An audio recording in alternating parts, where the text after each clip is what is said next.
Back to another stream. I'm excited to be able to be jumping back in. Hopefully whatever connection issues we had last time are resolved. So I ended up switching to a direct wired connection. So hopefully that resolves any kind of issues. I also triggered on connection protection on the Twitch side so that hopefully if it does happen, it doesn't completely drop. And so we're going to be doing a little bit of climbing today. I kind of let off the gas last night to make sure that I didn't hit infinite so that we could climb a little bit today. And then once we hit infinite, we might either climb up the ladder a little bit or maybe we jump over into Conquest. I haven't quite decided which direction we want to go. But for the deck that I'm going to be starting off the stream with, it's going to be an Invisible Woman deck. Let me switch the scene. And then Kino, welcome in. Hopefully you're having a great day. The Edamame TV, welcome in. Hopefully you're having a great one as well. So the deck that I'm starting off with is a little bit of a counter heavy deck with a little bit of tempo. So you have your Doc Ock, your Claw, or I guess high value, not necessarily tempo. You have your Doc Ock, your Claw, your Red Hulk to be able to bring home those games. You have the Sneaky Leech, which a lot of times is not going to be anything unless it's a deck that it really disrupts. So like Ultron, no longer going to be viable if you get the Leech down. We have the Invisible Woman to hide our counter cards in our Killmonger, Shang-Chi, Shadow King. We could use the other one on the last turn. Or if we have enough value in one of the lanes, we can just focus on that counter lane after the fact. And then Donut Lord, welcome in. Bean Man, hopefully you're having a great one. Luca Lelo, welcome in. And then OG Nerd and Hydra King. Thank you guys for being here. Hopefully you're having a fantastic day. I'm doing good so far. The week has been going well. Hopefully your week has been great. I'm gonna try to stream on today and on Friday as well if I can swing it. But hopefully the week so far has been good. I've been looking forward to being able to do a stream because I am still preoccupied with my full-time job. Sav it up, welcome in. Hopefully you're having a great one. And today we actually do have a sponsor stream from HelloFresh. And so with my ongoing attempt to try to be able to justify switching to full-time, we are taking on a few more sponsors than we did before. And HelloFresh is a kind of a cool partner. The Factor, it's like a sister company of Factor, and the Factor meals were really good. I'm excited to try out the HelloFresh ones, but we're going to run a quick set of ads so that we can jump into a few games right after, and then we will be right back, you guys. And then General Sergeant, welcome in. Hopefully you're having a great one. Hopefully your week has started off well. How is everybody enjoying Kate Bishop so far? Kate Bishop and I guess Marvel Boy. Marvel Boy to me feels a little underwhelming. He feels fine in like a Zoo or a Gilgamesh, but still feels a little bit underwhelming. Kate Bishop I think is going to be a little more flexible with her kind of utility tools that she provides. Love the Kate Bishop YouTube video. General Sergeant, I'm so glad. Mockingbird is cheap again. Yeah, Mockingbird can get really cheap again with it. And then M2814 coming in with the resub for 3 months at Tier 1. Thank you so much for being here and for the support. Hopefully you're having a fantastic day so far. And then Beanman, you said Imbird is cheap again. Yeah, with the extra arrows, Mockingbird becomes really, really cheap once again. And then Ryan on the YouTube side said, hey TLSG, what's your favorite brew for Marvel Boy so far?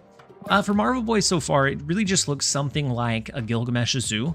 And it throws both Hawkeye, or I guess Kate Bishop, and Marvel Boy in it. Because there are some times where you won't get like your Khazar or Blue Marvel, and Marvel Boy can give you a really good push on your Gilgamesh, and then you're going to have a really cheap Mockingbird. So a lot of times you can have a really explosive turn 6 play, even if you don't have the ideal hand. Outside of that, he's felt a little underwhelming to me. But in the Zoo shell, I think he fits in okay. So let's change the avatar of this one real fast, and we'll jump into a few games. Kind of like the spicy Red Hulk. We did, however, do an infinite run off stream, and we were able to get the last month's Conquest avatar. We got it infinite bordered, so we'll go ahead and run that one.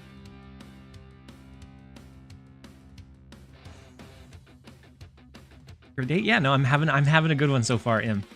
Let's go ahead and jump into a few games and get a little bit of climbing going on, a little bit of climbing happening. I think we should be able to have no issues hitting infinite. I pumped the brakes and I didn't play a whole lot yesterday evening after brewing the Kate Bishop build because I wanted to have enough climb to be able to do some on stream. And then 2Place Name, welcome in on the YouTube side. And then Dino, you said in early for a TLSG stream. You are. You're very early on. We just launched it, and so you have plenty of stream left. Have you tested Marvel Boy? Yeah, I tested him. I like him in the zoo shell, but outside of that, he kind of felt a little underwhelming touch. Same thing, Drug. All right, first up we have Lone. We are going to skip on turn 1, and then Z35 Dino, welcome in. And then Noxbrawl, you said just going to be running decks with Killmonger in this week. Yeah, I think Killmonger is going to be really, really strong in the upcoming week. And so we can do our Psylocke into a bigger cost or a bigger card on turn number 3, but most of our 4 costs we don't need to rush out, and so I'm going to hold off for now. D-Touch, yeah, I'm thinking he's kind of mid for sure. All right, and so we could let the location switch. We can go ahead and throw our magic down, and then that will allow us to do that. Or let's change the middle location. I don't want to accidentally get a rock if they do something like Brood or something bigger. Zon Aster, welcome in. Calrosi, hopefully you guys are having a fantastic day so far. And then Ryan, ooh, thank you so much, Ryan, for the reminder. We'll switch back the scene so that the tracker and everything is visible.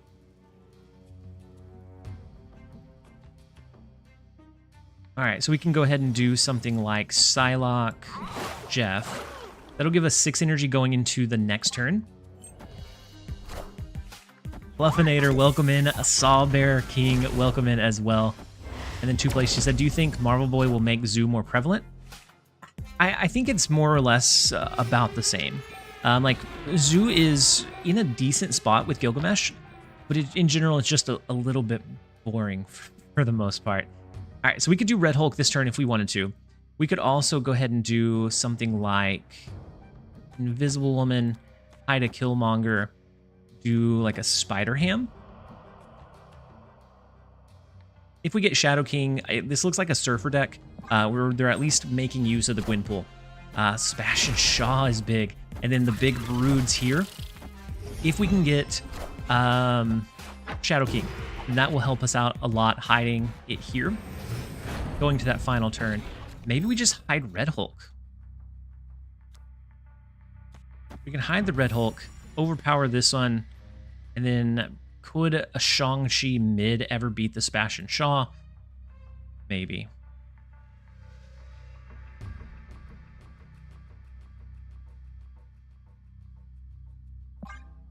He's too big to hide. He's a little bit too big to hide.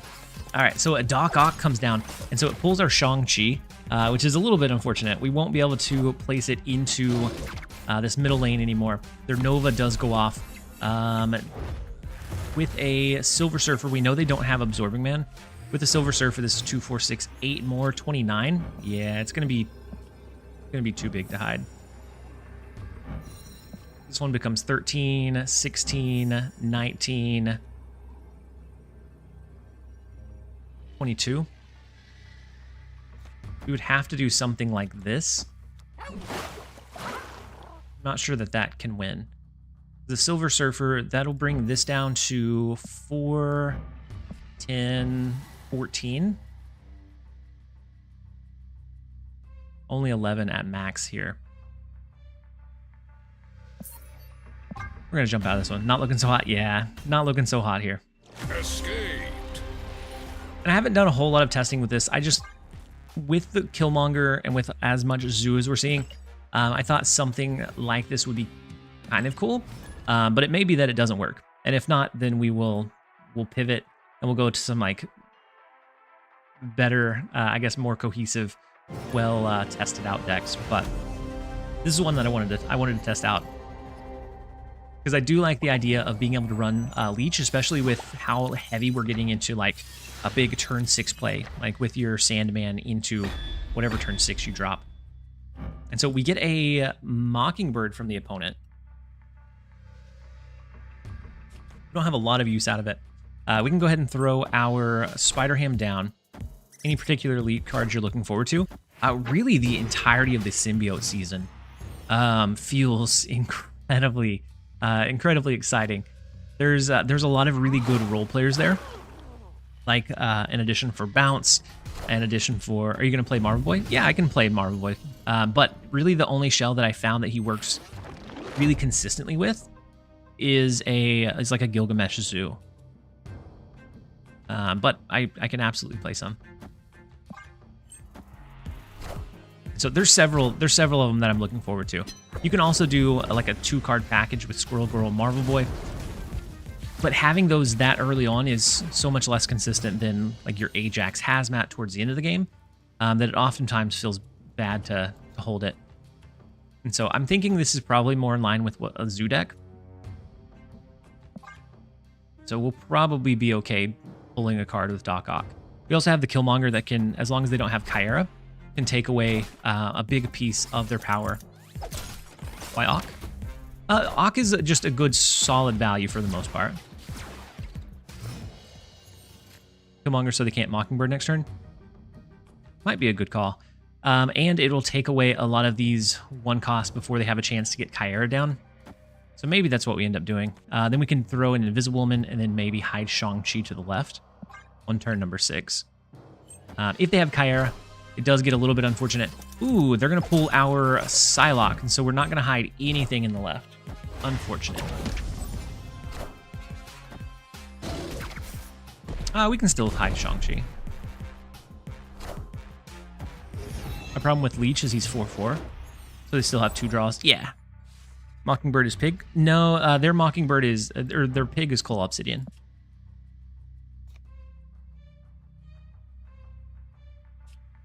Let's go ahead and go Leech.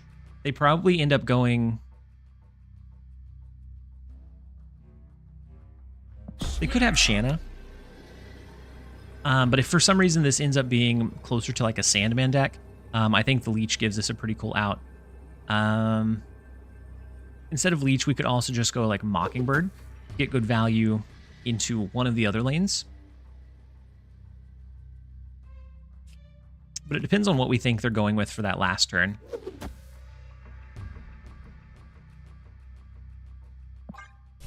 Ook, welcome in. Hopefully you're having a great day so far. And so the Dazzler, the Shanna does come down, so that is a big drop. The Yondu takes out our Shadow King, unfortunately. Blade causes them to discard their Kyra. And then Echo in mid. So something like this is decent, but then it comes down to where do they drop their Gilgamesh if they have it? Or a Blue Marvel. And so this may not win, depending on where they play or where they play their big cards. So Mockingbird and then the Gilgamesh to the right. Yeah, we'll switch over to some Marvel Boy Gilgamesh.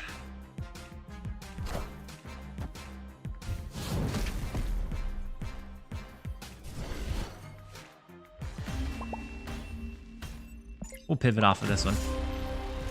I think I'll brew on it a little bit longer. I like the idea of Leech, but the last time I tried Leech, he didn't work out either.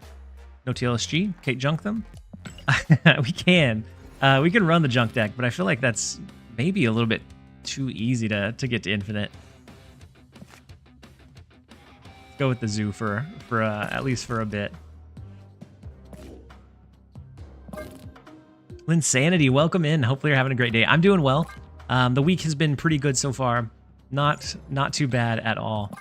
But hopefully you're having a great day and a great week. Glad to see you here.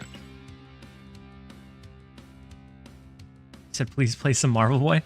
Okay, I'll play some Marvel Boy. But it's very much a generic Gilgamesh Zoo deck.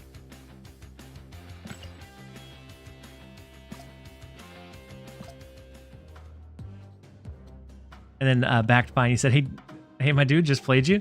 Well played, well played, Backed Pine. You cooked us with your Gilgamesh Zoo." And so I'm actually pivoting over to that. I was thinking of trying to run something like a counter deck, but it just wasn't working out for me. And so you stomping us gave us the go ahead to switch off of it for a bit. Actually, for a poor player that I am, Marvel Boy has been very good to me. Yeah, I think he's solid. I don't think he's any. And then the drug. I want to see some Marvel Boy, some debris Marvel Boy action. Maybe at some point. Do you think he fits into Thanos? He probably could. Since you're going to be playing your 1-cost stones anyways. I think it'd probably be fine over there, but I haven't seen or had great results with it like up to that point so far. Did you see the Sandman, the Tempo Sandman list from Harry? Wait, how much different is it than the one that we had? Because I ran a Tempo Sandman list last week, and I had like a 68% win rate for something like 50 games or some kind of crazy number like that. Is it the same type of deck? I think generally they use Nico instead of Nebula. What? The like Gilgamesh decks? Yeah, I do think a lot of them do use Nico instead, but you cut Khazar and Nebula for Cole and Nightcrawler. I don't have Cole, but I do think he fits into this kind of shell pretty well. And then Nightcrawler I think gives you a little bit of flexibility as well. Spider-Man here. You said it's about the same, but he plays Squirrel Girl plus Marvel Boy instead of Makari. See, my problem with running like the Squirrel Girl Marvel Boy is when it works really well. But having those in hand early, I feel like what wouldn't happen as often as I would want it to. Like Hydra Bob over Nebula. Yeah. Like the 1-cost slots are really pretty flexible here.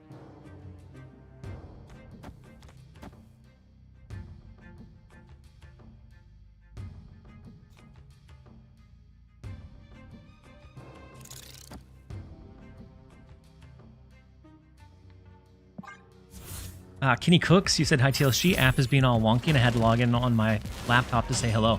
Well, I'm glad that you came in, Kenny. Hopefully you're having a great one. And hopefully the app sorts itself out soon.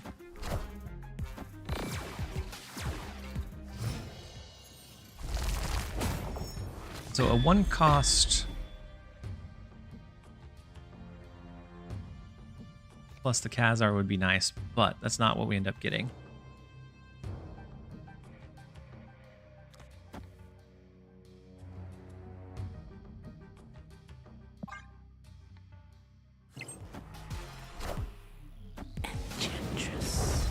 Nox, she said backup plan of Killmonger.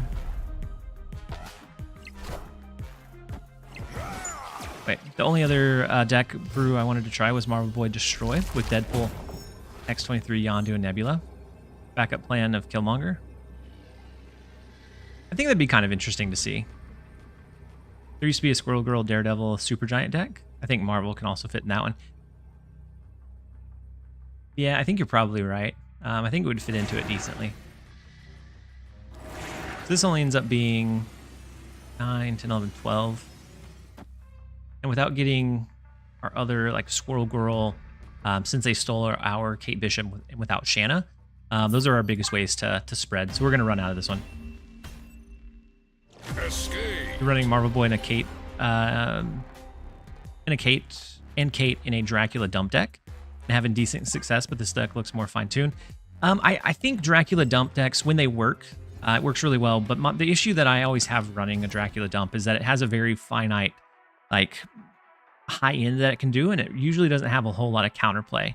So if you run into opponents that are running something really, really big, it's hard to really compete with it. Marvel Boy and Zoo is very strong. He just outputs way too much power for a 3-cost. If you have the stuff down on curve, I agree. But I think Zoo is already in a decent spot. It has felt okay since they kind of tweaked the Gilgamesh line. And so I think it just gets a little bit stronger, a little bit more flexible. But it's not a super interactive deck. So it's typically not one that I run a whole lot of because it can start feeling kind of stale pretty quick. All right, we can go ahead and throw Marvel Boy down. Next turn, we're able to do Shanna into mid. to start buffing up all of our cards. They ran a Wolverine, so we do have to look out for Killmonger, so I'm not going to snap into it just yet. At least until we draw a potential Chimera. If we're able to protect our... Ooh, we're going to get their Wolverine. If we're able to protect our 1-cost cards in that point, I think we can snap. And what an awful start to the day. We're not going to buff up our 1-cost cards. Even the Hobgoblin. Turn it around. My goodness. How unfortunate. I think my expansion luck is unmatched. Yeah, you don't have a whole lot of interaction versus that stuff. You can build in a few slots, and so Marvel Boy could be like Red Guardian, Rogue to protect against some forms of ongoing, but in general, it becomes like a very finite play line each time. All right, let's go ahead and go something like this. Then next turn, like a Blue Marvel into like a Mockingbird Gilgamesh, maybe. Yeah, yeah. The Venom was super unfortunate. We still have to look out for their Killmonger though, but I don't think we hold off. I think we go ahead and push forward and see what we can make happen. The Ghost Spider's going to pull our Shanna over. We're going to be capped out in the left lane. Unfortunate, I think. No, it doesn't pull anything. Okay. So we do get Khazar, but I want to go Blue Marvel instead. And then a Killmonger kind of kills us here, but Kenny Cooks, that's brutal. Absolutely brutal. And so Nico changes the left lane into a big Venom. It's hopefully fine. I definitely need to change my underwear. So we can do something like Grapple Hook, Mockingbird, Gilgamesh. I think a Killmonger still tanks us, but I think we have an okay shot.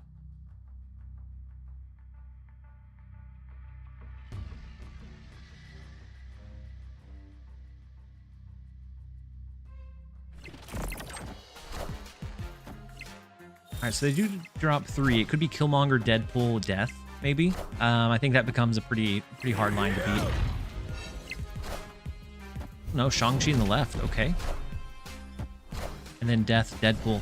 Not going to be enough with the Mockingbird. So we do get a little bit lucky. They had a big power swing, even with the massive Hobgoblin. We are able to hold that one out. And maybe that's the lucky swing that we needed to get off back on a good foot.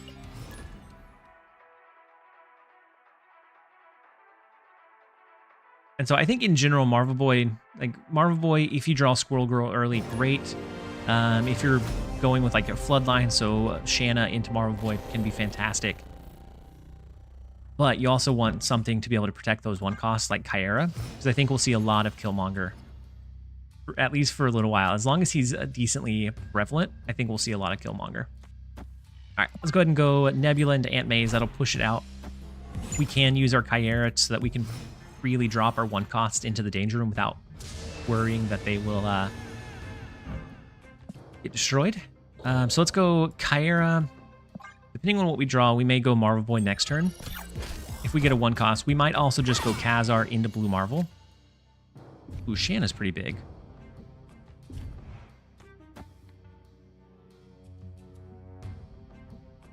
Tech, Shadow King, Killmonger, Enchantress in my Arsham now. Rin, you're still running Arsham? What a villain.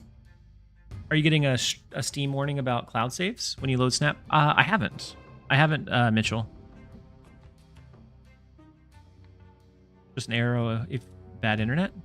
No, I haven't gotten any kind of errors or warnings.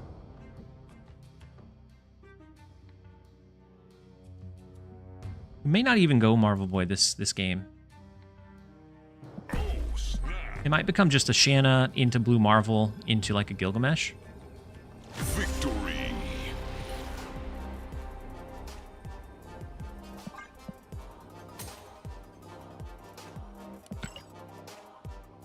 And so from like the couple of games we played, it feels like we only get a lot of value out of Marvel Boy if we end up getting like the Squirrel Girl line early on. Outside of that, it feels like it becomes a little bit tricky to kind of weave in. You can sometimes, if you don't draw like your Khazar Blue Marvel, it can be a good backup for you. But let's go ahead and go Nebula over to the left. B Malone, welcome in. Hopefully you're having a great one. The new season's treating me well. I ran a junk deck for a handful of games, not very many, for a handful of games, and was able to climb up to 90, and then I stopped so that I could do the rest on stream. I was hoping you were still running Kate Junk. Are you putting out a video for that one? Ranger. So I did put out a video yesterday for it.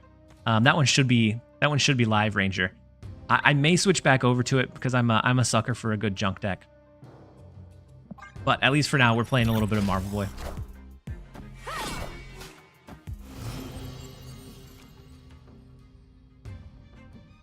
And then, hey, welcome in. Hopefully you're having a great one. There's so much Zoo in the meta. Yeah, it's time to Clog. Clog did really well for me yesterday. So we could do Khazar. We could try to make sure that we win this right lane with like a Mockingbird.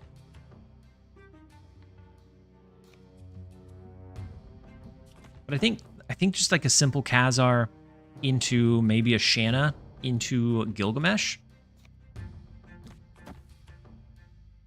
might be enough for us. Let's go with that. I'm running Namora Killmonger so far. Yeah. I miss playing Mildex. Straws, you and me both, my friend. You and me both. Mill just doesn't have the oomph that it needs anymore, unfortunately. All right, let's go Shanna over to the right. That'll fill up this lane, which is fine. And then next turn, we should be able to do Mockingbird plus Gilgamesh.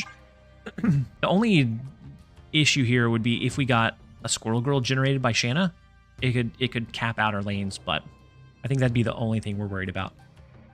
Also, Zoo clogs itself so easily, so turn 6 is just outpower the lanes that's full and pop the Gilgamesh with Shang-Chi. It could be, yeah. Speaking of the don't generate Squirrel Girl ask. Generated Squirrel Girl.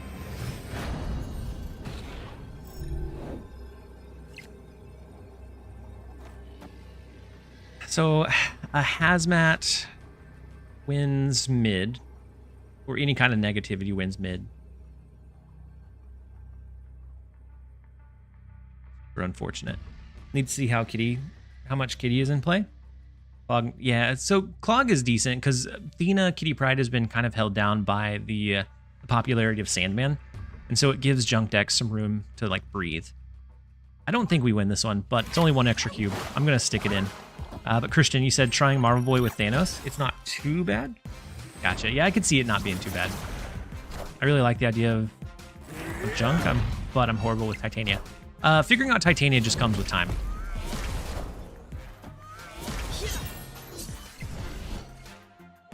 Dazzler would have won that one. The Shang-Chi popping in the right lane was big. And that's why I kind of like the version that ended up dropping Gilgamesh for like an Eliath. I think creates some kind of sneaky play lines.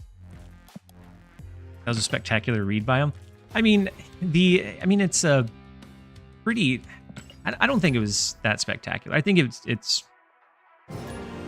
think it was a pretty straightforward read. Mockingbird would have been protected. Yeah, we should have went Mockingbird if we were thinking of the Shang-Chi. I got to infinite rank 13 playing Kitty Athena. I'm no longer infinite rank 13. Yeah, and I think especially jumping out early. You said you added like Kate Bishop into that build, right? It helps with your Athena curve quite a bit, and so I could see that one being pretty good. I was just going to ask if Gilgamesh is a must. I don't think so. I've seen some versions that run Eliath, and those are always in the back of my mind, like messing with my mentality, because I don't know if. Then I start second guessing of which one they're going to go with, and if the Eliath would counter my Shang-Chi, or it makes it hard for me to read an exact last turn play. Rare and devastating when they run it, yeah. Yep, I agree. I'm going to go Kyera and then kind of skip for a couple of turns because this one is a bot. And then Alejandro, welcome in. Hopefully you're having a great one. He said, is Marvel Boy worth it if I'm not interested in Zoo? Great deck. Probably not, Ifrain. Like right now, it feels like to really get a lot of benefit out of him, you're going to want a deck that has those low to the ground cards.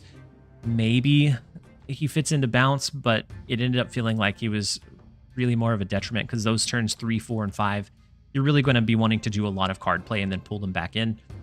So I didn't really feel like he fit really well into the bounce shell, and you'll need something that runs a lot of one costs. And so I haven't found a good home for him. That doesn't mean that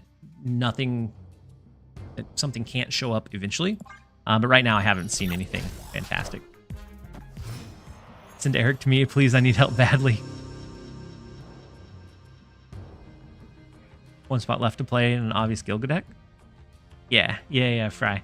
I think it was a good read, but it's definitely a read that could have been made. I think I'm just going to skip here into like Shanna, Ant-Man, Squirrel Girl. Didn't even notice armor. Yeah, the armor in the left lane was nice.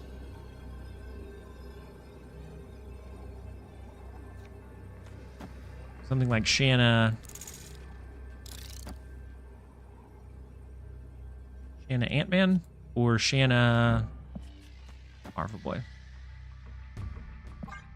Eric speaks in ones and zeros, I reckon. Yeah. Yes, very, very much so. Speaking in ones and zeros.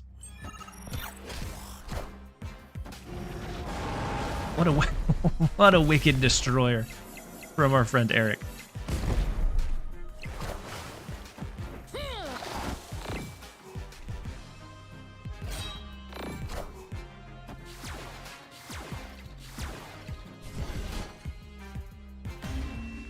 Is Gilgamesh worth 6,000 tokens? I want to play this deck. Gilgamesh is... he's kind of like a Red Hulk or an Ajax. He's a really big body to be able to make sure you win one lane. You can get by without Gilgamesh, though. And then Bean Man, thank you so much for resubscribing for 2 months at Tier 1. I appreciate the support and appreciate you being here. But yeah, I think Gilgamesh is definitely... he's nice to have, but you can play without him. If I don't have him, I would probably go something like either like an Alliath or maybe even lower the curve and go like a Call Obsidian. That way you can have big plays in each lane that you're pumping for. All right, so we do have the Nebula into Hawkeye into Marvel Boy this game. So we might get some decent reach out of Marvel Boy. Cole maybe in that zoo? Yeah. Yep, Cole Obsidian might fit well into it if you're looking to lower the curve. Sasquatch can work. Sasquatch can work decently as well. Something where you're just able to curve out a lot of power and make it tough for them to swing any lane back in their favor. Ooh, TVA is... Ooh. We're going to snap into it. TVA is pretty solid for us. We have the Marvel Boy next turn, or maybe we go Shanna this turn into Marvel Boy plus Ant-Man, Marvel Boy plus him Arrow, basic Arrow. We have a lot of one costs, and then our Marvel Boy to spread that power across the board. We will take it. And then Sloth Guru, thank you so much for resubbing with your Prime sub for the 2nd month. You said got to Infinite this morning with your Clutter deck from yesterday. Thanks for being awesome. Thank you so much for being here to enjoy it. You guys are what allow me to continue to like make content and do these streams and these sponsorships that come up. You guys are the only reason I'm able to do that. So I'm glad that you're enjoying the content, and I'm glad that it allowed you to hit Infinite. I do think that one's in a pretty good spot right now because people, for the week that Junk was non-existent, people stopped building counters to the Clutter, and Thena Kitty Pryde was one of the biggest ones, and that's been suppressed by Sandman. And so it's a perfect time to be able to sneak Junk or Clutter back into your gameplay. Loving Marvel Boy and Zoo, but I don't like that there's no tech in Marvel Boy list. Yeah, I did like the ability to have like a Rogue or a Red Guardian. But with Marvel Boy, it feels like you don't have the space to do that anymore. If they change the Shadow King Luke Cage interaction back to how it was, Marvel Boy would be very good. Yeah. I think he's okay.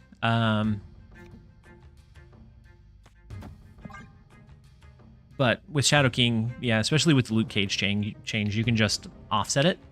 But it becomes, how do you counter all of the lanes at a certain point? Because that's what Zoo does well, is it just spreads your power, and it just overwhelms the opponent with everything that you have on the board.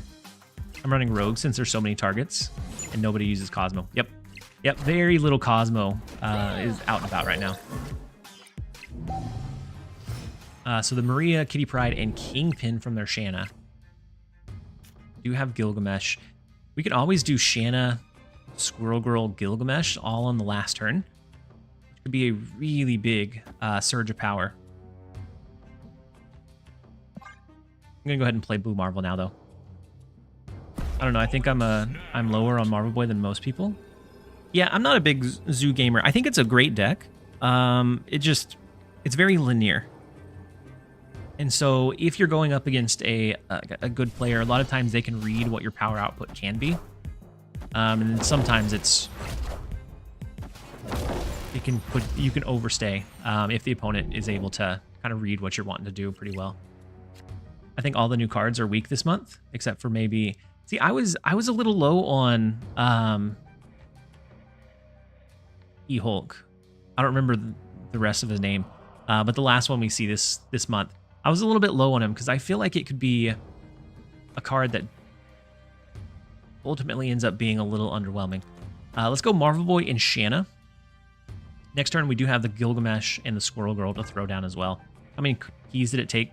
Did Marvel Boy take? It took 2 for me. Hulkling feels trashy. It could end up being really cool in certain games, but it's like a heavier-handed copycat. Like, you're going to get some bad RNG sometimes.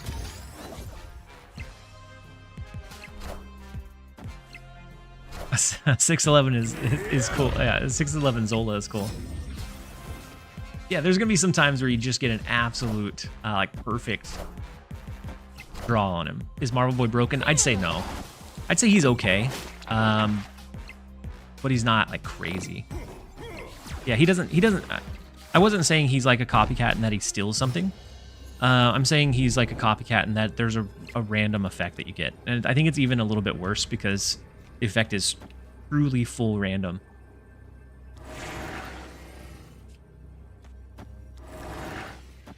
All right, let's go Squirrel Girl, Nebula, Gilgamesh. Try to match theirs. We have the Sunspot that will absorb a little bit in the right lane, courtesy of Shanna. And then our Marvel Boy will give us a little bit of reach in some lanes. We'll see if it's going to be enough. If I use Hulkling, guaranteed, he'd copy Destroyer every time. Possibly. And so that RNG like that, where I can't rely on that card every single game, is what kind of scares me. Mockingbird moving to 6. Yeah, it did micro buff him. And then as we get more 6 costs, he'll grow and change over time. But I think right now the pool is just so random.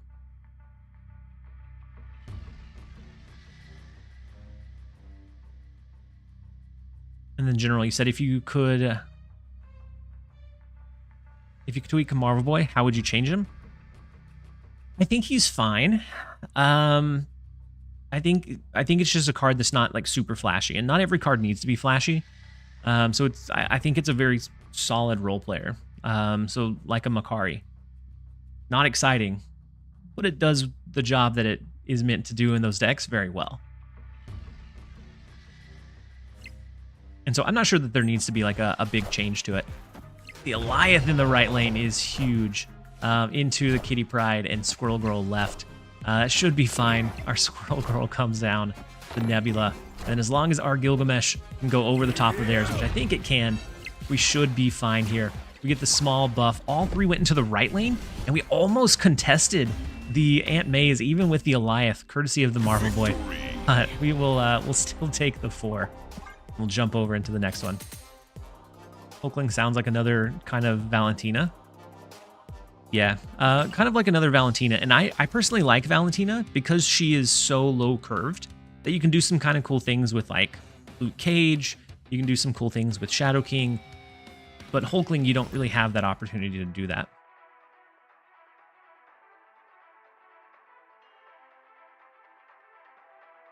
And then God's Rage said, best question for any new card. Does any deck want it? If it doesn't, create a new archetype. Yep.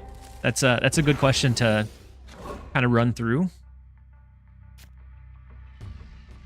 And I think a little bit, so like Marvel Boy, I think only this one.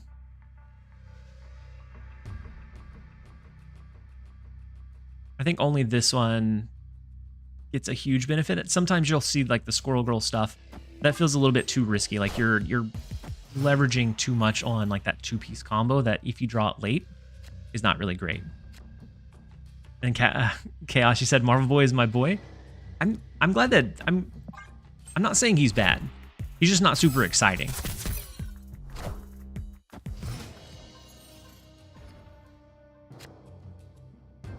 So the upside with Hulkling are massive. 6'11 Zola, Galactus, Leader, She-Hulk, Mockingbird. But the downside sucks. Yeah, and so it's kind of like a similar situation to what we saw with... I think it's a very similar situation to what we saw with Cersei. Cersei is a fun card. Oh, I didn't catch the ads. Cersei is a really fun card, but there's a lot of RNG present that just make it hard to rely on her for those like big cube swings. And then Pones Alone, welcome in. I'm gonna take this turn a little bit slowly because I accidentally let the ads run, so that way we don't interrupt it too much. Nice Bast. The Bast card we could have pulled. God's Rage. I saw the Rocket and then I stopped looking at the other ones. I just now noticed the Bast. Especially with like our Acid Arrow. Gilgalo is very, very true to what he is. We can go something like Marvel Boy. Maybe a Grapple Arrow. Or maybe just Marvel Boy and we wait. Ranger Smurf, thank you so much for the Prime sub. I have 30 seconds left. Give them the Marvel Boy. Hey, welcome. It took you long enough. We can give them the Marvel Boy. But Ranger Smurf, thank you so much for the Prime sub. I roped that turn because I accidentally let the ads run, and I try never to let that happen. But so the Gwyn pool comes down, which is big for them. Our Marvel Boy is going to add just so much value over the game. We have the Mockingbird, which comes down to a 2-cost. I think it looks something like Blue Marvel into maybe Squirrel Girl, Dazzler, Mockingbird. Could potentially be our last turn play. Can't wait for the clips of Hulkling being Agatha. Those will be pretty fun. Hackers for life, welcome in. Hopefully you're having a great day so far. All right, so the ads are over. We no longer have to slow play it. They got the Marvel Boy. They played it over to the right. They right now are only buffing their Nightcrawler, and then they do have a couple of arrows that are coming their way with the Hawkeye or Kate Bishop.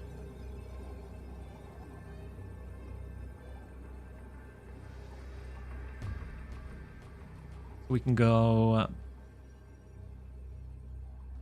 Big Mockingbird. Big Mockingbird, Big Dazzler. We don't think they have Killmonger, do we?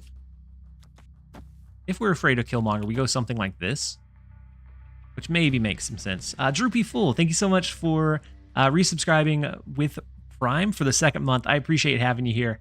Hopefully you're having a fantastic day so far. How's the Alliance coming along? All right, so we have the Big Mockingbird in the left. No Gilgamesh because he is Gilgalo. Kyara will protect it from a Shang-Chi play. And then hopefully we have enough reach. The Grapple Arrow on the right is not big enough. Marvel Boy, the second one is big. The Nico in the left. And then the basic arrow in mid. And so even with the double Marvel Boy, I don't think it's going to end up being enough for them to swing 2 of those lanes back. We'll end up taking the 2 cubes after Marvel Boy decides to finish buffing all of the cards on the board. We will take it. Icarus, you said, been playing Marvel Boy with the squirrels in the Sandman tempo. Yeah, so Rin actually came in and said that Ordinary Harry was running something like that, maybe earlier today. So I think it's a pretty cool idea. Treating it like a 2-card combo. Yeah, similar to like your Ajax Hazmat stuff. And that's really where you start seeing Ajax shine, is in that 2-piece combo.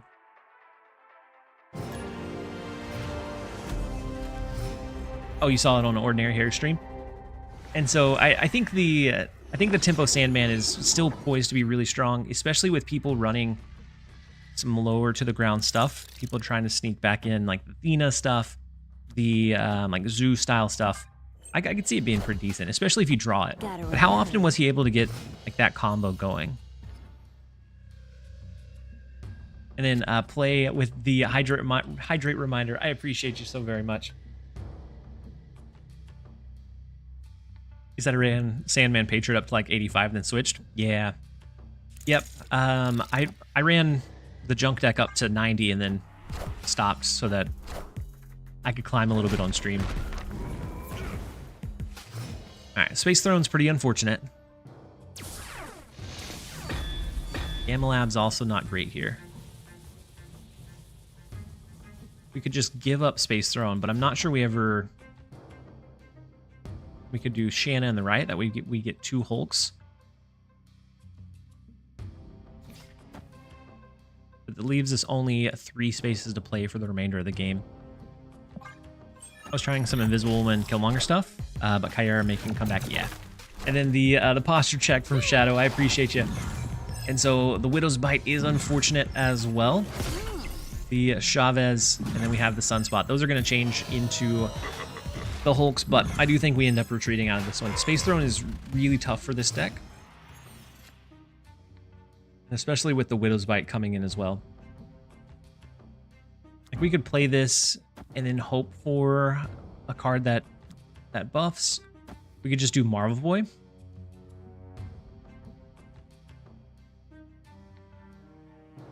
Into like a Mockingbird Gilgamesh. But I don't think it's great. Gregory, you said if anyone is looking for an alliance, I just created one called Toxic Fallout. Hopefully you find your members, Gregory.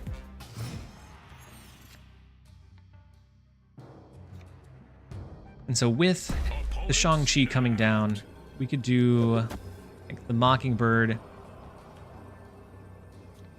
could also do Gilgamesh. It ends up being higher than what they have over here.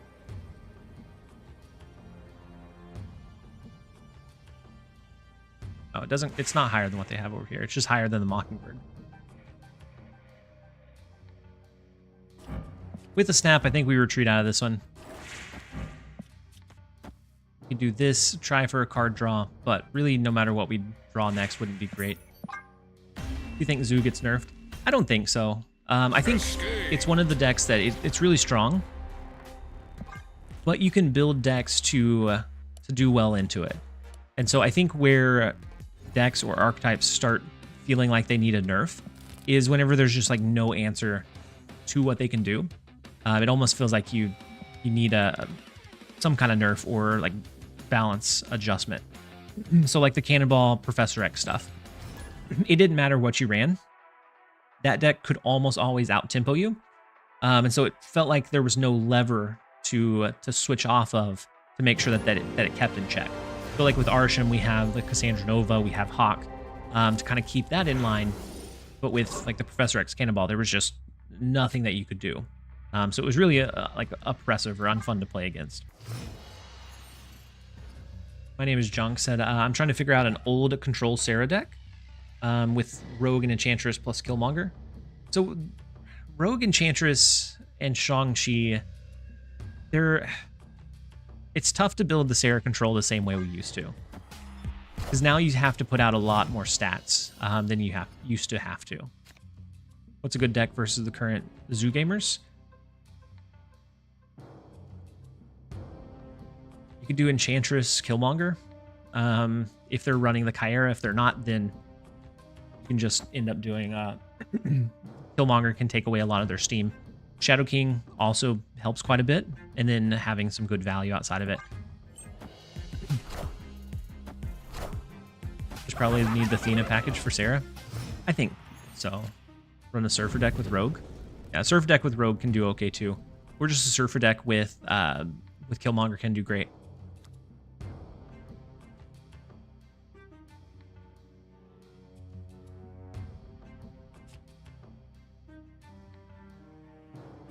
Alright, I'm gonna go Doc Ock into the left. We have magic to use next turn, but I wanted to see if maybe we could take up one more of their spaces, but unfortunately they played both Angela and Jeff. So Doc Ock is just going to be our good value card in the left lane. And we can pivot from there. We have our Cannonball to address one of the lanes. So let's go ahead and we'll magic into the right, and then we can Hawkeye.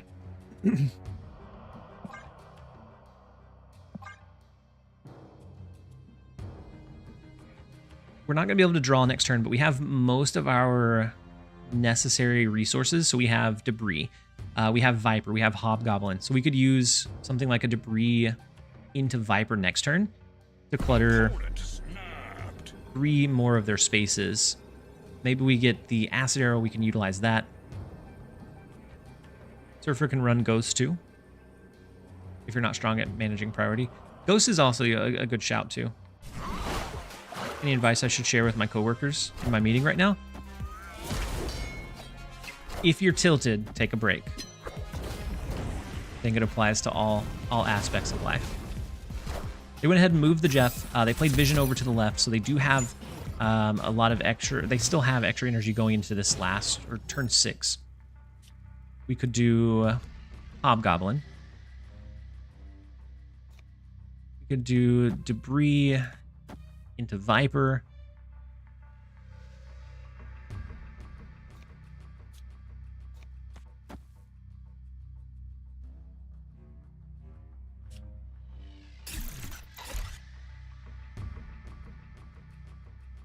We could do Hobgoblin into Pim Arrow.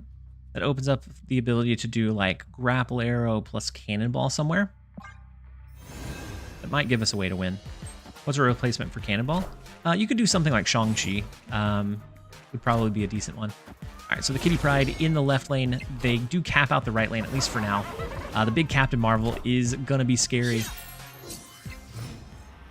not sure that we can beat it. This deck is the one deck that's like a really hard counter to junk or clutter style stuff.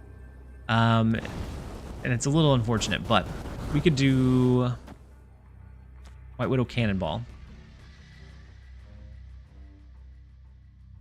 Their Captain Marvel can move over.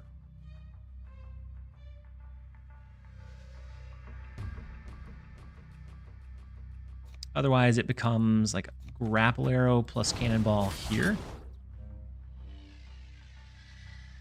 That gives us 3. Gives us 6 more in the left lane. Might be enough. But even with a Cannonball here, a Vision moves over. They play something big here. Not sure that it does it, but I am curious, so I'm going to let it play out. The Salk, she said, "Hey TLSG, can you tell us again how'd you get the nickname?" Oh wait, we did have priority. Oh my goodness, we're throwing this morning. The Killmonger comes down, takes out our left lane. Super unfortunate. The Shang-Chi also super unfortunate. And we lose the 4.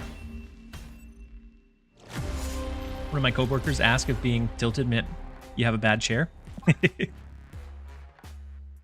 I mean, if you're tilted too far, it can be dangerous. How isn't the climb going today? It isn't going well so far. We've had a couple of bad flips, a little bit of bad RNG, and we're riding the wave. We'll turn it around. I think one of the only games we won was against a bot, but that's all right. All in time for sure. All right, so the Icebox hits our magic, which is fine. And Mr. Mist, you said, as a Clog player, we can't use our magic, so it's extra fine. You said, as a Clog player, do you think Second Dinner has hit the limit on printing Clog cards? I feel like it. Every time I think we have as many Clog cards as we possibly can. They have another little element somewhere. And so like with this one, we have a little bit of additional, it's RNG, so it's not a guaranteed clutter, but of Kate Bishop is pretty nice. We have all of the goblins, Doc Ox, the Vipers. So we have a lot of Clog tools or clutter tools. You can also go with the alternate line of like an Annihilus, which I think is incredibly interesting. Icebox hits our Cannonball now. Also super unfortunate. So the Spider Ham, Kate Bishop, White Widow. I'm not sure what their like end-game deck is, or what they're necessarily looking for. So as long as we can cap out one of these lanes, I think we can be okay. The biggest issue is we can't Cannonball plus a 1-cost on turn 6. So it becomes a little bit scarier. I don't want to snap back.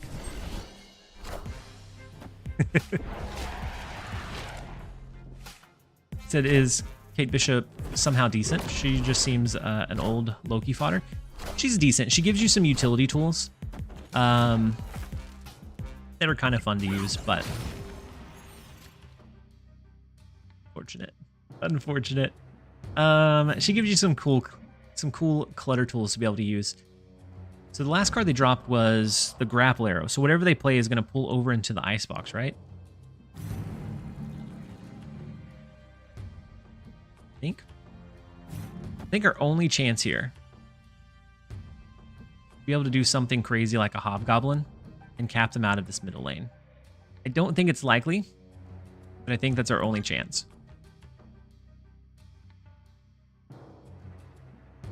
And the way we'd be able to cap them out is if they play a card here and it pulls over with a Grapple Arrow, then our Hobgoblin will send Titania back. Yeah, no, the Titania is going to bounce to our side, but what I was hoping for was the Grapple Arrow to pull it over, and then our Hobgoblin will send the Titania back their way.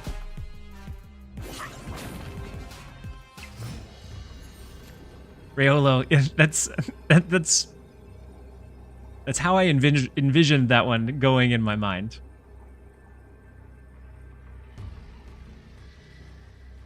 You told him on YouTube time to trademark it? Yeah, it might be time to trademark it. So it now becomes an issue of winning from there, though. Like, this was great.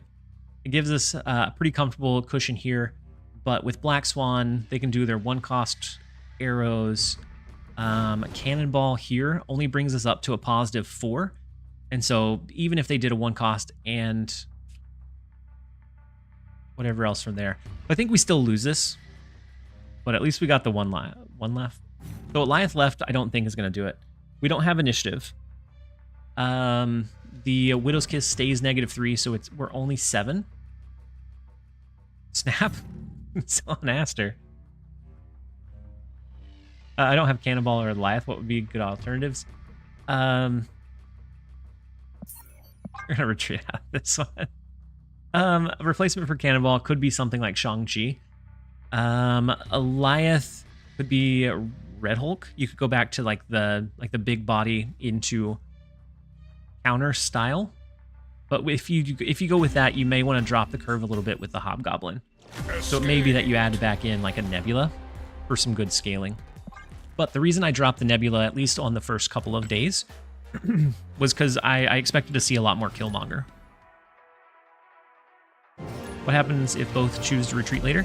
Then it ends up being a wash. So both people end up, nobody loses or gains any cubes, or if you're post-infinite SP. So it ends up being a tie. Doesn't happen all that often, but sometimes it does. All right, let's go ahead and go Hood. They have multiple lands, so it could be Phoenix Force, or it could just be a full-on movement deck.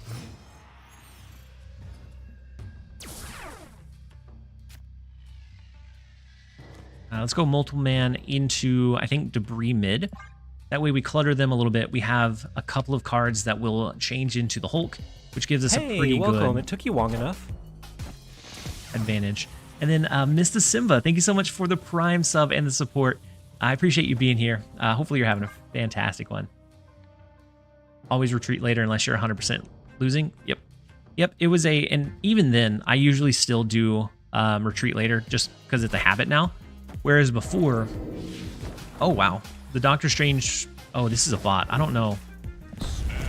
I don't know why we're sweating a bot. We'll snap into it. You have a Bob Ross vibe going? Utsu, I have heard that a fair amount. That I'm kind of like the Bob Ross of Snap. Very calm, chill, and then positive. And then Schwaks, welcome in. And then L, you said, hey TLSG, I played Marvel Boy in Patriot Sandman deck with Ultron, quick climb to infinite. Did you run like the Squirrel Girl in it? What's your favorite post nerf Arsham deck? I'm not a huge fan of Arsham, but I do have one built out that I think is okay. And so it runs Loki. It runs a few flex tools like maybe Vision. And then I ran Cassandra Nova in mine for any kind of like counterplay.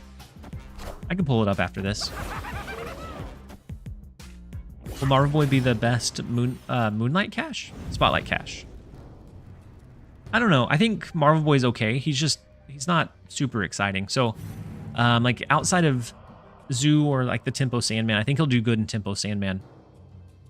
Outside of those couple, what I've seen so far doesn't blow me away. I do think he has really good value if you can get him down early, but kind of like a Fastos, if you don't draw him early, he becomes almost a dead draw later on.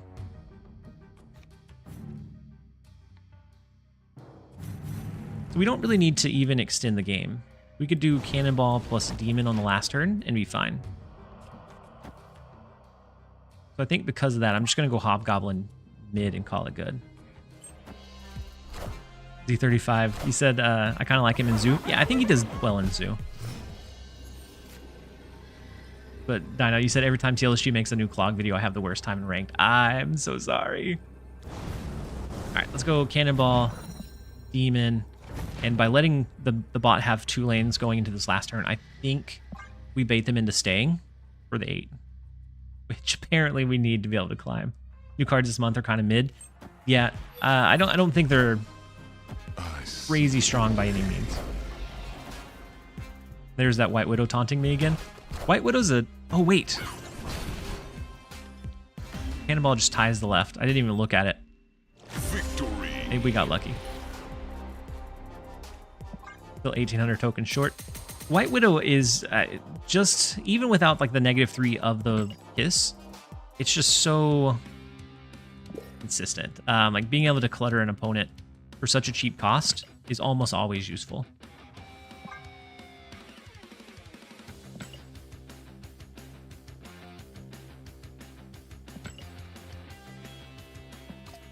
Looks like we're going back to playing Zoo just a little bit. I have a couple of missions. We'll play a little bit more Marvel. Actually, no. Let's do the Tempo Sandman list. I've heard from a couple people that it ends up being pretty good.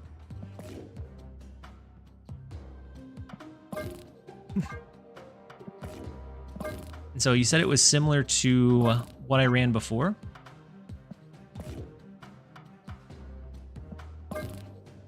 My goodness, I need to slow down. All right, I'm going to switch the scenes for you guys.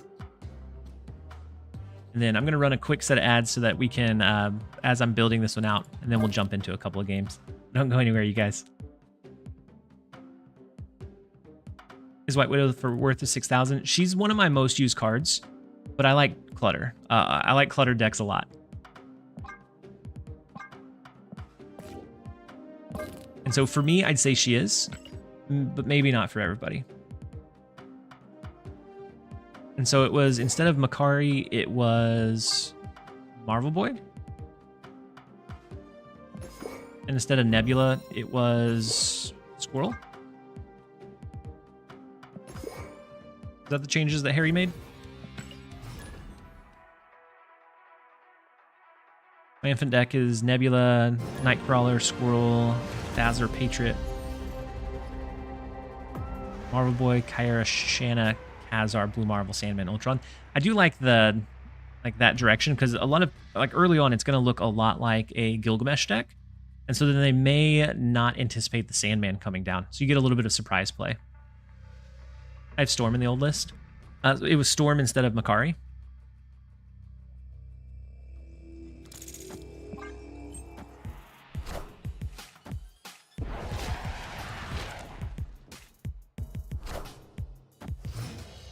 Yeah, I liked the Makari because it's that like immediate value. Wait, I didn't switch. This is still our zoo deck. I was wondering why it looked like this. We do get the Ant-Man, the Marvel Boy, so we get a decent scene. Deck tracker's missing. Thank you guys. I'm off of it today, I guess. You guys got to keep me honest. I didn't even switch the deck or anything. Opponent snapped.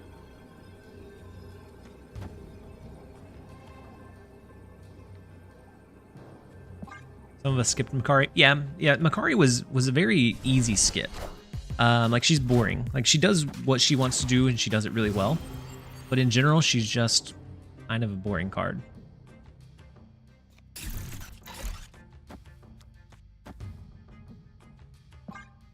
And so I think in value decks, she has a decent home, but she can always be replaced. It's not like a unique effect like Mockingbird, where you just can't replicate it with anything else.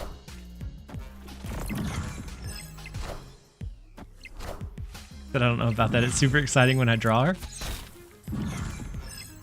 There was a lot of people were very, very low on Makari on release. All right, so the Falcon pulls their demon, all of the one costs back in, including...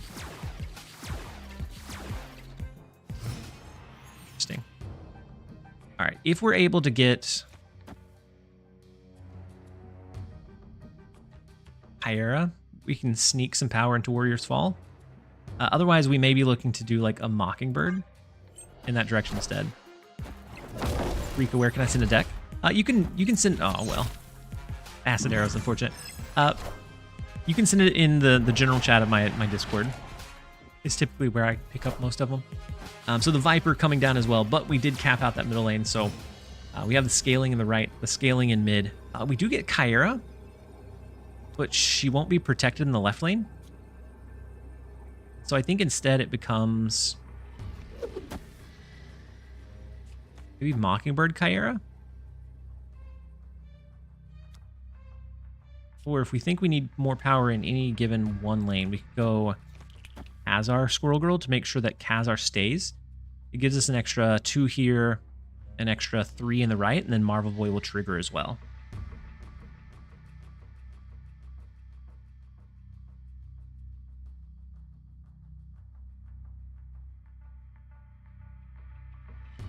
I think I'm going to go with that. Oh, so nothing in the right lane. All right, so the demon in mid, the second demon in mid, and then the oh no, what? Unfortunate. I'm getting read like a book today.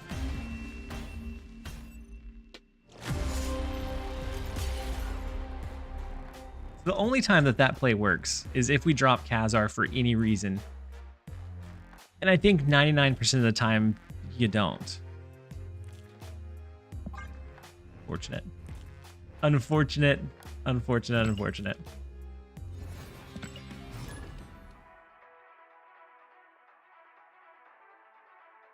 Wasn't expecting the chi. Me neither. Me neither.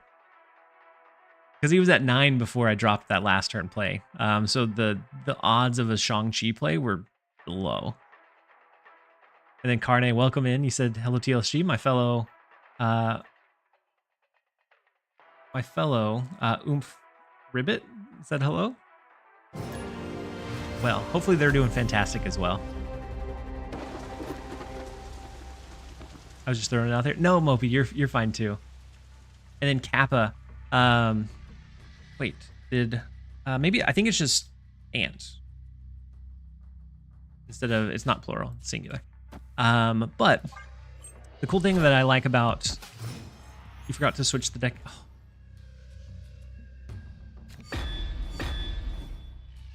Sure did. I'll switch it after this one. Said DeBoss has been streaming for like 6 hours, so he's just in the zone. No, I wasn't saying that there was anything fishy with it. I was just saying that it was super, it was super unfortunate. But the cool thing that I like about the ant game is that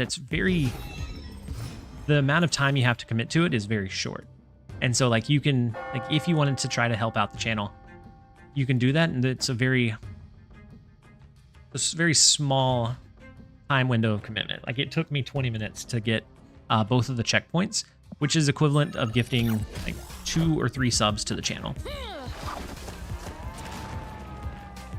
So we get a Heimdall, but not a whole lot to do the Heimdall shift with. And then Maria Hill makes it so we can't draw here. Because we're probably going to end up needing to get Kyera. Because with Invisible Woman, I think we may see Killmonger tucked away here.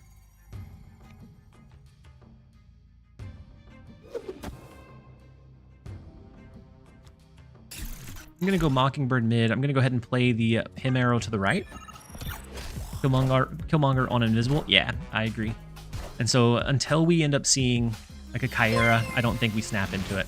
And then Vosh, thank you so much for the 6 months as a tier 1 sub. I appreciate the huge vote of confidence. That is such a that is so much support, and I appreciate it so very much. And that puts us a little bit closer to getting that Partner Plus status. We have to hit the criteria for level 1 or 2 3 months in a row. We were so very close last month. I think we missed it by like 4. And so that helps us get a little bit closer. Generally said, join the speedrunning community that's formed from racing to complete the ants checkpoints. General Sergeant. Yeah, absolutely. The trying to get to the who can do it fastest. And so if you get a little bit lucky, you can do it as soon as you hit Queen level 5 if somebody in your alliance is sending out an attack. But let's go Marvel Boy into Acid Arrow. Their Iron Lad ended up hitting magic, so the game extended. I'm thinking this is more like a Living Tribunal deck, which is a little bit scary going into that last turn.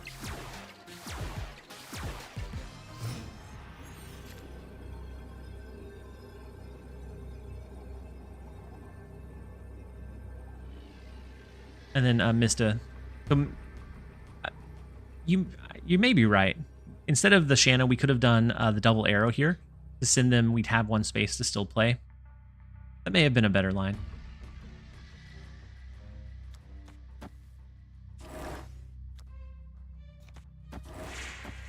All right, let's go something like this.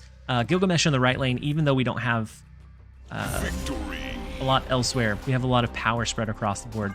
And so the 20 power in the left lane is pretty tough to overcome if they don't have a direct counter to it. The Gilgamesh was going to be massive in Kamartaj. We'll take the retreat. We just need to play it a little bit more aggressive to start climbing. Do you think Sage is an important card to get? I think Sage has some decent uses, but right now she hasn't been super prevalent. Switch the deck. Oh my goodness, the Nicolas Cage and the Phantom Crew.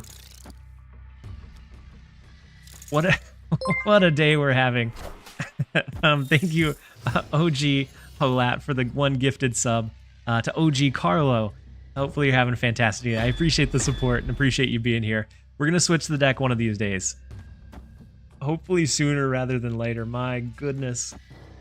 All right, let's go Dazzler on the left. We do have Shanna we can throw on 3. If we get Marvel Boy, great. You like Zoo too much? I guess. It snuck up on me. So we have Shanna. We have a Nebula we could throw potentially into the left lane. We have the blue Marvel. We're looking for a Kyera because I'm always afraid of Killmonger.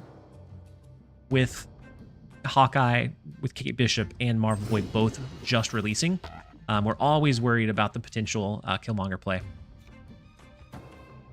So let's go Khazar now. We have Blue Marvel as a follow-up on 5, and then we'll see. So the Kitty Pride, not great. And then Agent 13 generates a... Ooh, what? This is out of every card possible in the game. It generated a Kyera. Oh, and then we top deck ours as well. So. I still like the... we're still going to play the Kyera that generated from Agent 13 just for the flair. We can go Kyera Nebula, Kitty Pryde.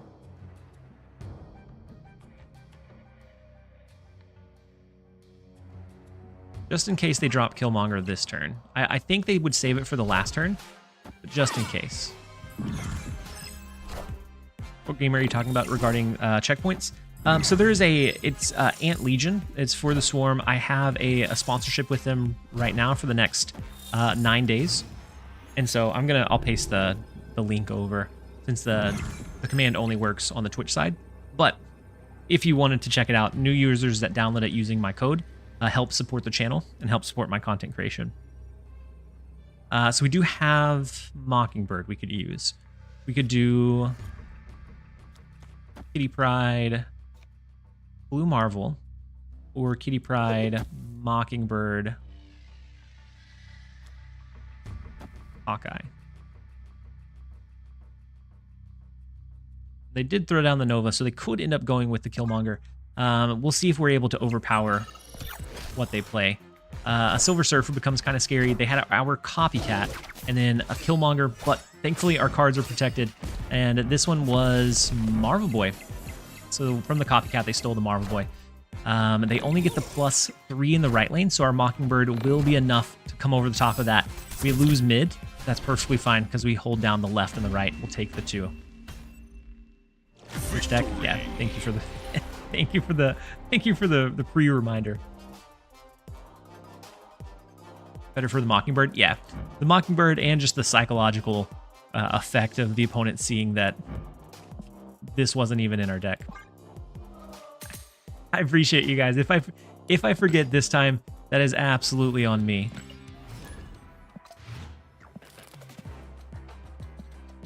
All right, what deck were we switching to? It's deck 20, right?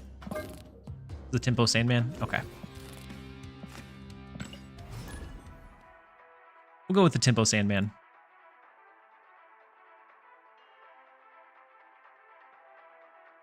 And then we also have the Ants isn't the sponsor of the stream, but it's a sponsorship that I have running. We also have... What deck are you running? Just Ichi. You said Zoo. We also have the HelloFresh sponsorship, which they're sponsoring the entirety of the stream today. And so we'll have a segment a little bit later where we run through their website. I'm going to order a box. And the biggest feedback that I got from my Factor sponsorship was that it was only available in the US, which was kind of unfortunate for some of my viewers that weren't able to join in. And so HelloFresh is a similar company. These take a little bit more prep time, but they should be, because it takes more prep time, you actually have to cook it. It's cheaper per serving, and it's available outside of the US as well.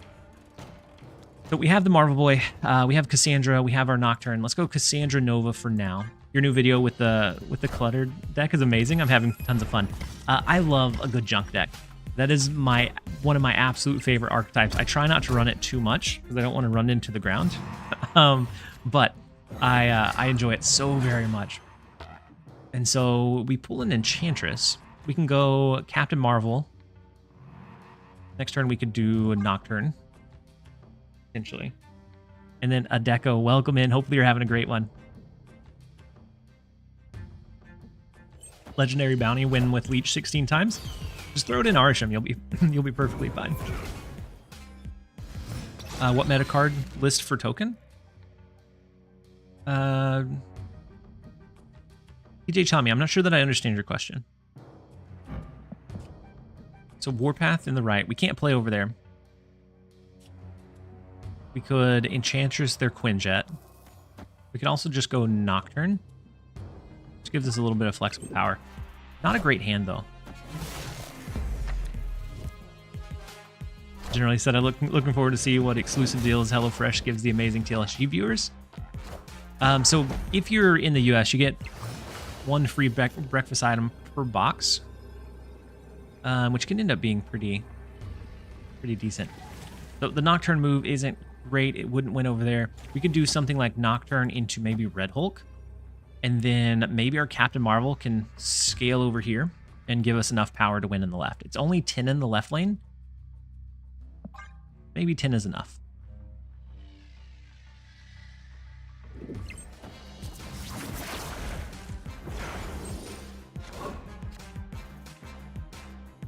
Tony, you said it. I swear to God, everybody I play has the nuts. It is a tough one. There are stints where it does feel like that for sure. And so I think for me, if it feels really bad like that, then typically I start tilting a little bit, so I take a break, and then I just kind of refresh and come back whenever I'm feeling a little bit better. There are other times where that's actually happening, and if you can stay calm enough, then you can weather the bad RNG storm. Red Hulk is just for the fear factor most of the time. Most of the time, Red Hulk is just for the fear factor, but there are times where you'll actually want to drop it. So like last game it gave us a pretty big benefit in having that as an option. All right, let's go ahead and play our Jeff. We have the Squirrel Girl, but right now we don't have Marvel Boy yet.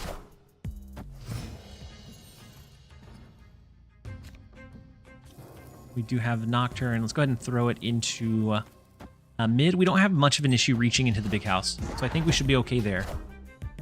Ooh, they have a Marvel Boy of their own, a duplicate Marvel Boy, which becomes really scary because that's +6 every single turn across the board, which is, even with the Sandman coming down on 5, is really tough to deal with.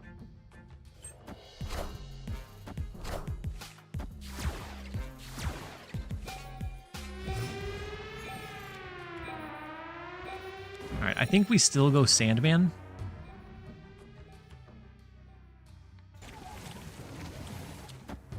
Into Nocturne move to the right. We have Ultron, which will give us 5 power Ultron bots in mid. Yeah, it only triggers on 1 card per turn, I guess. All right, so the Ant-Man, the Khazar, they have a stacked left lane for sure. But can we outpower the rest of it? A Gilgamesh? Maybe?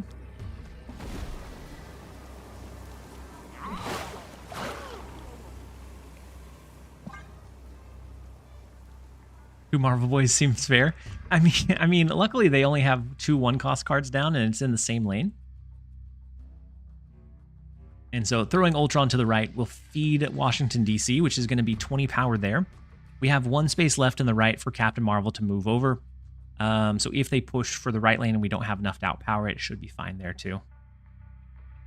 I would snap, because I'm pretty confident in our line. I would snap, but I feel like they would just retreat if we did.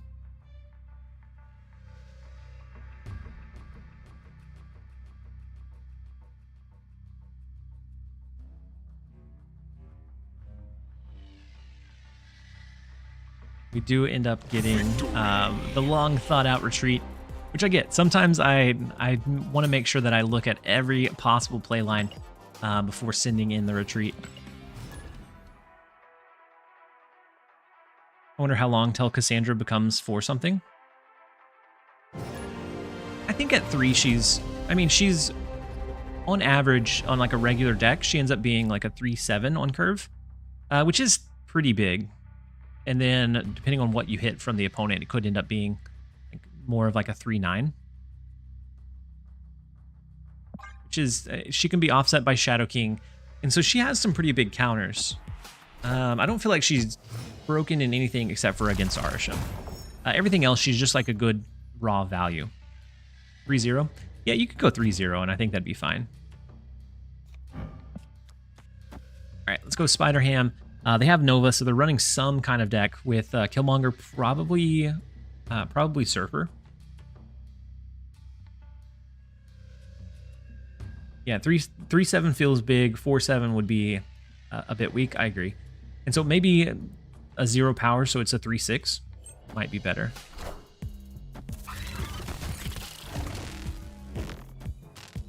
You think Marvel Boy gets nerfed before Cassandra?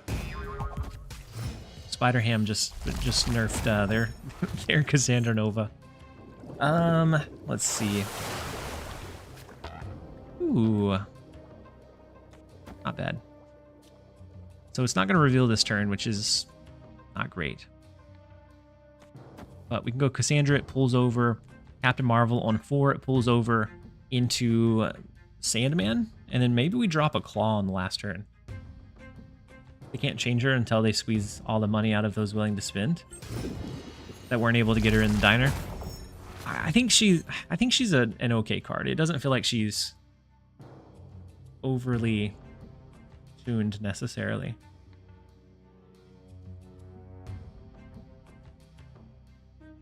If I could go Nocturne in the left, it pulls over into Asher Dim, but I kind of like the idea of having Captain Marvel down instead.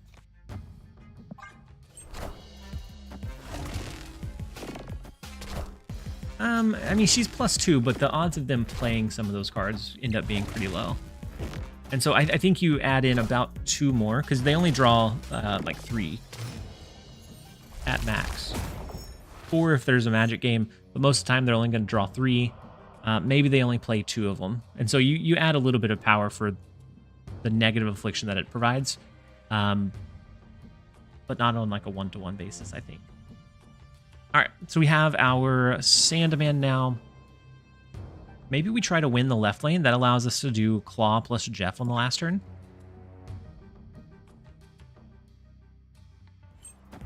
Got lots of generically good 3-cost cards now that could fit in most decks. Yeah, we do have a lot of good, just generic or general cards. So the U.S. Agent in the left lane is unfortunate, because that's going to hit our Sandman -4.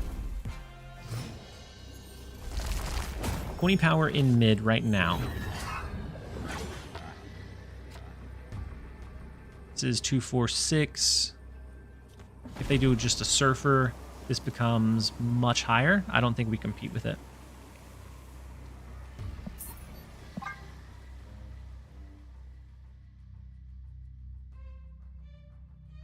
Is it honestly save pumps bigger numbers? Who's save? Escaped. Which one's? I'm not sure which card you're talking about, Slipped.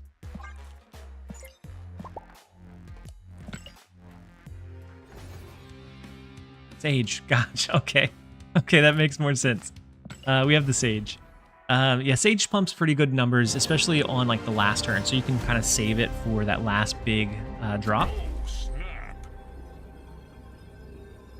But to do that, you need a kind of a lower to the ground deck. And so as long as Sandman's super prevalent, that kind of keeps Sage at bay, at least a bit.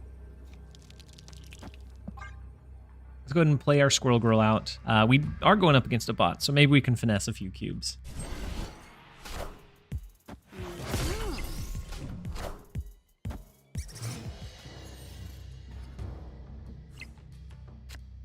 Into the lake. We do have Cassandra on curve. We have Sandman.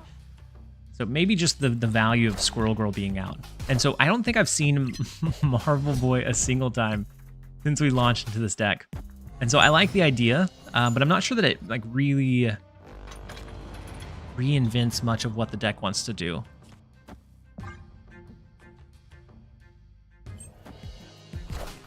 Because I feel like Squirrel Girl, if you don't draw the Marvel Boy, is kind of a waste of slot. At least Nebula ends up being 5 power or so in the lane. Squirrel Girl ends up being the like lesser than what the Ultron would be most of the time. So maybe with the Patriot, I could see Squirrel Girl being a little bit more valuable. And so from the YouTube side, El mentioned like a Patriot, Kyera, Shanna, Khazar, Blue Marvel, and then Sandman Ultron. And so it gives you a backup line if they hit a lot of your Shanna cards with Killmonger. You have the backup line of the Ultron after the Sandman on 5. Let's go Ultron into mid, and then we spread out from there.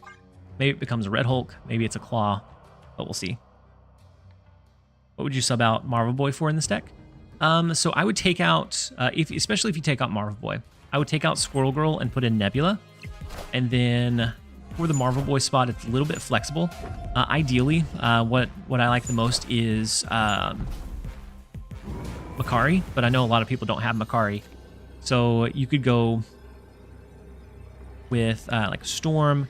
You could go lower curve with like a White Widow, and it would do okay as well.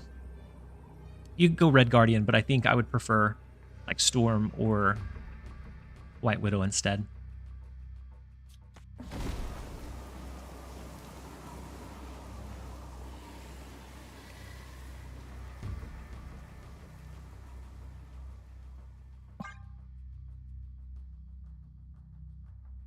We're going to lock in the Red Hulk over to the left against the bot. We may get finessed. I feel like they've made a few changes to bots here recently that end up either weird retreats, or sometimes they drop priority going into turn 6 so that they can retreat. I've seen some really strange bot behavior. Yeah, it was a bot. I think against a human, there could have been issues, but... All right, I actually want to run the...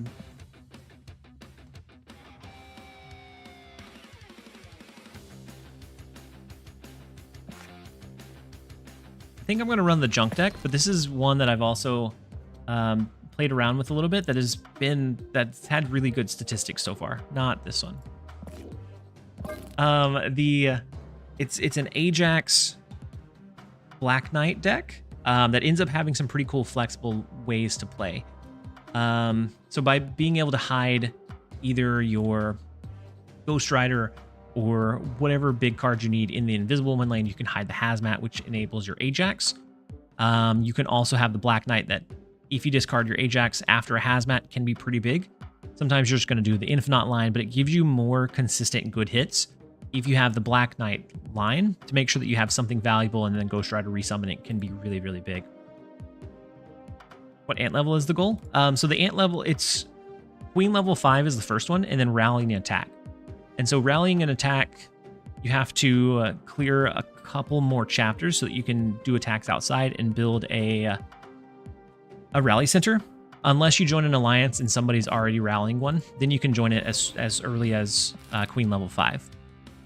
And so if you're looking to speedrun it, you can use your crystals for everything, and you have enough that you won't run out by the time you complete both of those checkpoints.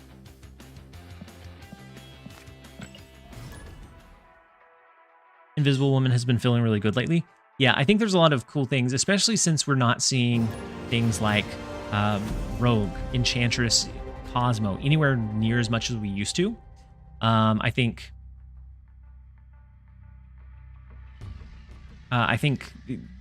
Invisible Woman goes back to being in a good spot. If we start seeing more Enchantress, Rogue, Cosmo, it may change, but at least for right now, it does feel really good. And then, have you played around with Marvel Boy in a Destroy deck? I haven't played around with it, but it definitely feels like it would be probably a bit too late in the game to have high value.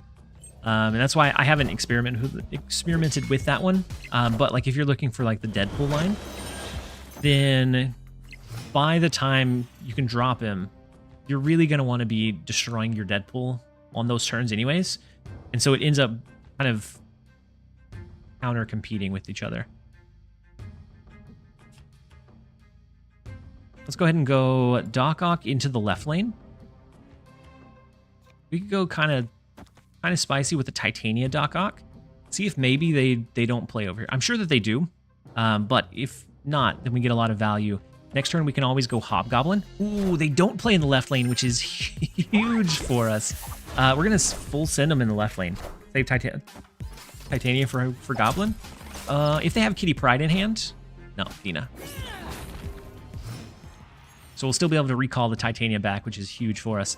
Let's go with the Hobgoblin Hood. Next turn maybe becomes like a Green Goblin. We have the Demon that'll be free. We have Goliath, which is going to be huge. Even though they can scale a bit here, I think we'll be perfectly fine. Scene indeed. Wait, am I on the wrong scene? I appreciate you guys. You said, oh wow, the Golden Debris. I love the Golden Debris.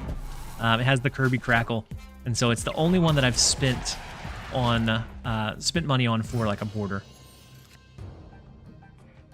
So let's go Green Goblin, White Widow.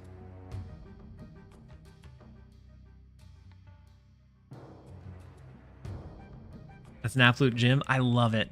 And it's the only one that I've bought any kind of cosmetic for, because you get 5 for the price of 1. So it was hard to turn down. All right, let's go Green Goblin, White Widow. They may move their vision over. They may cap this one out, but if not, we have the Green Goblin that goes over there. If they didn't play anything, then we would have the White Widow that sends that way too, but they did, and so now they are full capped going into turn number 6. Athena won't be able to scale anymore, so we just need to do our Demon, and then it looks like Cannonball is going to be our best bet. It's going to clear out, it's going to be a 19 power swing. So they go down to, then it's +2 from the lake. So 7, 8, 9, 10, 11 goes down to what, like 3? 3 in the right lane. Demon summons the oh wait, let's do the Cannonball first. Cannonball first, then Demon. Otherwise, we're just going to ship the vision over into that side. Or they do have the Captain Marvel. And so how much do we win the left lane by? That becomes 8, 12. We become 17, 22. Okay, even with the Captain Marvel moving, it shouldn't be enough, as long as we don't mess up the Cannonball order. And so I know that we're good. I was worried about the potential Captain Marvel move, but it's not going to be enough to overcome it.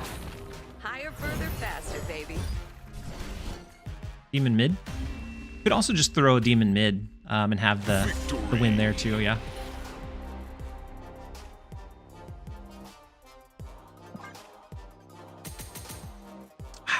I'm really surprised that they stayed, honestly, for the 4 cubes there. That feels like it has to be a retreat, not being able to play on turn 6. I like how everybody was yelling at me about the order. I appreciate you guys looking out, because I've been slacking a bit today.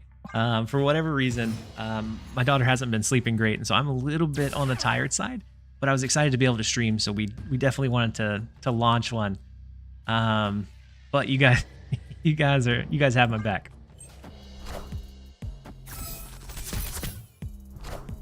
What card would you replace Alioth with? For Alioth, you could go something like Red Hulk. Red Hulk would end up being like that really big power play.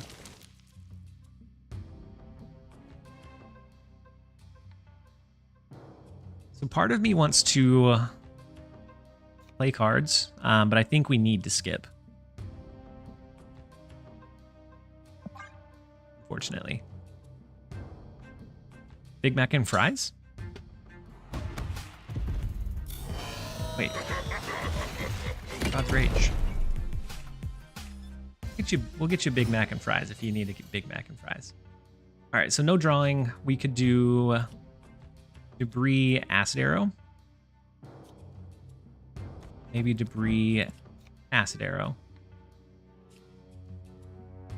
Or we kind of spread out how much we're cluttering with like a Debris, Acid Arrow next turn. We surprise them with a Hobgoblin mid, which opens up the line for like a Cannonball potentially on that last turn. That was the order joke. Oh my goodness, God's Rage. It went over my head. I don't know what's going on. I am not catching the things I need to catch today. So we got cooked by a 2-card combo.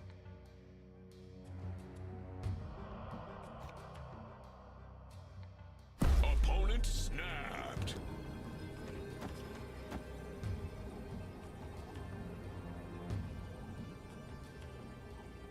Clogged the Clogger? Yeah, yeah, we got Clogged the Clogger. We can clutter their right lane. But if they have like a Goblin, if they have like a Titania or something, it might backfire on the right lane. After that, the only little bit of benefit that we have is hopefully a Cannonball in the left lane on the last turn. But I still think that's kind of risky. We are going to go and stick it out though. The White Widow on the right, the Viper's going to send them a rock. They lose the right lane, we lose mid. It all comes down to the pivotal left lane. Ajax is interesting. Let's go with this. And hope that it's enough. because Ajax will move over into mid where we already lost. And I think we might be able to steal this one away. Bit unfortunate you have priority. We dropped priority though. They have priority.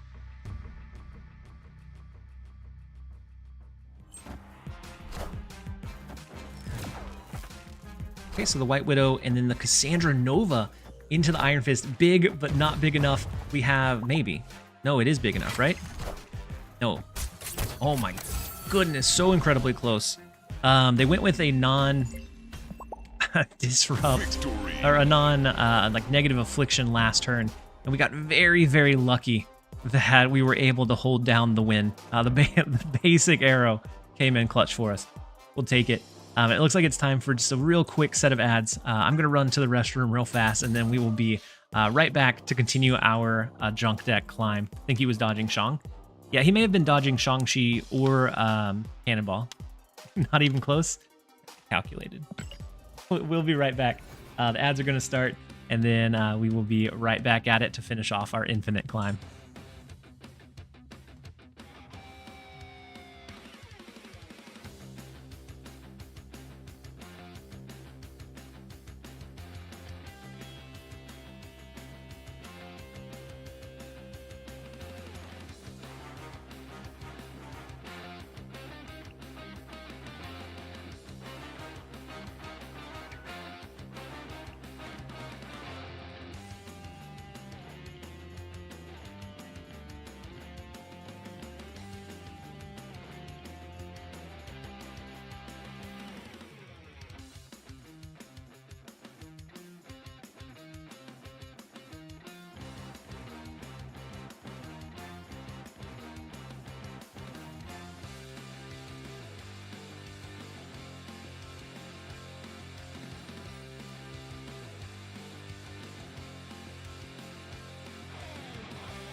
Cooks, you said I've probably dropped Kate 20 times now and still haven't seen an ass arrow.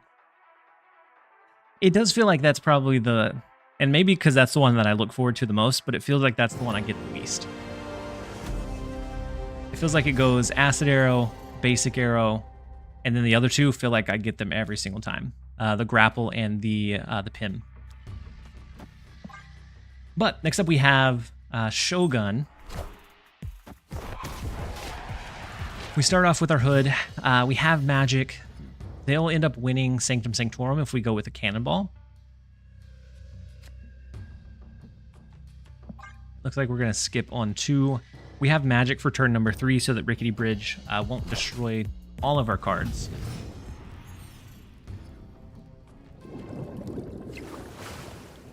Then Ravonna. Ravonna's kind of nice with Viper. But maybe we hold off a turn, see if they play into Atlantis. Ooh, they magic as well. Because if they play into Atlantis, we have the ability to do like Titania Viper, maybe full cap them in this right lane. With magic, with Ravonna, I'm thinking more in lines of like Tribunal deck. So we have to be a little bit cautious of like the Doc Ock play.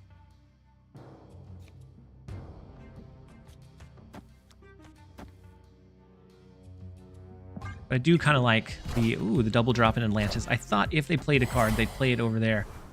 It looks like they opted to not drop anything.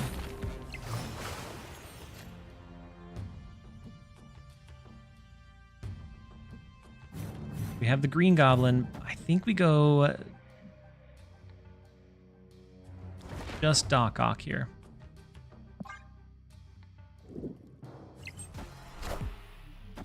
So in the left, I'm thinking Iron Man. If this is a Living Tribunal deck, we're looking at something like Iron Man. Killmonger. Super interesting. They weren't concerned with our clutter at all. Wasn't expecting the Killmonger play. So I'm not sure what else goes in this build. All right, let's go Green Goblin and then Debris. See if we can cap them out of the left lane. Then we'd be able to do Cannonball on the right to bring it home. Clog them again? Yeah, we're going to clog them again. They can only have so much destroy. We probably should have snapped into it. Ooh, Null is interesting.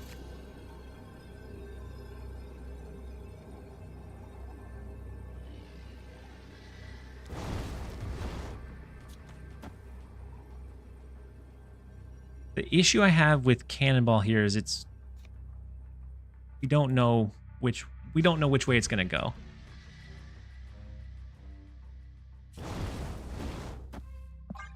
But I think it's our only shot.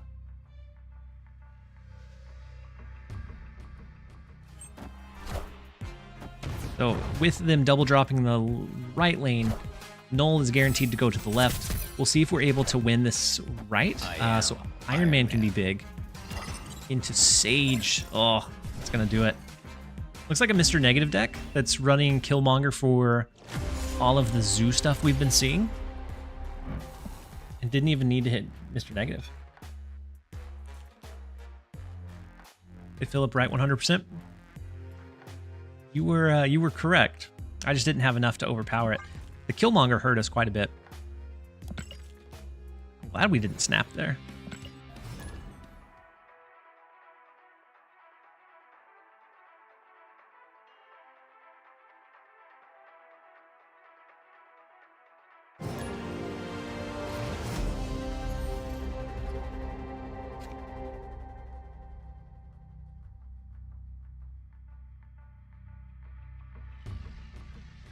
All right, next up we have Brew, which is always a solid player. Let's see if we're able to bring it home against him.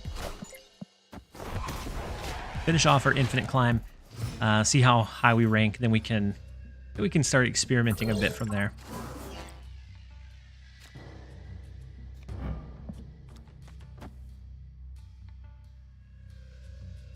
With the hub, typically I like Hawkeye or Kate Bishop on 2. But with the hub, it would mean that we won't draw, which is a little bit unfortunate. I'm still going to do it just in case we get like an acid arrow, but not ideal. No, we get the basic arrow and grapple. Then District X. Interesting. Okay. Let's go Green Goblin right.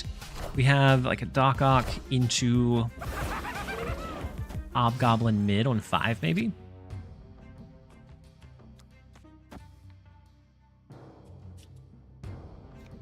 With the Hope Summers, I think they play into District X this turn. So I'm going to play Doc Ock into mid. See what we can pull. Maybe swapping the turn 6 around would have changed that outcome a bit. That right was full.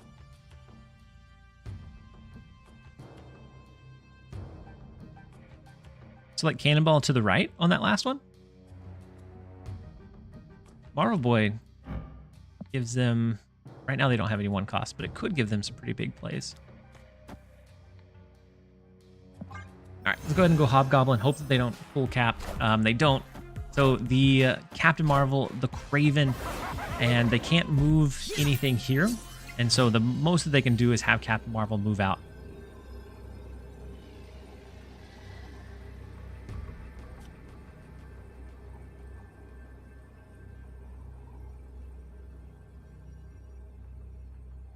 Turn 6, Gob right, Debris mid.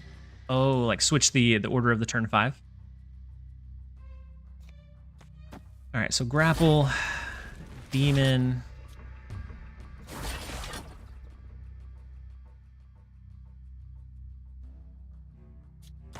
Miles. Or is 10, the most that they could scale this up to.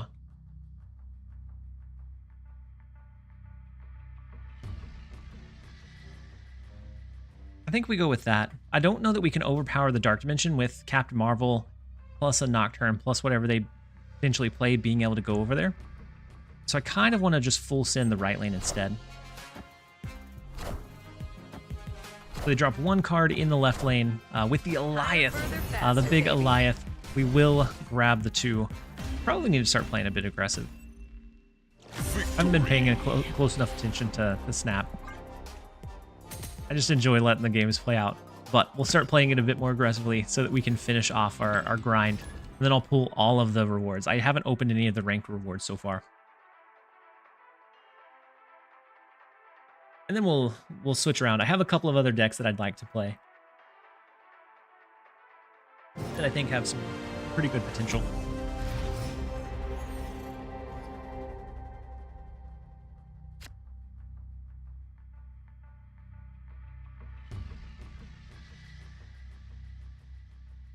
All right, next up we have Max.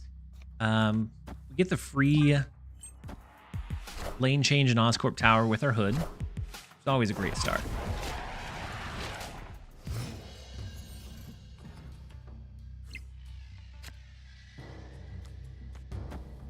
Let's go Hawkeye mid. See what we end up pulling from it. Maybe we even throw something like Basic Arrow over there, so that we clutter even more space on theirs.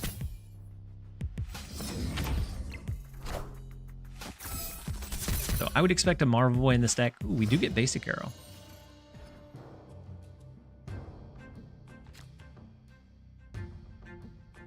But I think I'd rather do something like Debris. They already have 2 cards here. If they have Marvel Boy, that's going to buff all of their cards, so it becomes a little bit harder to have a precise amount of power for a lane to win. Where would you rank yourself among junk deck players? I feel like the people that play a lot of junk are it's a pretty small percentage.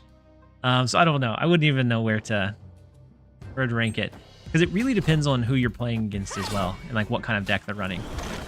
Because sometimes people can build and outplay the potential junk decks and what those can do. So I don't know. I wouldn't even be able to throw a number on it.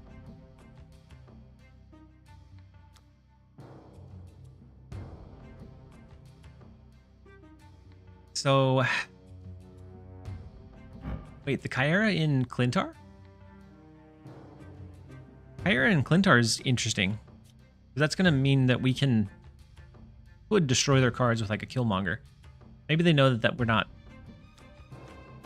going that direction. All right, let's go Viper into Basic Arrow. I'll snap into it.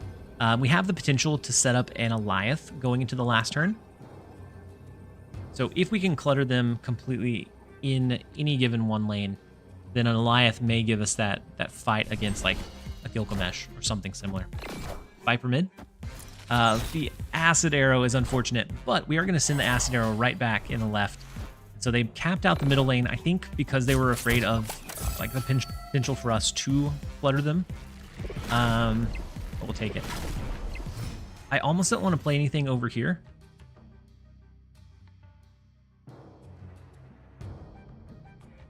We could do...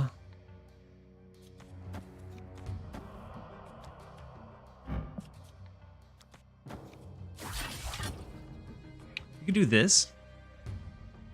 We wouldn't have initiative, though, because of Clintar.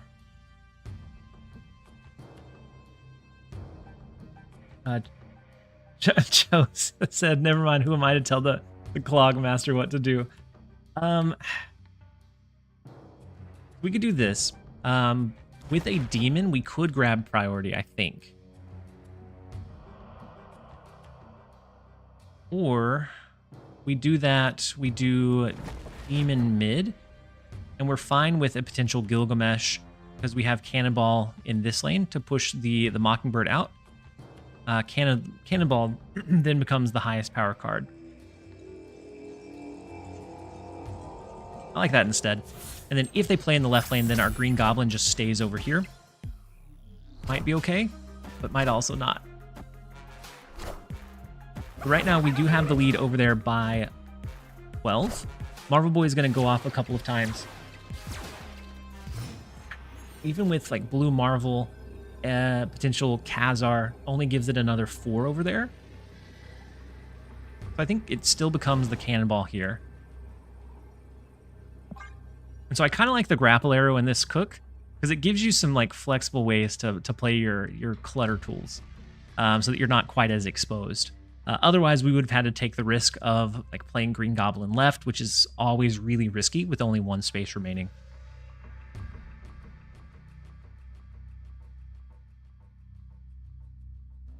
Blue Marvel brings them up to 6 in the left. Even if it hits everything over there, it wouldn't be able to do it. We'll grab the 2 from Max. We'll jump over into the next one. I'd buy the season pass for the grapple hook animation alone. The grapple hook animation, I do like it. I thought they did a really good job on that effect.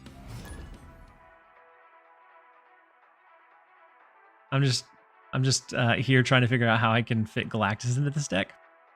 You might be able to do a cool like Shuri grapple hook Shuri Galactus deck. Could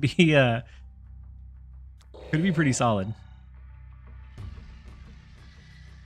You would have lost because Mockingbird wouldn't have died. Mr. Vister, good call. They had Kyra. Wait, didn't Kyra turn into a symbiote?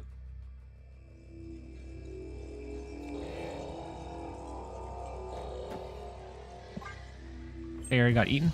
Yeah. I think the symbol was still there, but I think it would have still went off.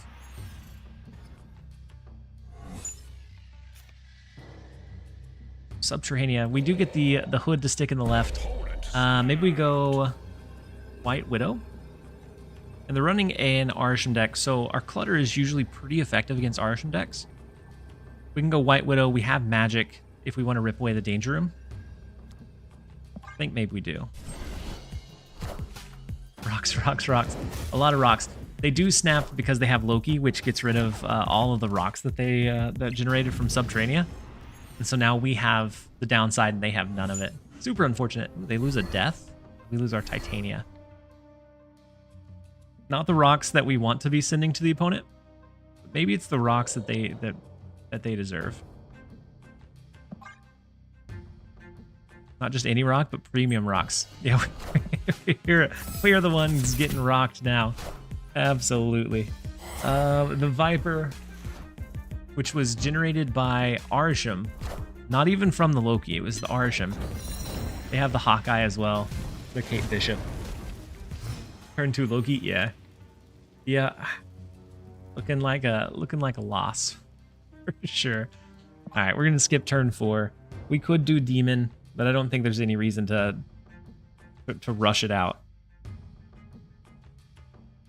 Well, that was a good snap? Yeah. Yep, it was a good snap from him. And knowing it was Arisham, probably should have expected that possibility, but we didn't.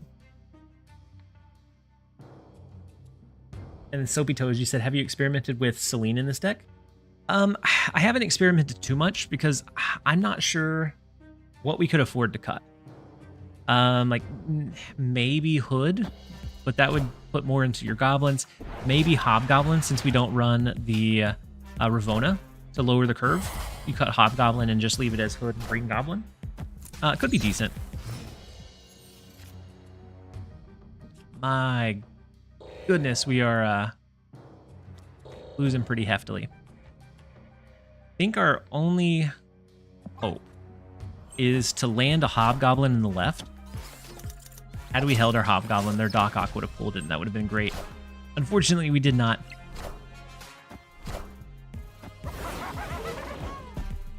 Land a Hobgoblin in the left? No.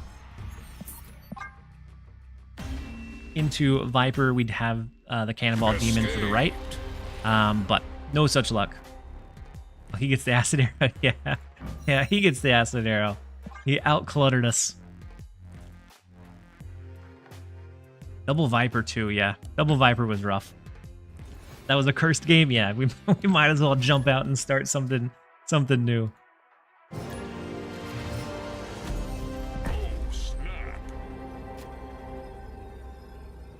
Selene and Doc Ock is nice. Yeah, Selene and Doc Ock can be a nice combo. If enemy had 13 or more cards in their deck, how would Loki work? No, so it replaces. So they could have like 100 cards in their deck. As soon as they play Loki, it throws away all 100 and it adds your original 12 cards from the opponent's deck. And so like that one, the second location was Subterranea, so we had 4 rocks mixed in. with Loki, they got rid of all the rocks and they just had 12 cards, which were our 12 original. And so it works pretty well in those cases. All right, let's go White Widow into the right. How's it going? How are you liking Kate so far? I like her flexibility, but I think it may take a little bit of time to figure out like where she fits best. Because I know a lot of people are throwing it into Zoo. I honestly think in Thena shells she'd be pretty good, giving you like a more consistent curve to make sure you're triggering your Thena every single game or every single turn. But I think it'll take a little bit to feel how good she actually performs in those. Doggo? Yeah, we got the doggo.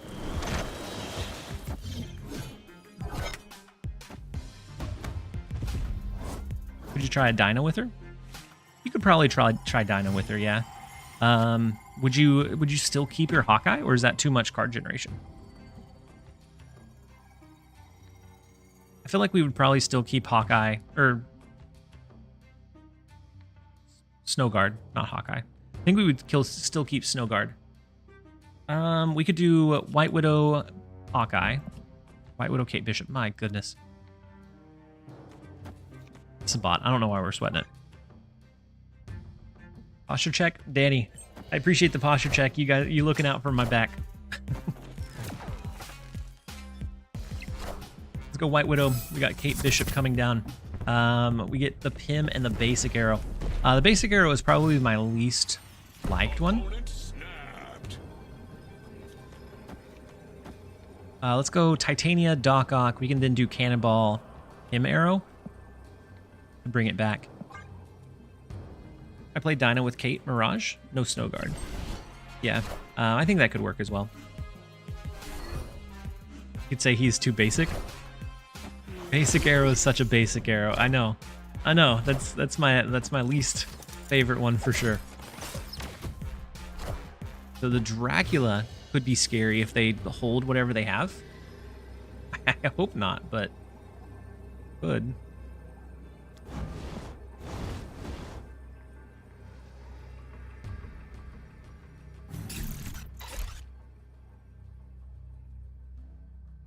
If they hold it for the Dracula, this ends up being 6.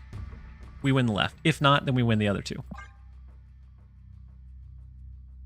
Unless they have some kind of crazy play, which as a bot they might. Yeah, definitely. It's definitely a bot. And then the Morbius comes down. And so we had both ways that they could have played covered, just in case.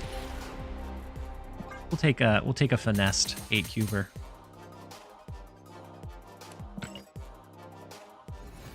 Basic arrow should be a 1/4.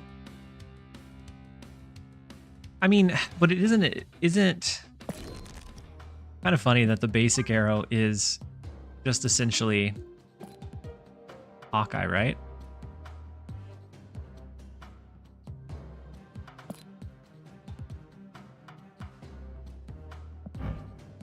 Oh no, it's 1/4. Okay, so it's a little bit lower Hawkeye, right? Or is it 1/4 after you play there? It's the old Hawkeye? Yeah, we're almost there. We switched over to Clog for a little bit, and so we're hanging in there. It's more thematic for them to have all on reveal. Yeah. And I think it makes for a cool like werewolf dynamic. You could play werewolf, you have the Kate Bishop, and then each of those arrows allow you to bounce your wolf around the board. I think it can get congested pretty quick, and so I haven't had a whole lot of success with it, but I do like the idea. Hi TLSG in chat. The Hefty Messiah, welcome in. Hopefully you're having a great one so far. Glad that you're able to jump in and join us. And so the double Raptors in the left. Let's go Green Goblin left into probably Viper. Because with the Spider Ham, I'm thinking this is probably like the Sandman deck. So I want to save magic for turn number 5. Ooh, so nothing reveals this turn.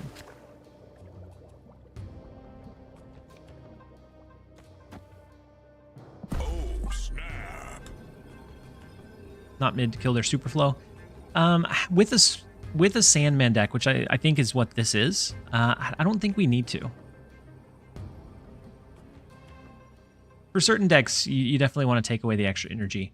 For the one that we're going up against, I think we're okay letting them have a little bit extra.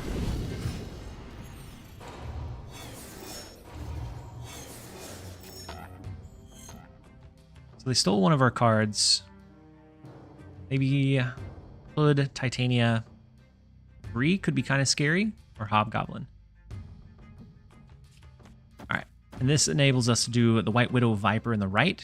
And then on turn 5, we can always magic mid. Why not gob mid to deny energy?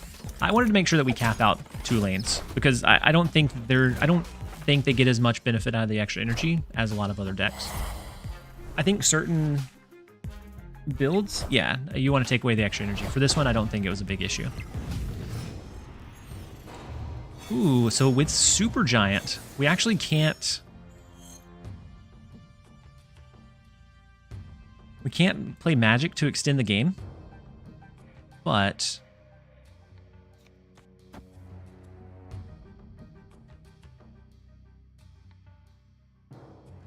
Something like Goliath left. We could try Goliath mid. No, we wouldn't want to try Goliath mid.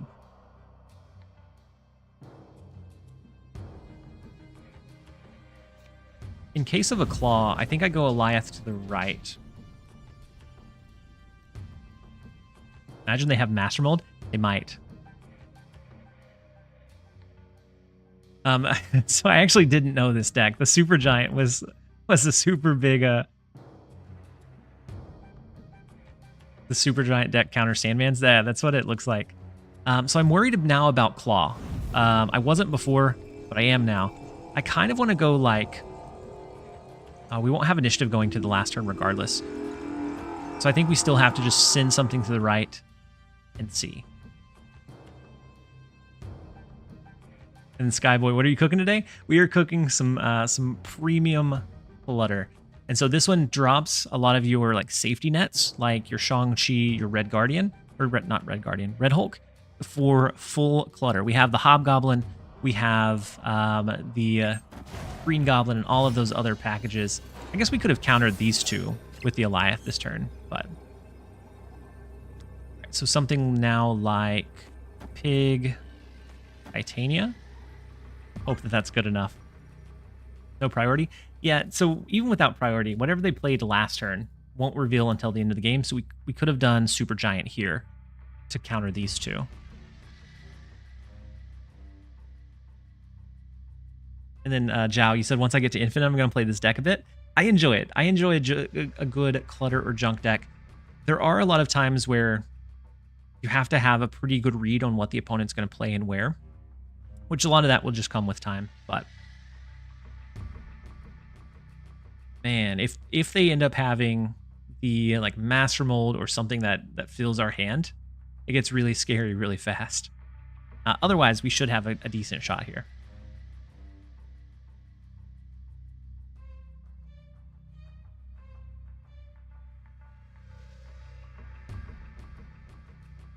We win even against Master Mold and Maximus, so both of them?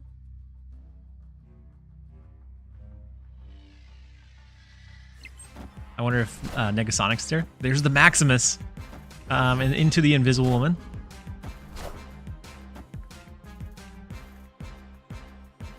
What else is there? Is it Master Mold 2? Copycat ends up being the Hood, which is fine. And, ooh, Killmonger. Wait, they shot themselves in the right lane. All right, so we do still win against it. Killmonger was an interesting choice for the right. Take the 4, though.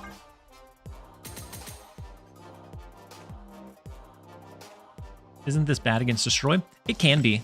But you can sometimes finesse it where you hold your debris until after they've dropped the Killmonger, and then you're just looking to full cap them in a lane without them having a destroy card.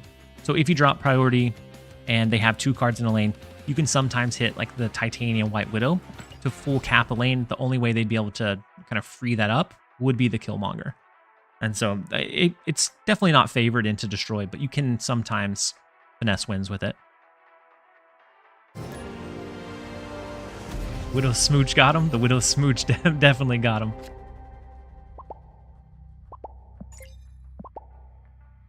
All right, next up we have Roram.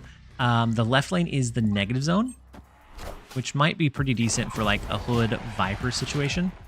Alpha, welcome in, and then the Phantom. Yeah, I love that that emote, and it's an album reward, so I probably never have it, but I do enjoy it.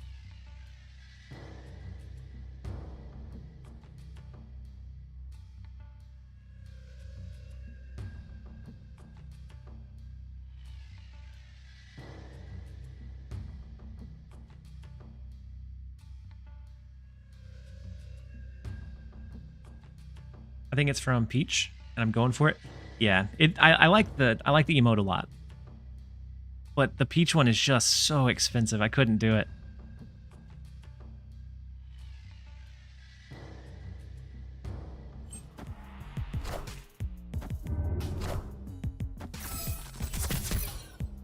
And then Hand of Blood, welcome in. Hopefully you're having a great day so far. Oh, I'm doing a bad job of keeping track of stuff today. So the ads are going to start. I apologize, you guys. I always try to make sure that doesn't happen mid-game. That is the second one I missed today. All right, let's go Magic. We have a Doc Ock. We have Hobgoblin for 5, maybe.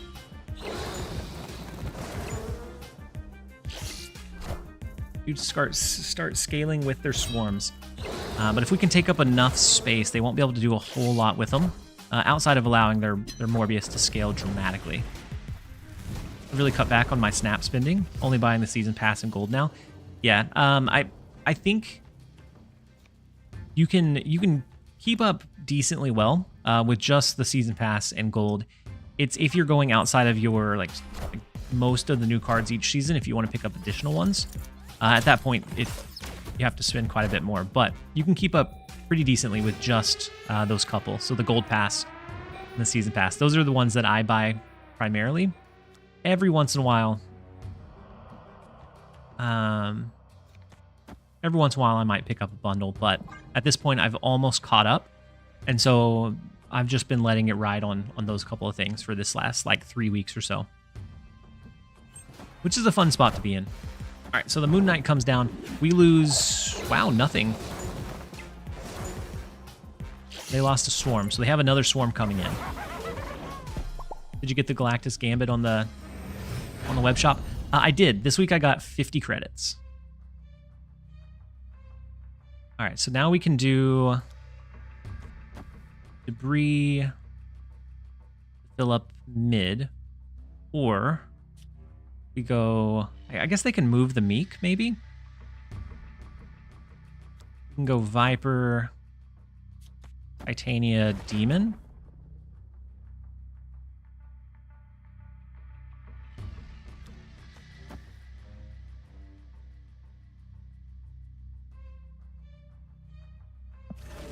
Or we go higher curve and we just go Viper, Green Goblin.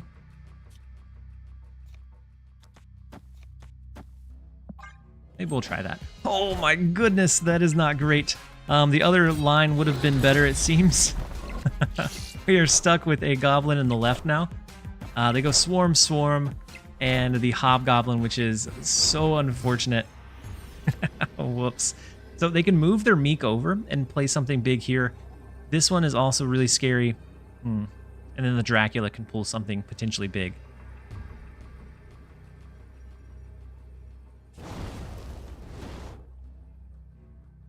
Something like...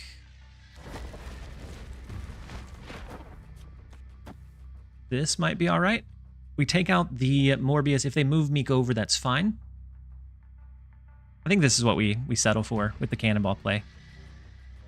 That Viper? Yeah, that Viper did not end up working for us with the full cap on the left. It was a big play, though.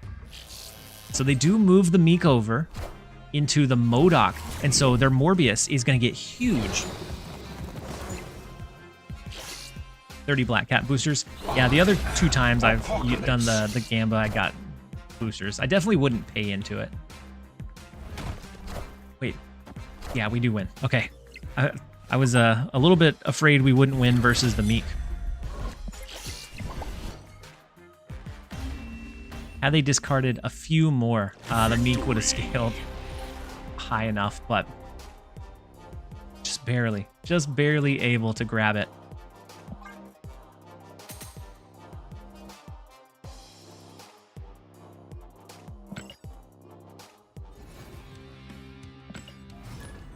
So about 15 more cubes, we'll be able to hit infinite.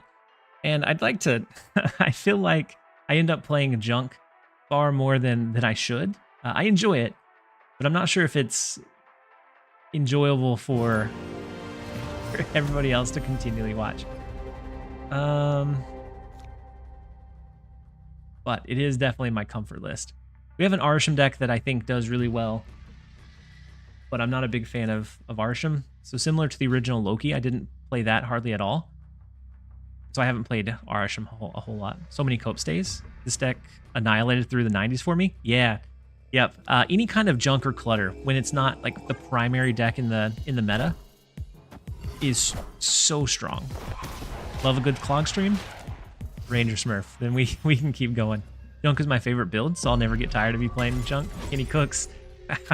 I've found my people. All right, so the left lane with Mindscape does get a little bit scary, but we have Viper as well for the left lane. We can't change Mindscape, so we're going to change cards going into the last couple of turns. Depending on what we draw, that might be... Ooh, okay. We do get magic, so we can change the Mindscape now. I think we go Viper into like a Demon Magic to cap out their left lane. Beanie said, I love watching TLSG, but hate Clog. I'm so sorry that I that I send such a an awful deck into the game. I'd play this deck, but Cannonball is not worth to buy right now. Yeah, I don't think he's worth it to buy. You could replace him for something like Shang-Chi, but it does get. I don't think it's a 1-to-1 transfer. But that would probably be the best bet. All right, let's go Titania and Magic, and then we can see from there. We will lock them in with that 5 power on the left, but having that finite or that fixed amount of power to compete against is so much easier than like the guessing game. Not the same because of priority? Yeah. And just sometimes Cannonball is going to be higher base and take care of more power for you. All right, we can either go Hobgoblin mid. I think we look at Hobgoblin right instead, though. Next, we can do like a Green Goblin Debris play to try to full cap them going to turn number 7. I've been playing Zoo with a Nihilist to counter this deck. People don't expect a Nihilist in Zoo. I would never expect a Nihilist in Zoo. So I can confidently say no, we do not. We do not expect that. All right, so we can do with Magneto. It pulled both Viper and Magic over. We can do Debris. Let's do Green Goblin first, and then Debris. That gives us the out for Cannonball right, Demon mid or Demon left to pull the Titanium back onto our side.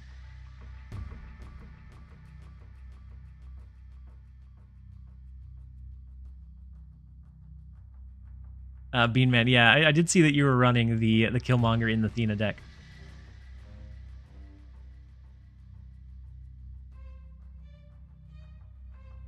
I put Killmonger in Zoo for a bit. Ranger, that is kill and fill with Ultron. Yeah.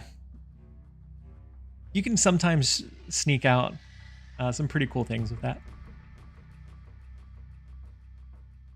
Legion isn't real? I'm hoping. I'm hoping Legion isn't real. But it's really hard to play around just that one card. And I know Binks was advocating for Legion, and I think Legion is super disruptive and belongs in a lot of Arsham builds. But I think most have ended up cutting it.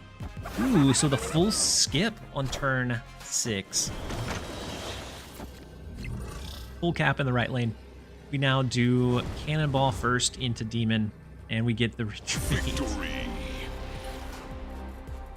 And then Melanin, you said, I really like Clutter ever since you dropped a video for it over a year ago. Kind of mad I skipped on White Widow.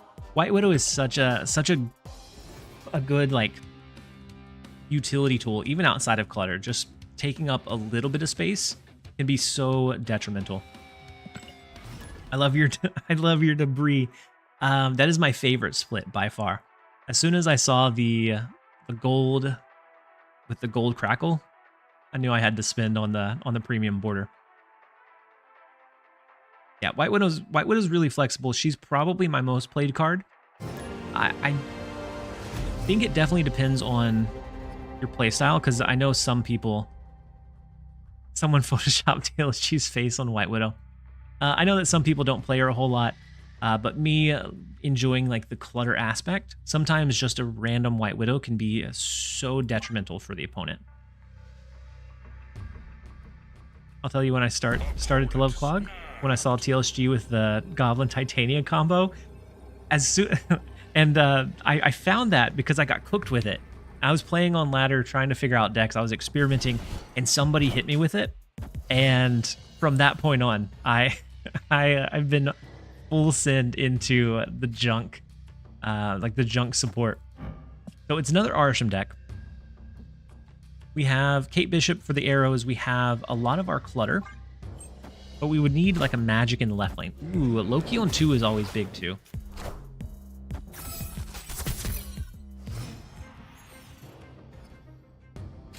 Then the grapple and pin arrow.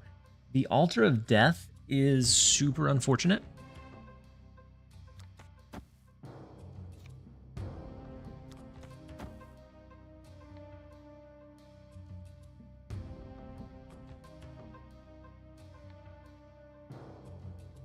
I kind of think we try to sneak in a green goblin here, but it's also a little bit risky.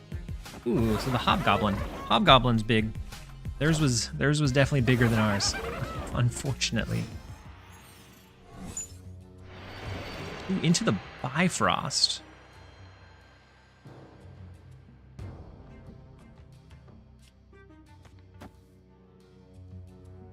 Doc Ock is kind of scary because if we pull a goblin, then it caps us out. Now the Toxic Arrow Titania play.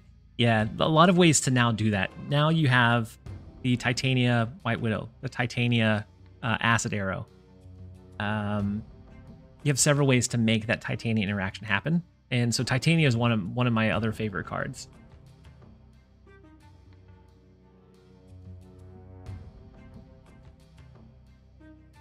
So Human Torch gets buffed up here from the Bifrost, which is a little unfortunate. All right, so they go with the Doc Ock. Oh, our Hobgoblin pulls. This is unfortunate. Well, looks like Kindle got the best of us. Yeah, I saw that this month had the Titania variant. I'm excited about it. Last month I wasn't super excited about the Colossus because I don't see a time where I ever use that one. But this one I would absolutely use.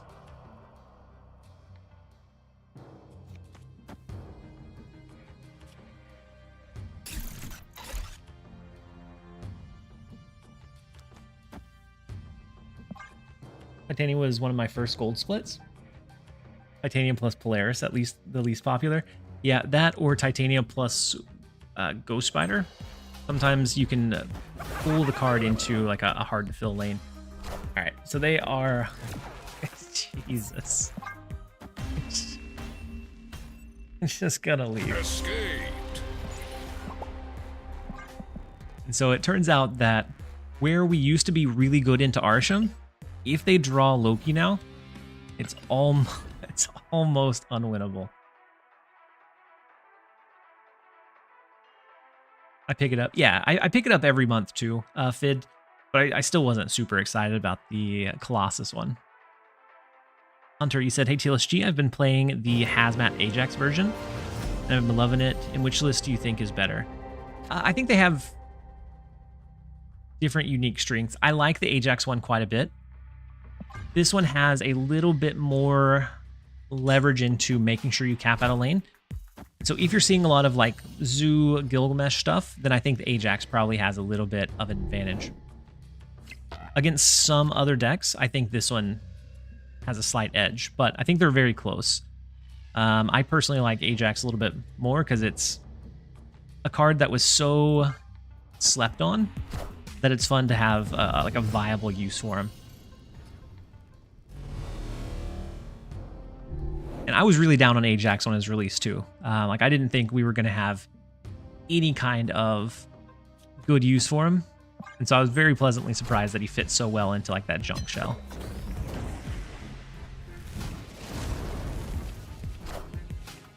So Copycat ended up stealing our hood, which is unfortunate.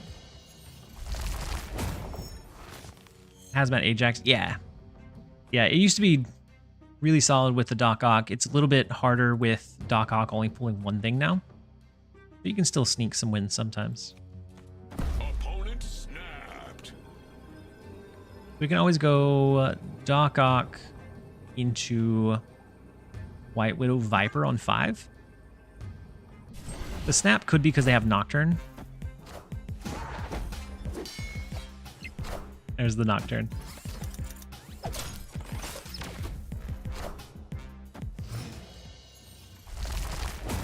Ranger, you said, yeah, whoever it was that first pointed out Hazmat Ajax is just a shell. I know that KM Best talked about it at least a bit.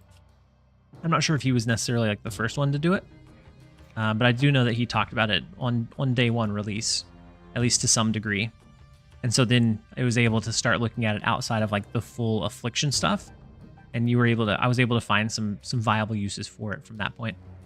All right, let's go. Green Goblin, White Widow. A really big right lane. The Gwyn pool is kind of scary. I think mid is fine, even with Nocturne moving over. But I think from here, I think we retreat. I don't think there's enough that we can do.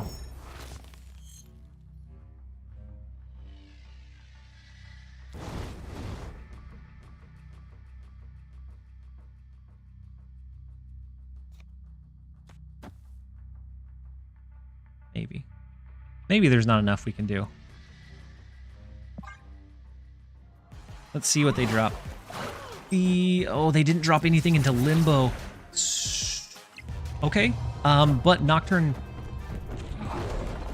changes the middle lane into Space Throne. The Demon comes down. Our Cannonball is going to hit their Kitty Pride, and I don't think it's going to be enough.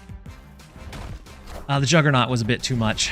Otherwise, it was very, very close. Had it stayed in the left lane, we would have been able to swing that one, but the Juggernaut displacement was just more than what we could handle.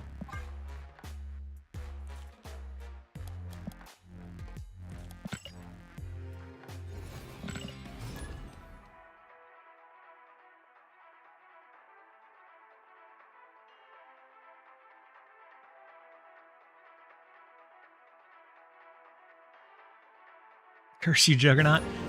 Juggernaut's a solid line. It's a solid line. Unfortunate. Unfortunate as it is very solid.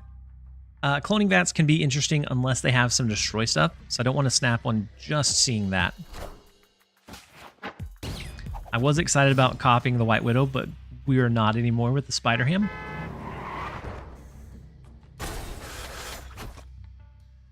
The Cloning Vat Taco Truck combo gets kind of interesting kind of quickly.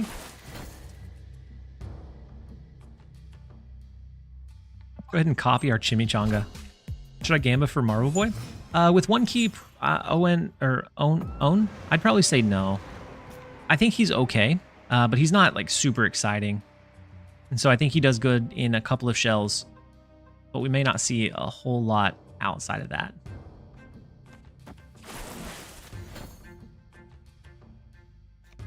Opponent snapped.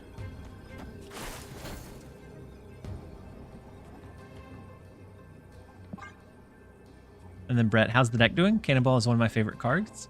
I like it. Hobgoblin without Ravona seems sometimes heavy-handed, and so it might sometimes be better to do like a Selene instead of. The order? I wanted the 4-power chimichanga. Wait, what do we mean? What do we mean order? And so now if I was able to do the chimichanga, if it hits chimichanga again, could have hit the rock. Wait, oh, we risk hitting the rock? Ooh, I thought I did it the other order. Okay, I see what you're saying, guys. My bad, my bad. All right, we can go Viper into chimichanga. That way we either get another Viper in hand, a buffed up one. We could also do the Doc Ock play, but I kind of like this. Oh, they full send the left. So chimichanga merging with the chimichanga is huge. Get an 8-power one back in our hand. Into magic, which we still have a space. Wild. What a big chimichanga. All right, so they have the rock that they buffed up, the nebula.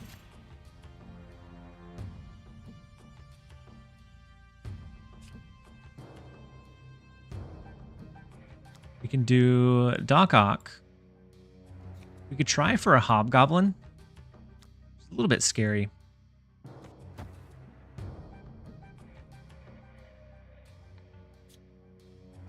We could also send our cannonball this turn to see if we cap them out in the left lane.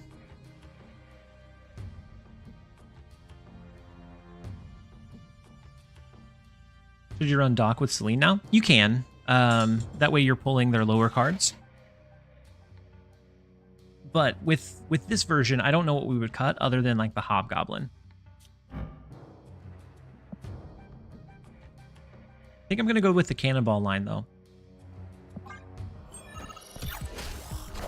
They do fill the left lane. We push the copycat over, so our debris suffers. Ooh, Claw is big.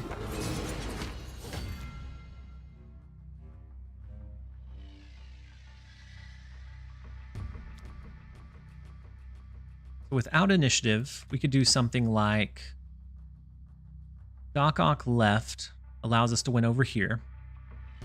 Into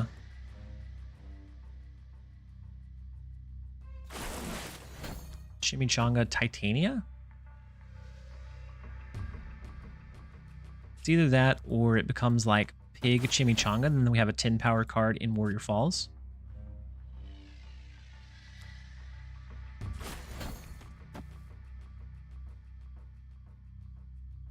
If we don't think they're going to scale anymore in the left, we can also go Titania. That goes up to 18. That allows us to do Doc Ock Chimichanga. Titanium plus Hobgoblin. Wait, where would we do the Hobgoblin? Oh, this isn't the last turn. Why was I thinking it was the last turn? You guys are right. I thought it was turn number... For some reason in my head, we were ending. All right, so the demon, the Sandman comes in. Super unfortunate, as it may be. Limbo, I appreciate it. I appreciate it. And then the Sandman is a bit too much to bear, unfortunately.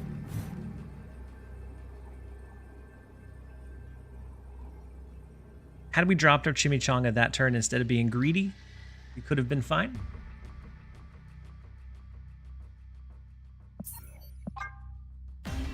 Yeah, and in this deck, I didn't really sense the Sandman coming with the Gladiator, but maybe we should have.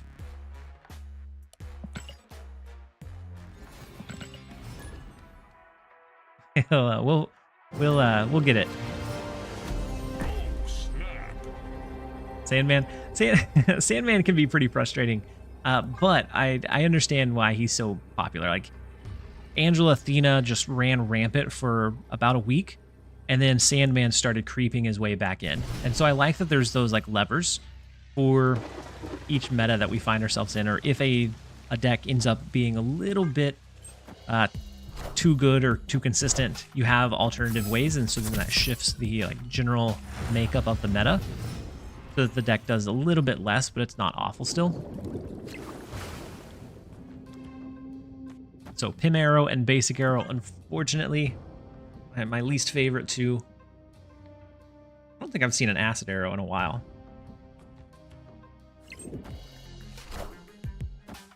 Should I wait until the end of next month for White Widow Spotlight or use tokens? Ooh, gotcha, Melanin. And so it depends on how many tokens you have.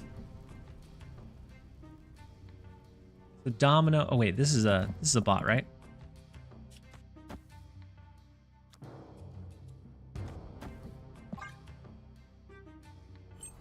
I don't have Eliath either, but I feel like he might be easier to replace. Yeah, Eliath is very much like flexible in this build. You could replace it for like Red Hulk and be pretty. I think be fine.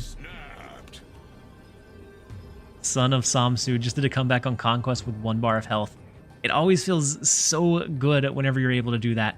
Can be very scary, but you have to have a lot of mental focus. You can't be tilting in any way, shape, or form. And so good job on your comeback.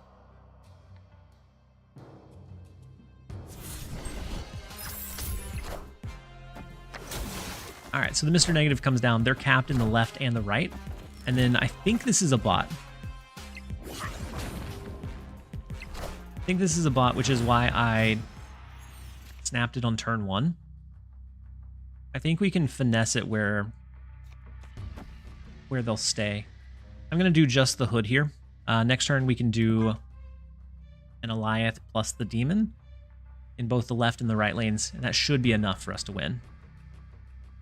Yeah, Red Hulk should be fine in its place.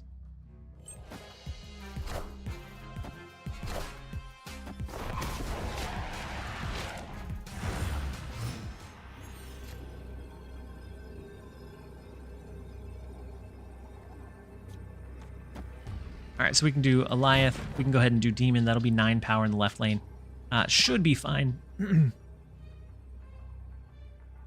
I think we are okay there.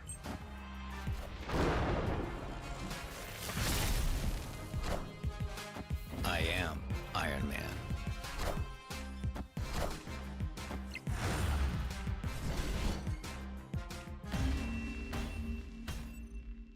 Victory.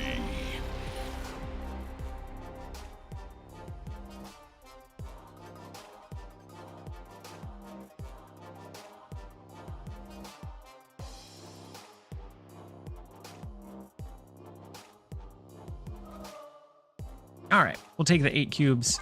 We'll take a bot win. We'll take those pity cubes every once in a while. Help us on our way up to infinite.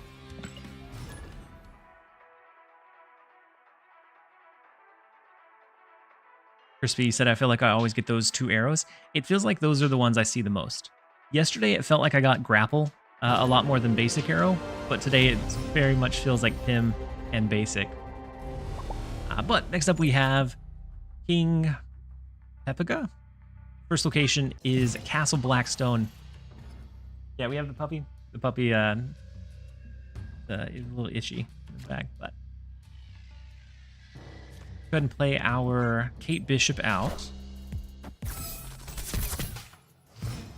Basic and grapple arrow. Unfortunately, we don't see acid very often. All right, we can go debris. Let's go ahead and go. I'm gonna go.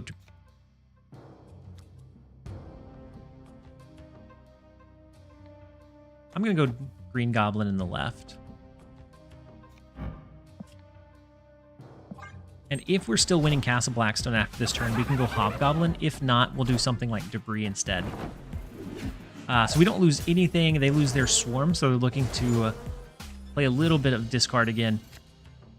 See if we can outmaneuver them.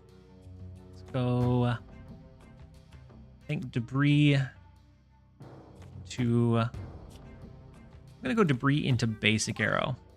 Grapple Arrow is cool with goblins. Yeah, it adds a little bit of flexibility in being able to like play a card somewhere else and have it yank over. The Cassandra, the Hydra Bob, interesting build. They also have the Swarm that they have coming in. Go ahead and go Hobgoblin. Hope that they don't full cap this middle lane. And then otherwise, I think we're okay in like a Cannonball Grapple Arrow or something similar over into the left. And maybe we even snap into it to make their Hydra Bob leave. Hydration Robert. It is Hydration Robert. We don't have our hood. That's fine. We still have the Grapple Arrow. They are capped out in mid. We have the win there with our basic arrow going up to 1-4. I think we now do Cannonball Titania.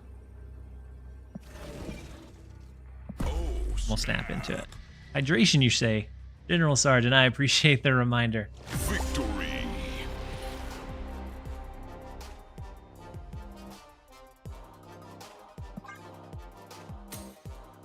We will take the 1 cube. Just a couple more good games. I think the last few months, the last game that I've gotten to Infinite has been a bot several times. Because when it gets this close, a lot of times you're going to be grabbing like 1 and 2 cubes. And then at that point, I was able to grab a big ender.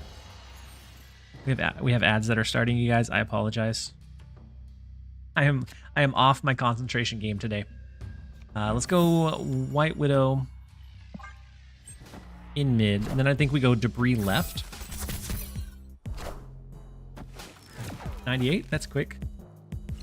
Yeah. So yesterday I ran this deck up to about 93, and then I stopped really early in the night so that I could climb a little on stream. Full interaction could be hitting the arrows with Celine and then sending them over.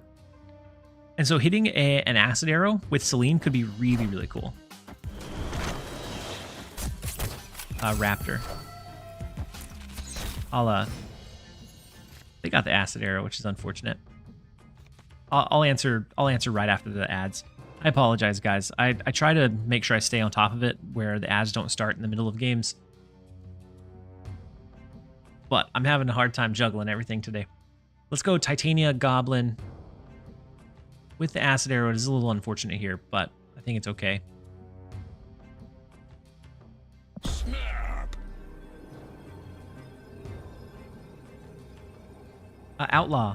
I apologize, Outlaw. So did the YouTube side run one mid-game? The YouTube side shouldn't be. It shows that they should be running later. But Outlaw, I'm slow playing so that we don't miss any or much gameplay. And then the lemon pepper, the shiniest of rocks indeed. All right, so the ads should be over. I apologize, everybody.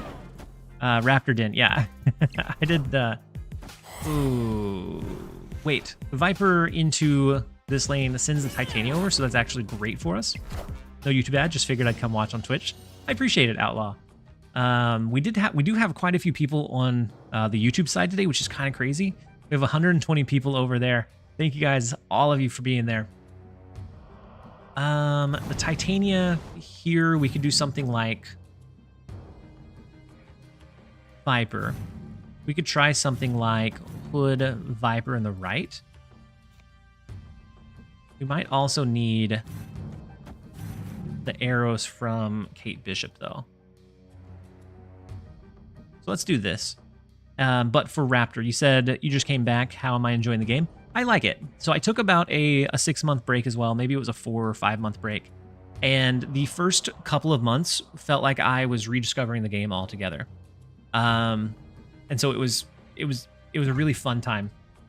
For the first couple of months, I was very limited on cards, but I was able to pick up the new one each week and then slowly increase my collection. And so it was, I enjoyed it. I've been enjoying the game again. It feels good to continue to cook and do those things. The Ghost Spider pulling over the Green Goblin into that left lane so that Titania can't do anything was brutal. So we definitely lost against Zuby here. We got Titania, or we got Ghost Spider cooked for sure. There's a Cannonball here. Is a Becomes a 50-50. If it shoots Titania over, she'll bounce to our side. I don't want to take the 50-50. Him ties mid.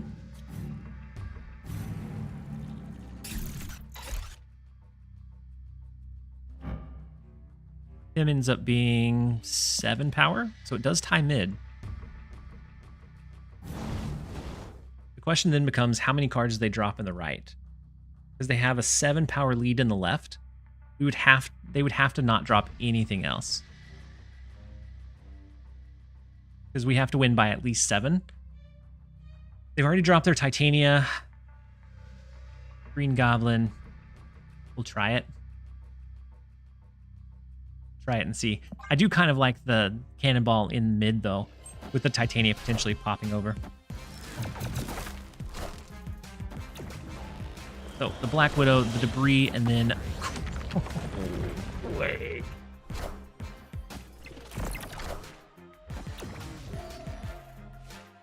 Got hard cooked. He got hard cooked, you guys. Even with Baxter Building swinging back our way.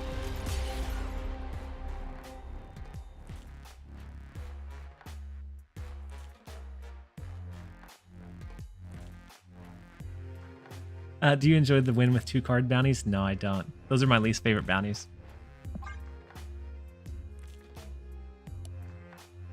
That was such an interesting cook.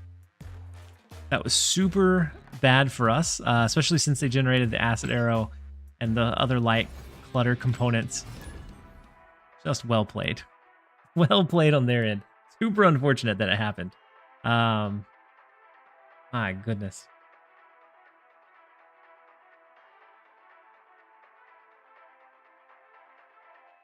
Quake is the only reason? Yeah, Quake was the reason they won it. But it's such an like I never would have. Yeah, they cooked up an extra spicy combo. I never would have expected the Quake to come down. No matter how many times I was in that situation, I don't think we ever anticipate the Quake, which is one of the things I like about decks that utilize her and utilize her well. Lemon Pepper Wet. Thank you so much for subscribing for 1 month at tier 1.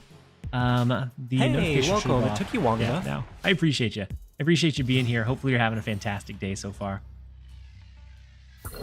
And then Raptor, yeah, they introduced an undo button. I believe we would have lost the tiebreaker. I think so. Because we had to win by 10. We had to win by at least 7 in the right to be a tie.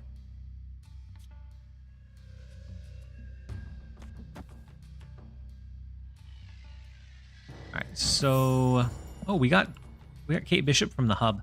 I'm gonna go ahead and go White Widow into the left. Socrates cooked us with a Loki last time we faced him, right?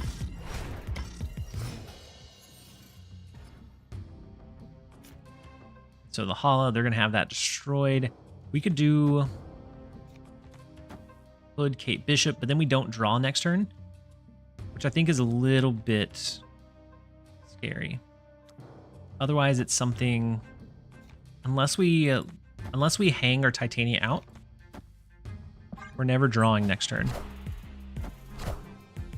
So I almost never like to play Titania that early, but I think this is one of the cases where we do. All right, so their Doc Ock is going to pull our Hood down. We're going to be, unless we draw Viper, we're locked in with that negative power here.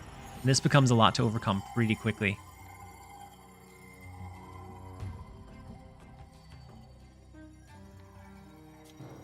We could double up mid. Try to take back the tempo. That's what I'm going to try. Because I feel like they're going to play in the Baxter Building. Which, if they do, this still works, right? They play 1 card. She bounces over.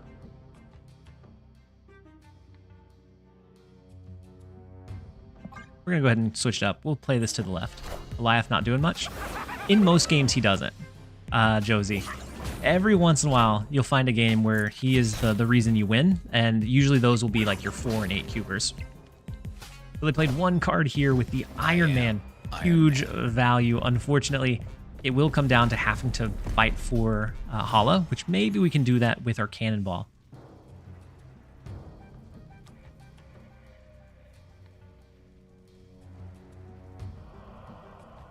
We can go...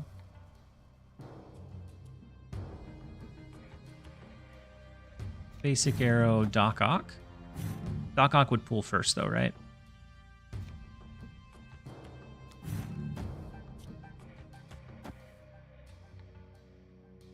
Maybe we go basic arrow, Doc Ock to the right. We have the Cannonball for the right. We have Demon for the left. I just want to snap into it. Snap. Too shy? Yeah, he's on stream right now, so he's not doing a whole lot. Chris from EU, thank you so much for resubbing with your Prime sub today, TLSG. Hope you're all right. Thanks for the content as usual. Thank you for being here, Chris. Hopefully you're having a fantastic day. I'm not sure what that puts us up to. The resubs, for whatever reason, don't add up as well. But all right, so we pull out the Shadow King. The vision in left is very scary, so it makes it a lot harder for us to pinpoint exactly what we want to do. I still think we go with Demon into Cannonball right. I think that's the play we go with. Chris from EU with the 5 community gifted subs. That pushes us up to at least 10 for the day. So if you picked up one of the gifted subs from Chris, thank you for the support. And thank you for being here. If you picked up one of the gifted, make sure to give them a big thank you in the chat.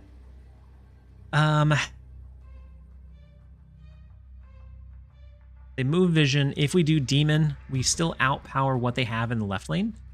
And so that would be okay. The Cannonball in the right, I think, gives us a lot of potential in the right lane as well. So that's what we're going to lock in. They could move the vision over, play something big in the right, and just leave the left as is.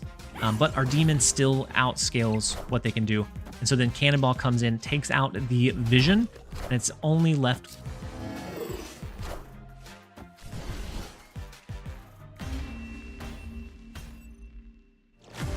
with the claw into Maximus.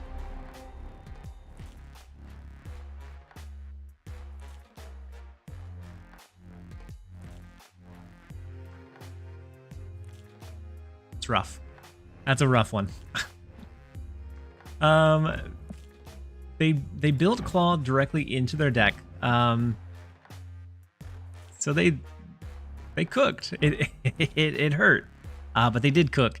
They did win that one well. We had the ability to win had we played our Demon to the right and just left the left alone. I honestly didn't expect them to have 14 power plus the vision that came down in the right lane. So they cooked us for sure.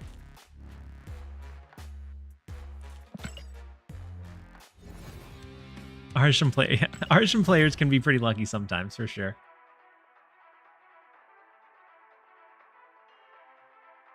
That's why I never snap against Arjun. I didn't. They snapped. No, I did. We lost 8, didn't we? Yeah. Yeah, so I snapped. Well, unfortunate, but... And so Socrates hooked us for, I think, 2 or 4 the first time, and then 8 the second. And so they're going on our list. We have to find a way to beat them. Let's go Kate Bishop into mid. We can do our Hood over to the left. We have Grapple Arrow, which will allow us to pull a card over into the Altar of Death, which is nice. We finally get the Acid Arrow as well. Yeah, it's Jimmy Dinkins, which is another really solid player. Get Magics. Do we ever want to Magic mid?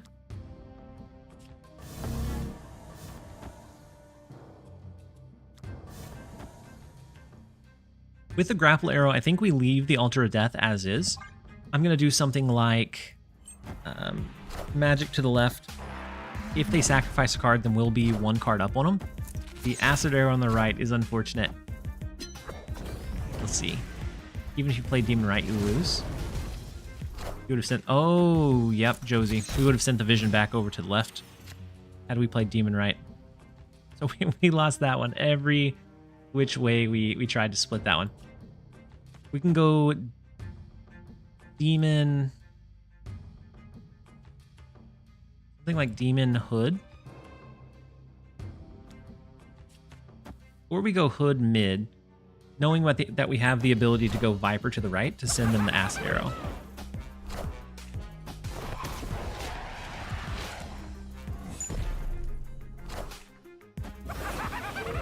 Or we go Viper left instead. Big Cassandra Nova.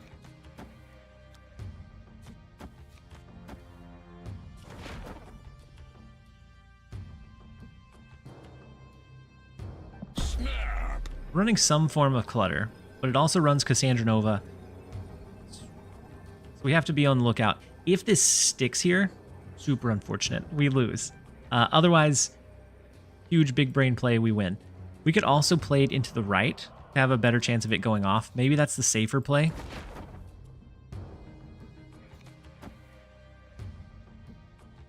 Because we do have the grapple arrow for mid.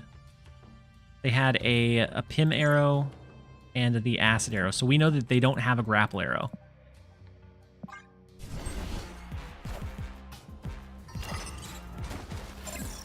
So glad we changed. I'm so glad we pivoted our play. They do have Iron Fist, so the next card they play will move over, but they have to play their first card here. So I think we go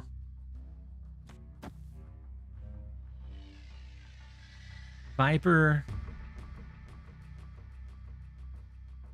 Get extra energy going into the final turn. And then we'll do something like Grapple Arrow, Doc Ock to the right. Ooh, yeah, you're right, Kenny. Iron Fist would have hit Sage. And so they're locked into the left. Their card isn't going to move. They still have to play into the Altar of Death to get power into Morag or get cards into Morag. Grapple mid? Yeah, we're going to grapple into mid. That way we can pull the Doc Ock over. Ooh, the Ghost Spider is big. They open up some space in Limbo. And then they hobgoblin us right back. How rude. So can they beat this lane, though?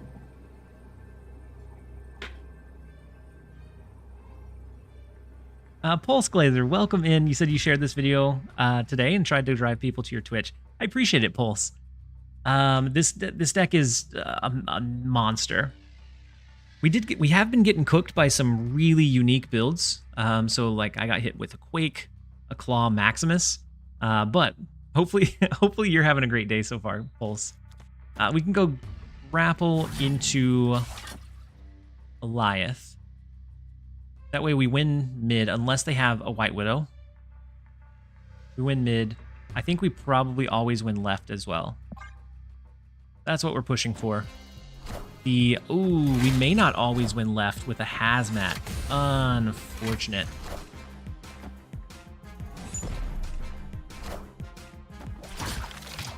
The Ghost Spider cooked us, pulling them out of the left lane.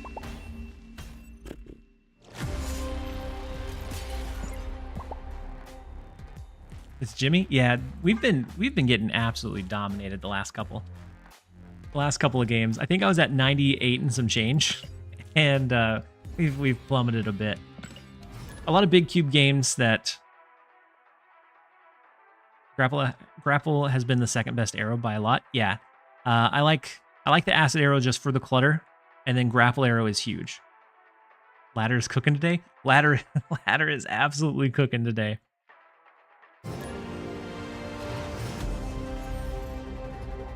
For Nocturne, it can be pretty cool too, yeah. All right, next up we have Villain. What was that deck? It looked like a mixture between like an Ajax Junk with some light components of like move included. Wild, but they cooked us with it. I think that's the second time today I got cooked by Ghost Spider. One of those cards that you don't see very often, so you don't expect it. But when it hits, it can hit hard.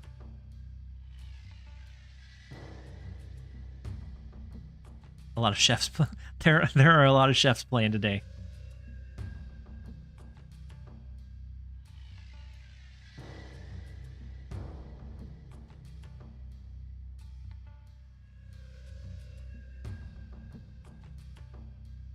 Ghost Spider nerf incoming? No, it looked like he was trying to God plus Ghost Spider scam people. Maybe.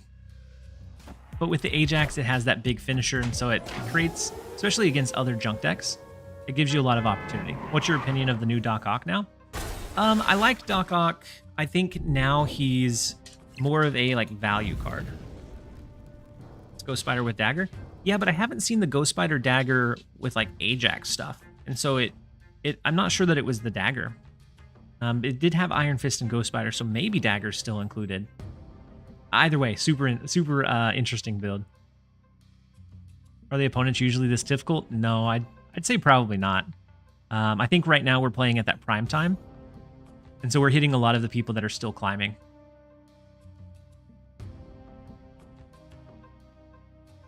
All right, so we have our magic. Let's go ahead and go Green Goblin for now. Woody's deck? Which one? The one that I got cooked by a second ago? Villain is the boss. Yeah, and he's always a super solid player. I'm kind of surprised that he's not infinite yet.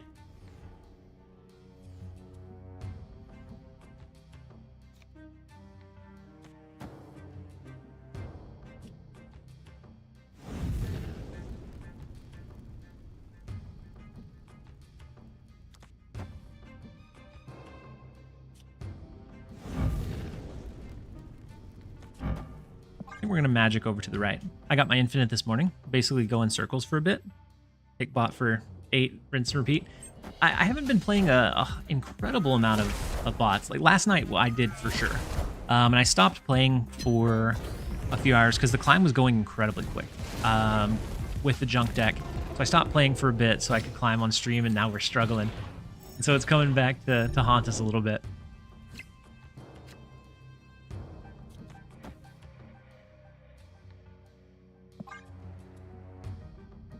But I know the infinite will be able to pick it up. It might be that we pivot decks if we continue to see things that are performing this well. Are there bots in the 90s? Yeah, there are some, depending on your MMR. So I think today we've hit 3. So it's possible, it's just not as common. Man.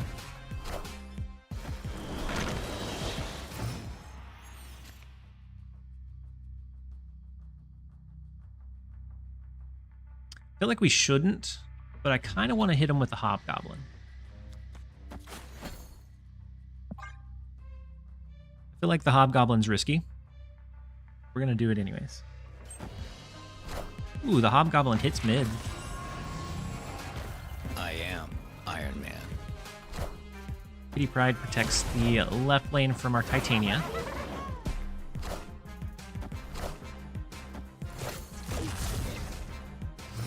I've been getting wrecked playing junk today. Yeah, it's one of the decks that sometimes it has to have that surprise factor.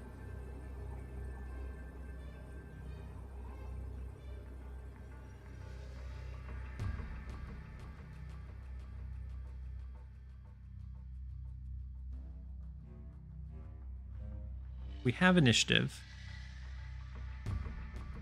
Do we think they ever overcome -16 power here? I don't feel like they do. I'm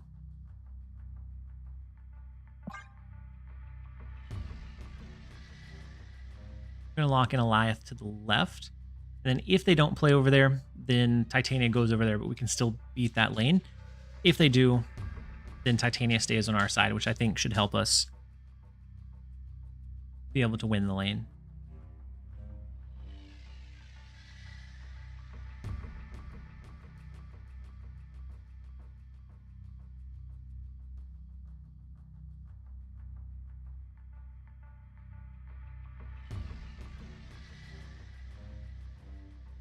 You said the boss was streaming right now? Maybe thinking through the play lines. Usually they play me pretty quick. So the triple drop, Sage over into the left is not gonna do it. We are able to grab the 2, which is just a small chip, but it's the starting chip in the armor. So hopefully we can start climbing back up.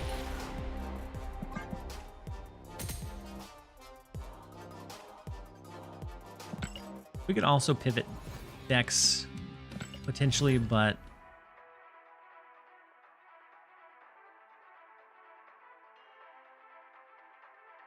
there's a handful that do pretty well right now. There's Arisham, which I don't enjoy playing Arisham. Zoo does decently.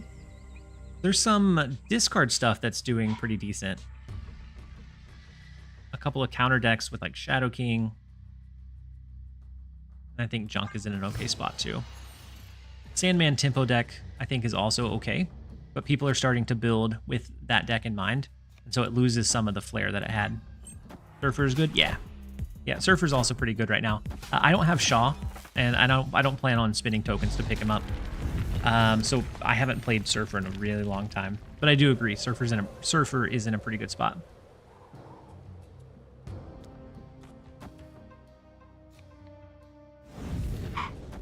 Let's go Debris into mid. If they lose, they'll have 3 of their 4 spaces taken up in the left lane already. So it starts being, Shaw can get huge. Yeah, but he doesn't really see play outside of that deck. So that's why I haven't picked him up. Like, not that he's a bad card,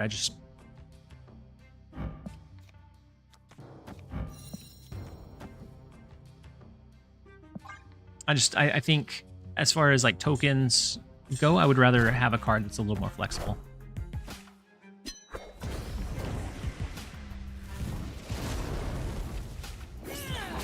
All right, let's snap into this one after this turn. Hood Viper left. We could have done Hood Viper to the left. I wanted to save Hood to try to cap out this lane.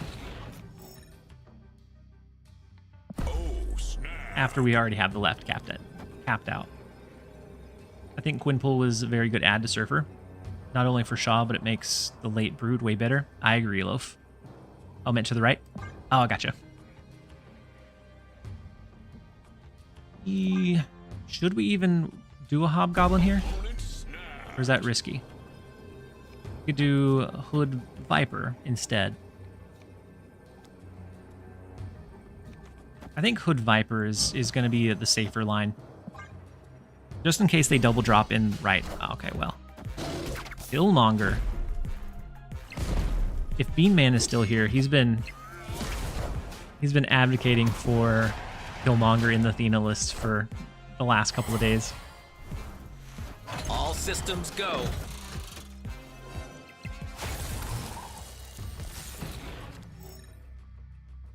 All right, turn 6. Let's go Hobgoblin left.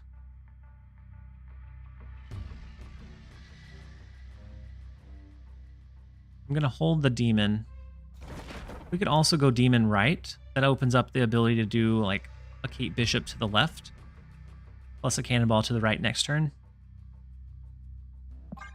Beanman, who stole my list? I don't know. Somebody, I mean, you were advocating for it, so somebody heard you.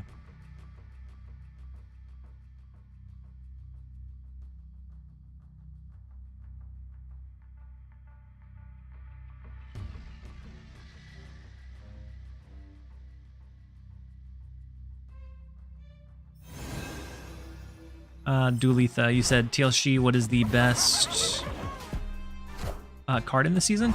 I don't know. It's really tough to tell, I think. Dexter's Cat's playing ladder. Dexter's Cat's doing pretty good on the ladder. So they can only play 1 card. Yeah, I don't think they can overpower what we have. We have the lead, even if this is a real 4. We have the lead over here, and so we could just focus on whatever lane from there. We'll take the 4 cube retreat. We're back on our way up. Back to 97, only a little bit further.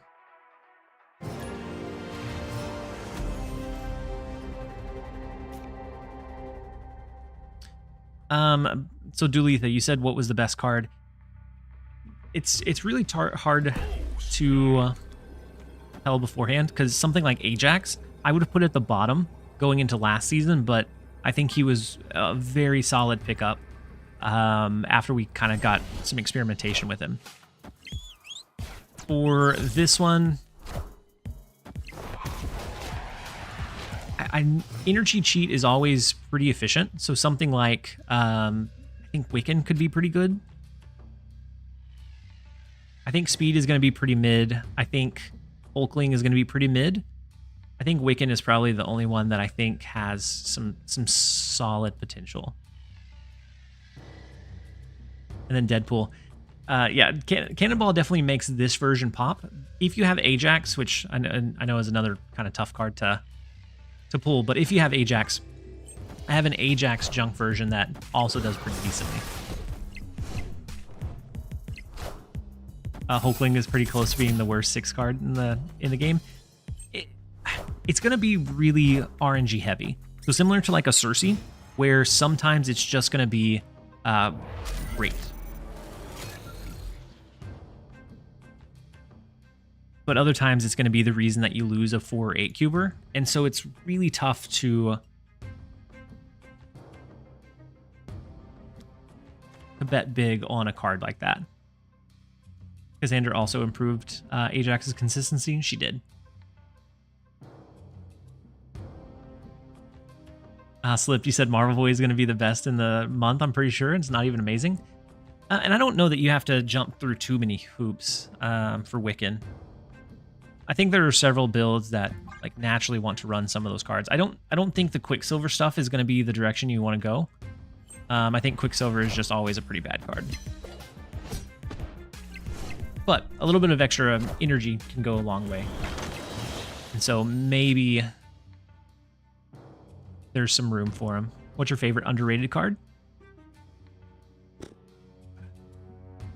I don't know, because a lot of the cards have done a pretty good job being decent. I like Captain Marvel, which I think is one of the I think is a lesser used card right now. She sees some good play in like that mid-range build, but I've always really enjoyed like Captain Marvel. Having that flexibility and that reach can be so tough for an opponent to really pinpoint exactly where they want to play their power.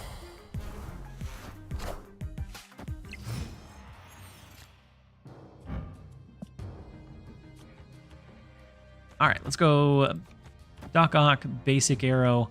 We already have the left locked, or actually, do we? No, I think even if we skip here, it's going to be a retreat. I don't think we ever get them to snap back. I'm just going to skip. And then Lord Machiavellian said TLSG loves his clutter. I do. It's a Death Killmonger deck. See if they have the Killmonger. Master Mold from the Triskelion is interesting. I think we end up forcing the retreat here, but I wanted to skip last turn just in case there's ever a slight chance that we could convince them to stay.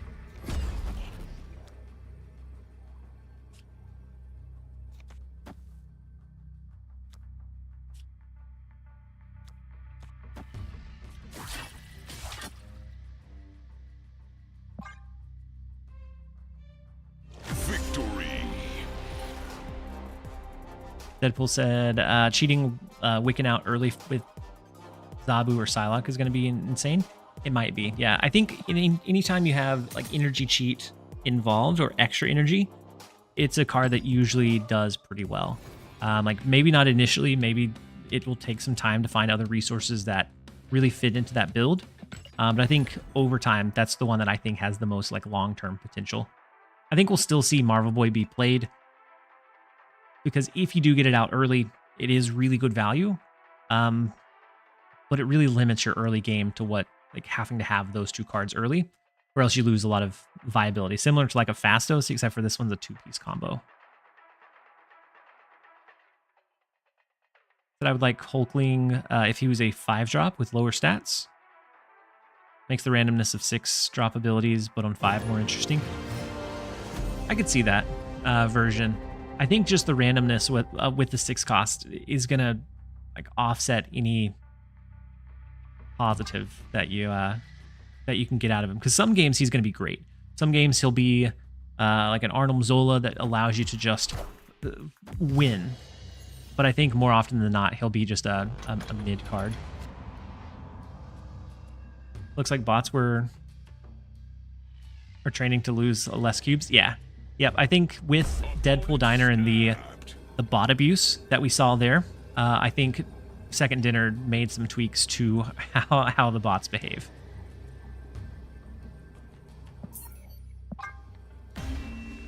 Thoughts on running Cole Obsidian over Khazar and Zook? I think it's probably fine. I don't have Cole Obsidian, but I know that he does decently in like the Gilgamesh shells. So the reason I left there, one, because I got cooked by them 2 times in a row, but primarily because they snapped going into turn 2, and last time that happened, they had Loki on 2, and so we're not even going to chance it. And then Pones alone, I don't think I caught your posture check. I apologize. I was sitting like a goblin and nothing could be done to stop it. Hulkling turning into Agatha? Yep, could potentially be awful. Opponent snapped. Turn 1 snap is scary, but Fid, you hit infinite, huge.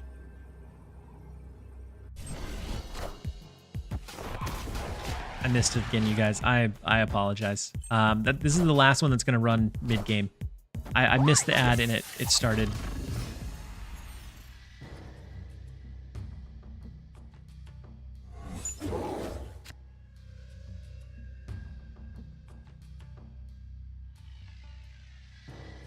The Gwyn pull on 1 is big. We do get our Kate Bishop. We have Viper to help us clear up the left lane a bit. My goodness, what happened to our hand? It looks atrocious. Where'd our demon? Oh, the demon went here. I don't know why it was still showing here. All right, so we can go Acid Arrow. We could go Titania, Acid Arrow. We can go Viper this turn into doing the double drop next turn. Let's do that. We'll see where they play. With Nor Dimension, they are going to have Copycat, Stole, or White Widow. Unfortunate. They're going to have quite a few cards or extra reach to be able to play their cards. I think we...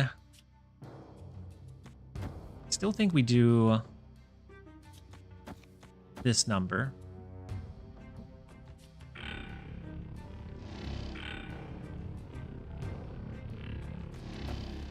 We can go ahead and do Grapple Arrow. That allows us to do like Hobgoblin here and pull it over.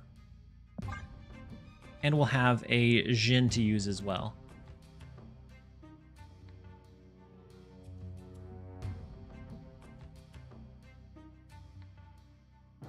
Wait, someone already said...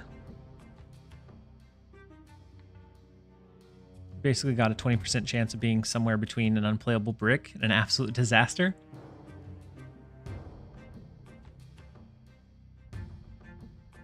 And then as we get more 6 costs, I think it'll be as we get more 6 costs, I think his ability may kind of widen. But I think initially it'll be kind of sad. All right, so the Absorbing Man copies the Copycat, which does send us a Widow's Kiss, but we're already locked in the left lane. We win that one. We get some pretty good utility from it. Hobgoblin will pull over into Nor Dimension. Then we can also play a Jin. Maybe we play Jin here. That way we get 1 additional free card going to the last turn. We can make sure that we tap out the Widow's Kiss lane. And then Liquid Gloves, are you winning? It's we've been cooked more times than I care to admit today. So we're climbing a little bit up, a little bit down, but the positivity stays true.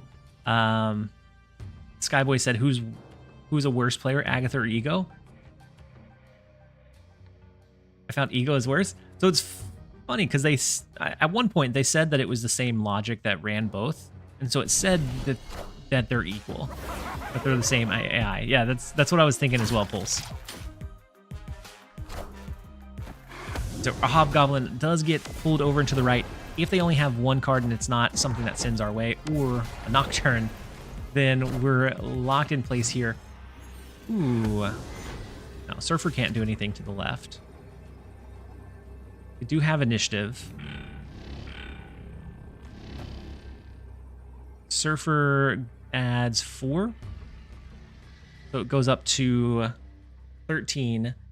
This goes up to 14 with the Eliath. I think we're going to lock this in. Cannonball would be great right about now, but we weren't able to find it. Let's lock in the Eliath to the right. Taking away the Widow's Kiss negativity, I think, gives us the reach that we need. Not when Killmonger is in play. Never mind. That is the reach that we don't need.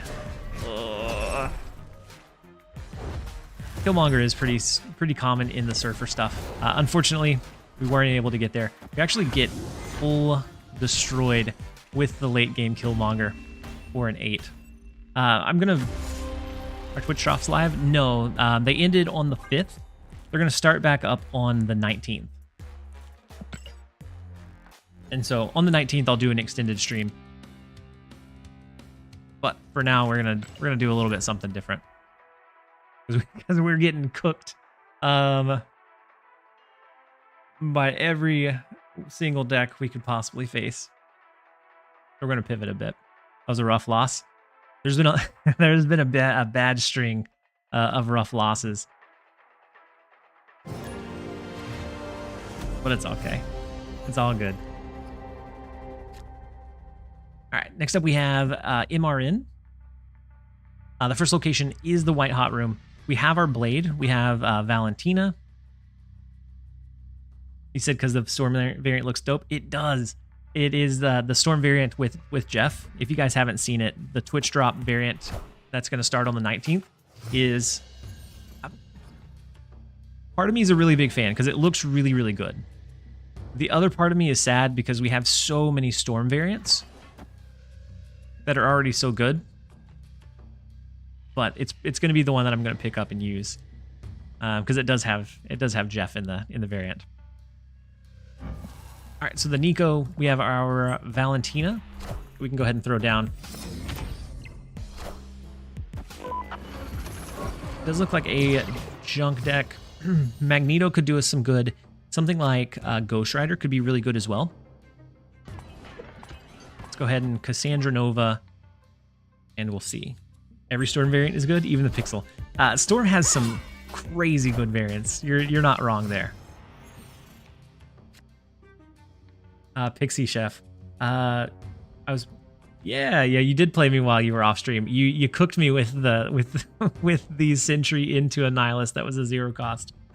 You absolutely dominated me with it. It was very well played, but it did hurt a little bit. Let's go ahead and go Magneto over to the left. We'll pull Kyra over, so maybe we can cap them out in White Hot Room. We are the future. Thinking that through now maybe is not the best, but at least it gives us a finite amount of power to face off with. We can do Blade Ghost Rider.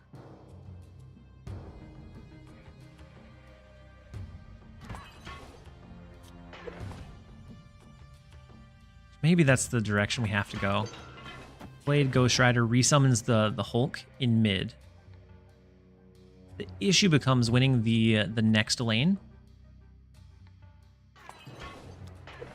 Is it ever worth it to do Blade Ghost Rider both in mid? We pull them both back? Do you know what Nate Biz is running? I don't. No, you're fine, Pixie Chef. It was a good draw. Like you know that's always a possibility whenever you get pixied. I'm not sure what he's running. I haven't ran into him today. Ajax left. Ajax left into... Might have been the play, yeah. The Squirrel comes down. They have a lot of energy, so they can play a lot of cards.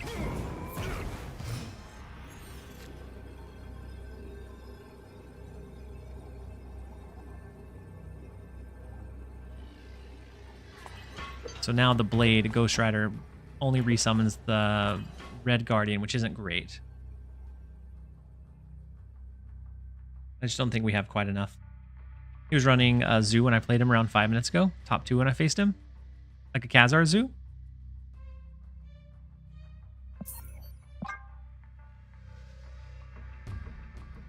All right, we can't beat the left lane, unfortunately, or the left or the right, unfortunately.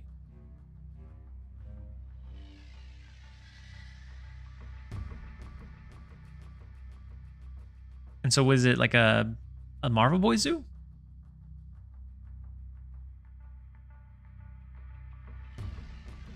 Why is it called Zoo? I don't remember where Zoo, like the original, came from. But it's essentially like a lot of like small cost stuff so that you're flooding the board. So it's like a constant attack of like small creatures rather than like your big power cards. So like here it'd be Magneto for a big card. For something like Yu-Gi-Oh! It'd be more than like a 3 cost. Something that you would have to like set up a summon for. And so it's just like a constant attack. It's from Magic. That was the same thing with Mill. I just haven't heard the Zoo story, I guess. Zoo Warlock flashbacks in Hearthstone. Zoo Warlock was a monster. I'd almost say that the Demon Hunter when it first came out was maybe worse than Zoo Warlock for a bit. Like that deck was everywhere. It was that was an aggro deck more so than a Zoo, but still, it was absolutely everywhere.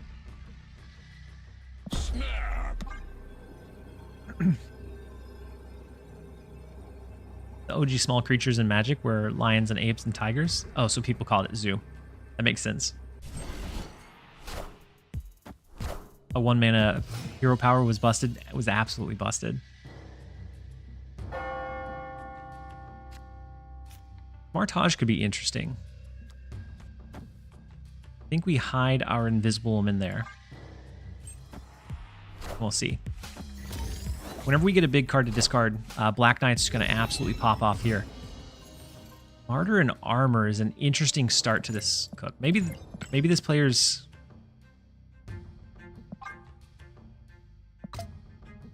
Thought maybe they were bot, but maybe not. Is this deck on one of the YouTube videos? No, it's not.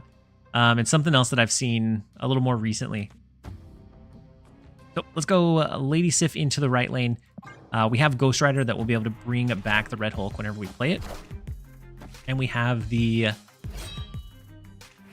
Ebony Blade to drop into the right lane. That one's not gonna grow too much, unfortunately.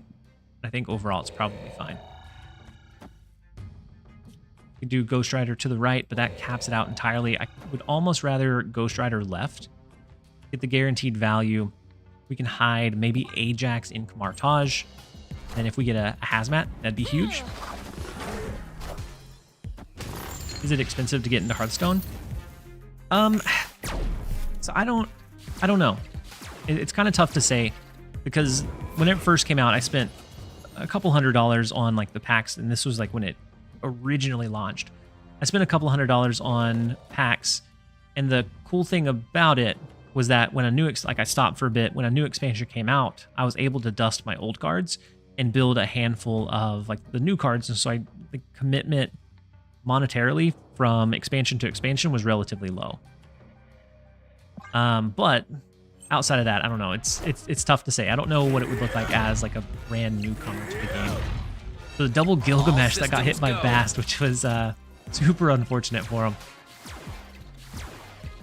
So it comes up to a 9 power after everything is said and done.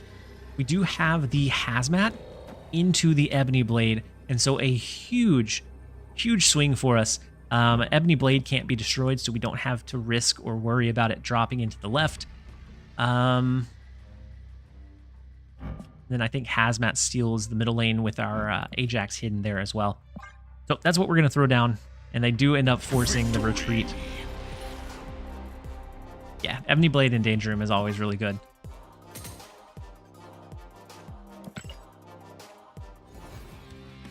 If they had a Shang-Chi, they could have destroyed our Red Hulk over there. So it might have been a little bit like risky to play, but I think overall put him in a really tough spot for sure. All right, next up we have, I don't know, some guy. The Rickety Bridge, always great with something like a Black Knight. And since we have Black Knight on 1, I am going to snap into it. We have Valentina for turn number 2, and then Lady Sif for either Red Hulk or Infinite when we draw into it. I haven't played since the Secret Paladin and Leroy Handlock. Yeah, I played very loosely. I can't even remember what the expansion was that came out for the last one, but it was almost all Demon Hunter or like Control Warrior. And so the games ended up lasting like 40 minutes. Do you have a favorite variant or split? I do. My Debris one is by far my favorite. It's the gold crackle with the gold background, the gold cosmetic, gold cosmic border. By far my favorite.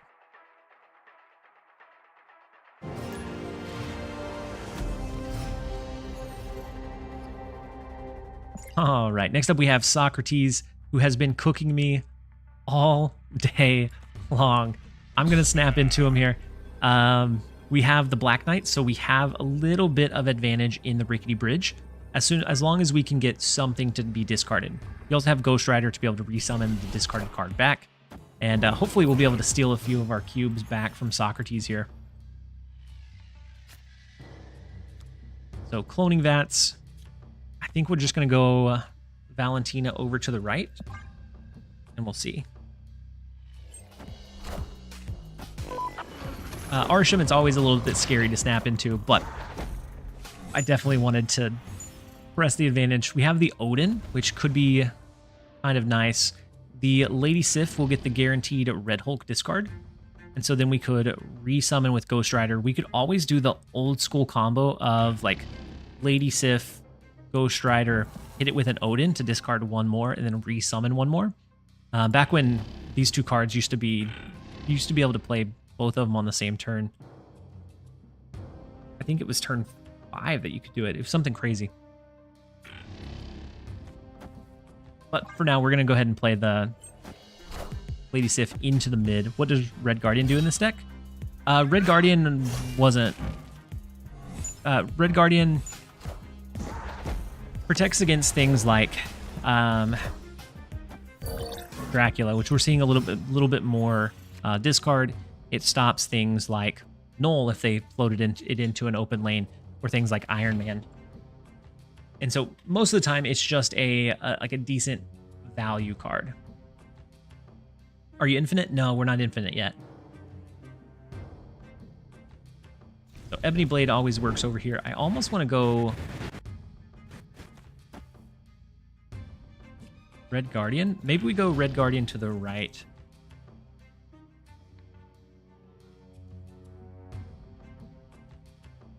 I know that we have the energy to do like an Ebony Blade or our Ghost Rider.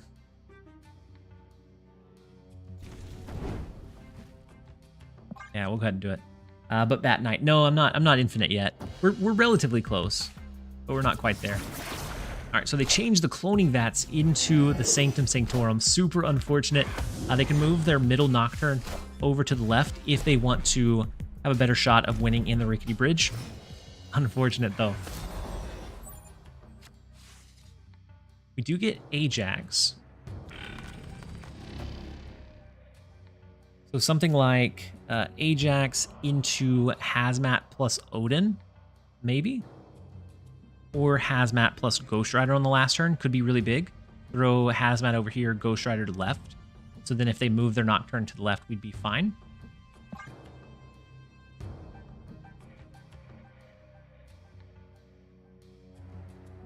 I feel like they have to... Opponent snapped. Snapback is scary. I feel like they have to respect the left lane. Maybe not. But I feel like their Nocturne always moves over there. Yeah, so the Nocturne to the left is big. They do go with a double drop in the right. Great Portal is going to give us Crossbones. Dr. Doom is big. Into Ravona as well. Our Ajax in the right is huge unless they have a way to counter it or steal it. We don't have initiative here, which is really probably better for us. Something like Jin, Hazmat, Ghost Rider brings back our Red Hulk in the left. Ajax ends up being pretty big. We want Hazmat down right. Dirt down last, right?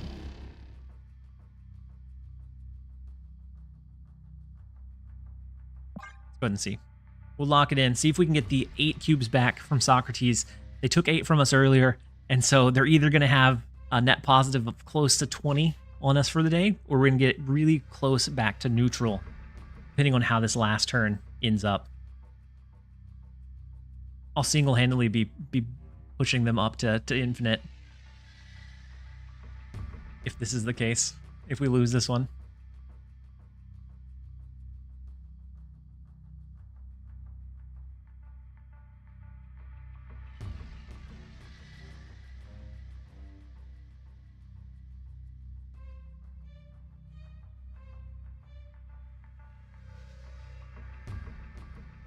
Goliath is the big worry. Yeah, Goliath is the big worry. Yeah. Okay, so Blob. Oh, Blob and Mockingbird are both huge. I don't think we overpower that.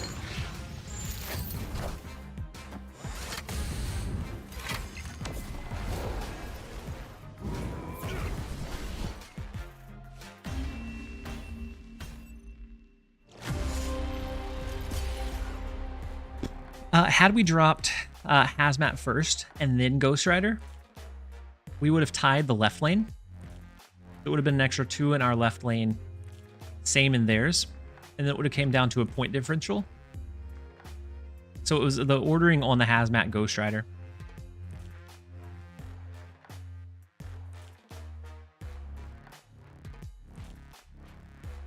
Yeah, unfortunate. Maybe Socrates will be infinite now, and we can stop. We can stop getting absolutely cooked. I am going to run to the restroom real fast, so we're going to run a quick set of ads, and then we'll be right back. Back down to 95. Unfortunate. I thought this cook was interesting enough to get us there, but the -8s hurt a lot. We'll be right back, you guys. Don't go anywhere.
All right, we're back.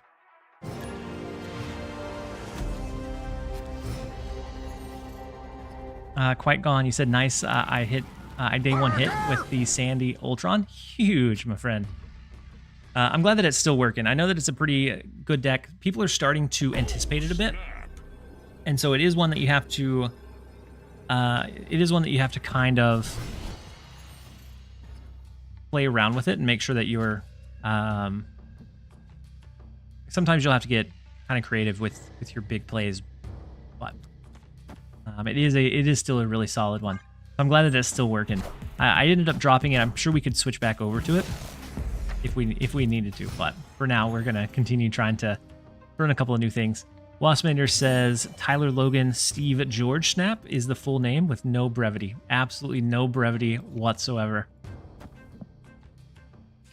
All right, so we can go Lady Sif, discard the Infinite, and then we, I think, full skip into turn number 6.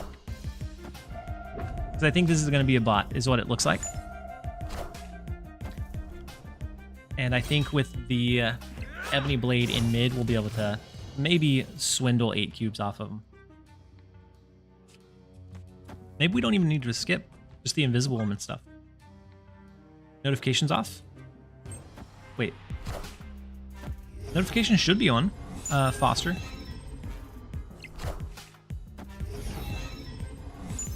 Wait, did you just sub, Foster? I didn't even see it on the Twitch side activity feed.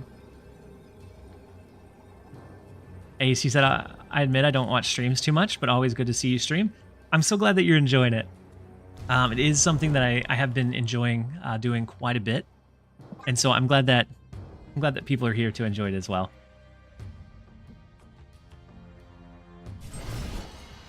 All right, let's go Ebony Blade into the Red Hulk. Now, if for some reason they do something and rip away Sinister London, then we're cooked. But I think this is a bot, and I think we Victory. are okay. At least we got 4 off them. Refresh the stream. Refresh the stream, and this sub might go through. So like my stream manager.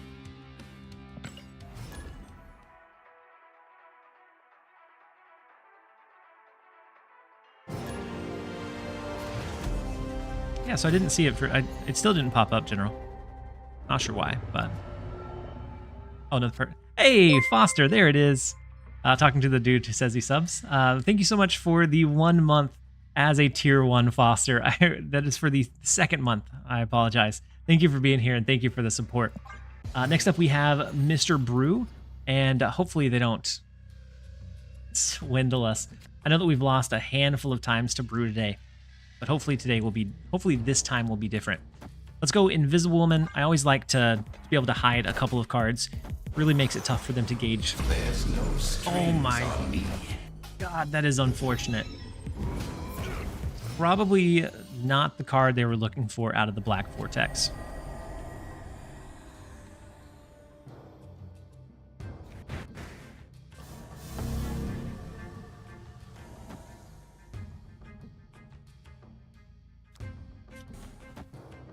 Snap on him. Super unfortunate. Snap now. Yeah. Yeah, it always becomes a snap on that one. Victory.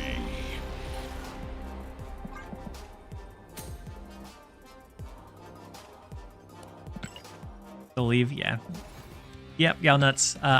Ooh, so we had the rollover, and so Black Vortex is the hot location? Yeah, the hot location. Collector bundle. So a little bit of gold, a little bit of credits. I don't...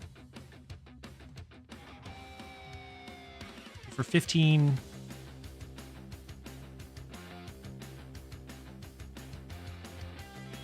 A little more than double. Maybe not awful, but you don't get any kind of variant or anything with it. I do kind of like this Marvel Boy.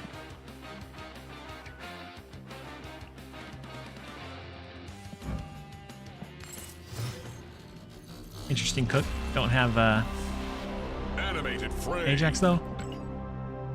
I think it runs okay without Ajax. Ajax just gives you another like kind of sneaky way to position some power to swing lanes back in your favor.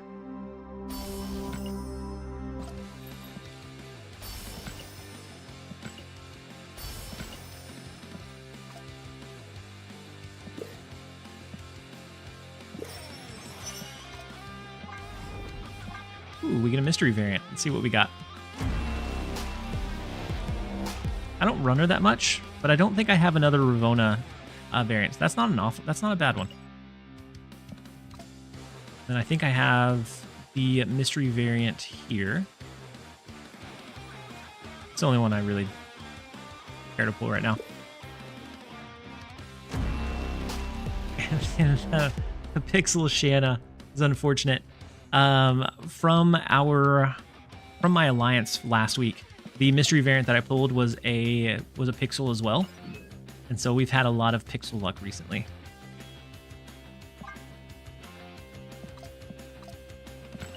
All right. Go ahead and jump into the next one. See if we can maybe use this cook on the way to infinite. That was the fastest connect I think I've ever seen. But next up we have Jimmy Dinkins. We do get Black Knight. We have our Lady Sif and Blade. So I'm going to go ahead and snap into it. I know that they were running a clutter deck earlier. I also got a useless pixel from our alliance rewards. Machiavellian. Unfortunate. I mean, eventually we'll have all of the pixels. Got mashed on land. We absolutely did. Eventually we'll have all the pixels. Mr. Cheese, you said finally got Art Germ Loki. Been saving for a bit. Huge, Mr. Cheese. All right, so we can do Blade to discard the Hulk. We can play that into the Black Vortex. I think I'm gonna skip a turn though. If possible, I would rather discard the Infinite, or if Red Hulk grows, I would rather discard it later rather than sooner. This is a big Agatha. Martage, great for our Hazmat. We also have the Ghost Rider. Kind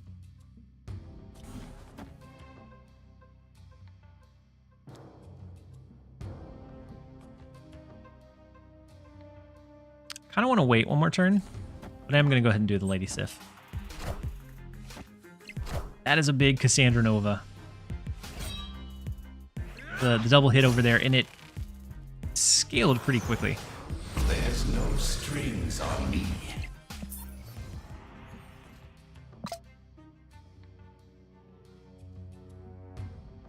Opponent snapped. Super unfortunate. I guess turnabout's I guess turnabout's fair play. But still super unfortunate.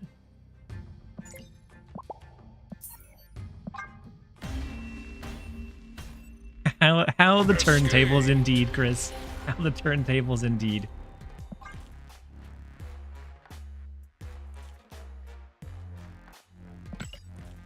If not, Red Hulk is bad for Black Knight? What do you mean it's bad for Black Knight? Having fun with the hot location, I see. We are absolutely having a little bit of fun with the hot location. Should have some strings. Absolutely had some strings on that one. All right, let's see if... Try it again. Better value with other cards like Magneto. Yeah, and... So Infinite is live from the Daily Bugle. Always going to be like the highest value. Red Hulk can scale, so it could be pretty decent. And then Into the Ghost Rider allows you to have kind of that scaling power. The hot location is cooking. The hot location is cooking something fierce. We lose our Cassandra against the Arsham. Unfortunate as it may be. They lost their claw.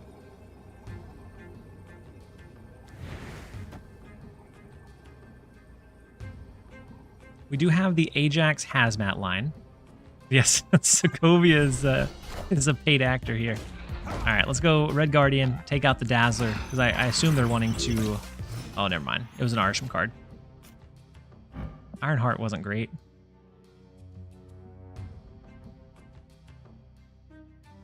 Do something like Man Thing?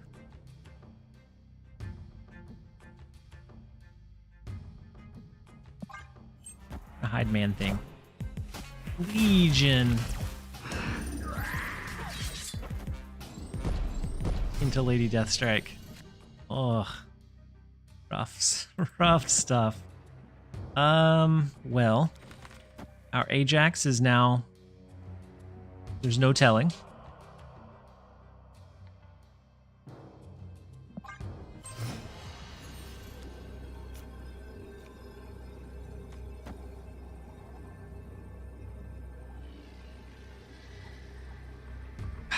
Red Hulk gamble on the left.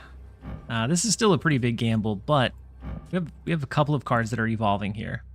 In before Zola. Oh, don't wish that on me. In before Ultron for sure.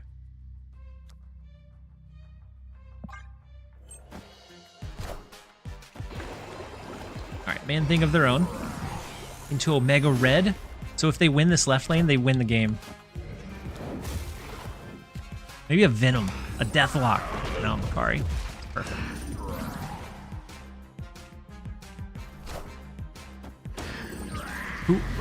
Who was it that called?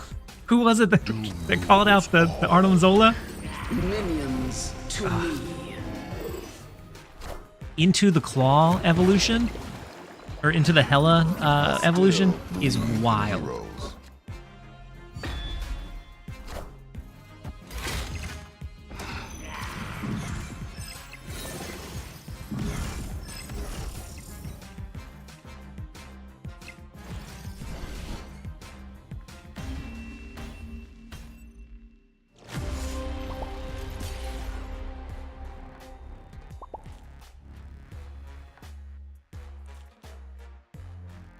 There are no words for what just happened. Oh my god. I think that is the worst game I have ever played in my life.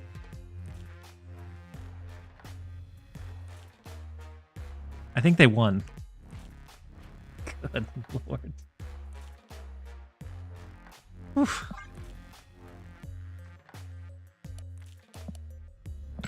Into Cersei, into downgrade. Yeah, that was that was an absolutely cursed game. We almost had the Cerebro Zero. Captain Goulash, love to see you live again. Liked your Clog deck yesterday. Enjoy your stream. Thank you so much for being here, Captain. Flip it. Yeah, I have it. I have it recorded. I have it recorded, so I can turn it into a clip. I know, they didn't even let me win one. I think we switched decks. This deck is apparently the cursed deck. Pivot into something a little bit different. Maybe we do a little bit more Zoo. I think Zoo's probably always fine.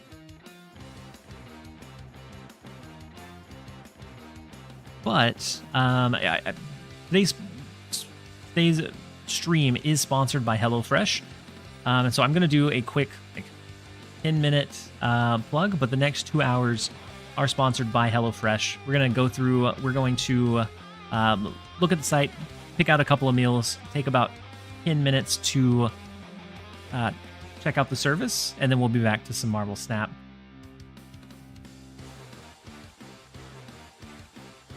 So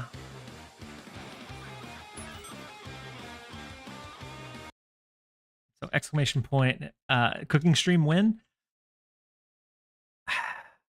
Only if we get a like a certain number of orders would I consider a cooking stream. Otherwise, I don't think I could do it.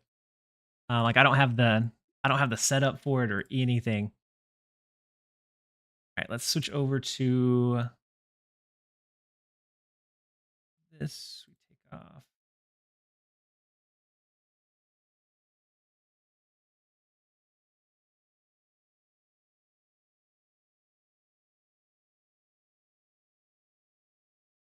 I'm going to add the HelloFresh widget here.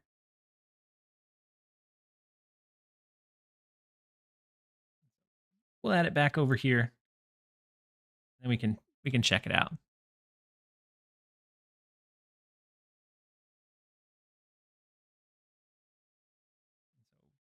Real fast, we'll black it out. I'll put in my email address. I did use my code, so if you use my link, then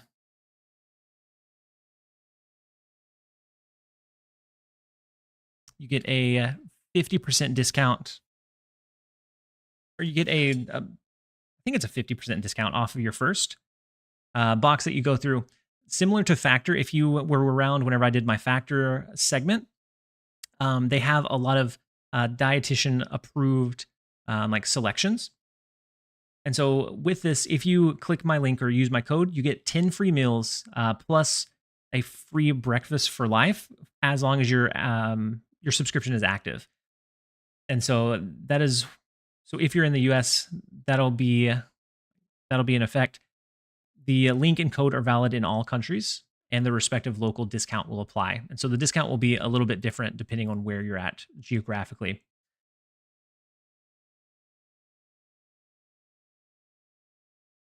But with HelloFresh, so Factor is like really big for convenience. It's a couple of really quick meals. For HelloFresh, you're able to cook. It gives you all of the ingredients that you need to cook whatever meal it would be. So let's go ahead and create the account. Continue without password. Let's see. I don't want to dox myself. Hold on. We may just go to the menu and I'll order the meals afterwards.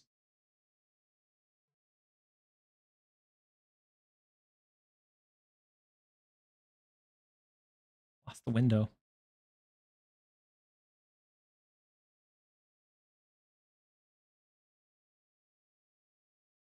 All right. Yeah, we're just going to go to the menu.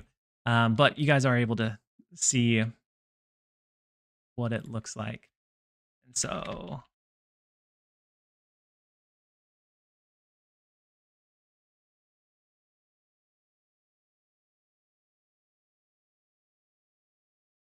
all right, we'll go with this.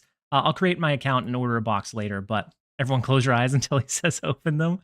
TLSG's been eating good lately with these food services. I am actually a little bit. I really enjoyed Factor, but the meals a lot of times it's for both me and my wife or my family, and so HelloFresh was something that I was excited about. I've had it a long time ago, but they've definitely upped their menu variety greatly. And so for what we'd be able to order today, these would be delivered on the 10th through the 16th. We have a lot of really good looking meals. We have the white cheddar crunch burger, which sound pretty good. Spicy maple chicken with roasted broccoli. And all of these will give you an approximate cook time. So if you're looking for something a little bit quicker, we have like the Mexican chicken. Apricot almond and chicken sounds pretty good. There are a pretty impressive selection. Previously, it was like there was only a handful of things, and so me being a little bit more of a picky eater, it was hard to find something that I really enjoyed or like the whole family enjoyed. But with what they have now, there's a lot of cool looking things. Even if you just have something like a lasagna or like a creamy chicken bake, it looks like they're a lot better variety than what I've tried before. So I am excited to be able to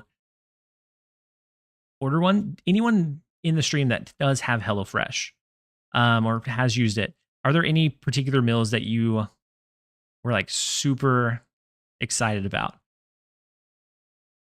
Because for my family, my daughter's really picky, so I'd have to go with something that's not too spicy, but also not too bland. And so it looks like, depending on what we'd like, the crispy chickpea bowl looks pretty good. Prosciutto wrapped chicken sounds fantastic. They have a bunch more options than they used to. Yeah.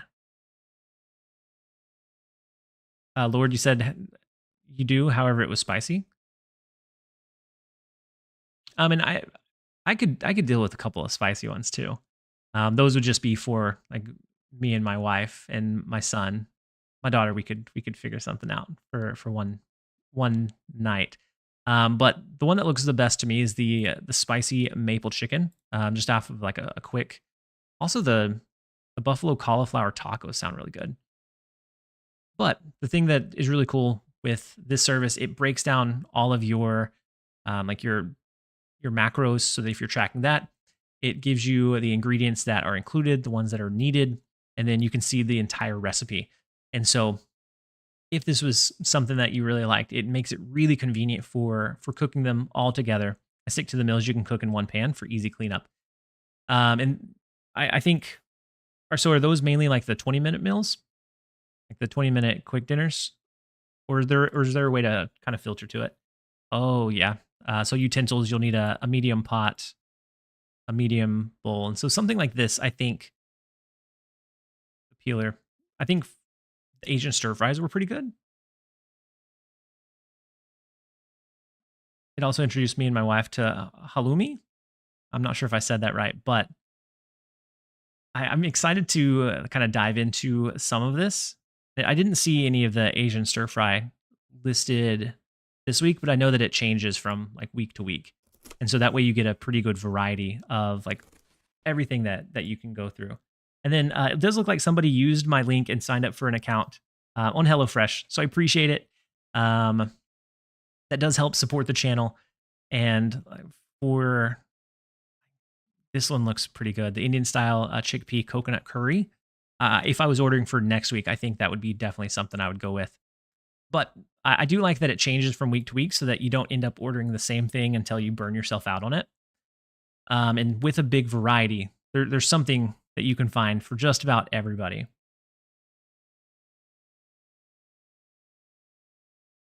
And so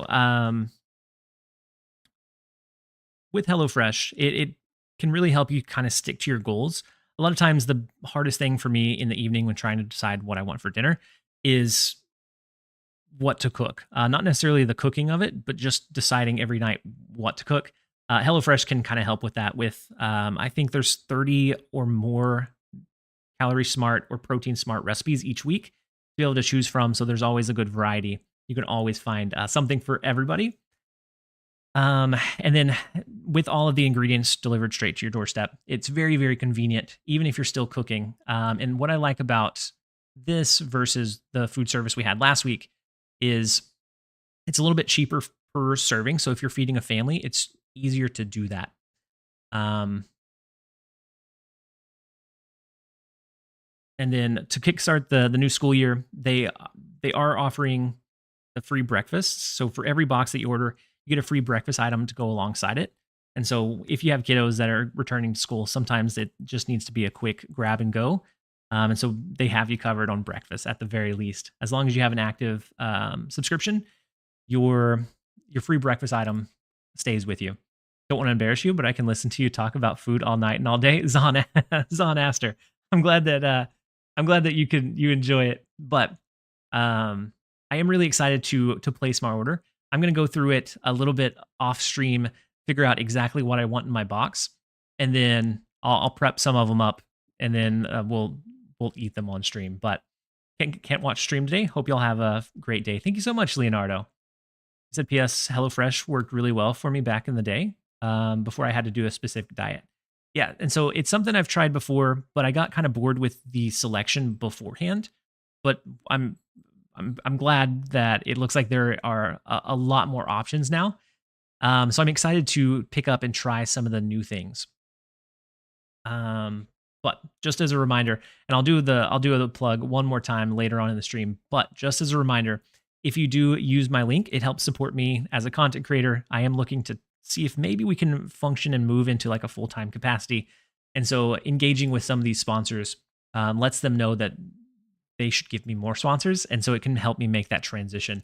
And the food itself is fantastic. So if you click my link or use my code, you'll get 10 free meals plus free breakfast for life as long as you have your active subscription. So one breakfast item per box if you're in the US, and then the link and code are valid in all countries, and the respective local discounts will apply. And so that is a brief rundown of our HelloFresh sponsor. And the thing that I love about these food prep ones is it doesn't have to be super grueling. You're not going to have to listen to me talk about it for 2 hours. I will bring it up from time to time on stream. But even though the next couple of hours are sponsored by HelloFresh, we're able to jump back into Marvel Snap. And so I think the site, if you have tried Factor in the past, very similar to that, because they are sister companies, or they're both owned by like the same company or person.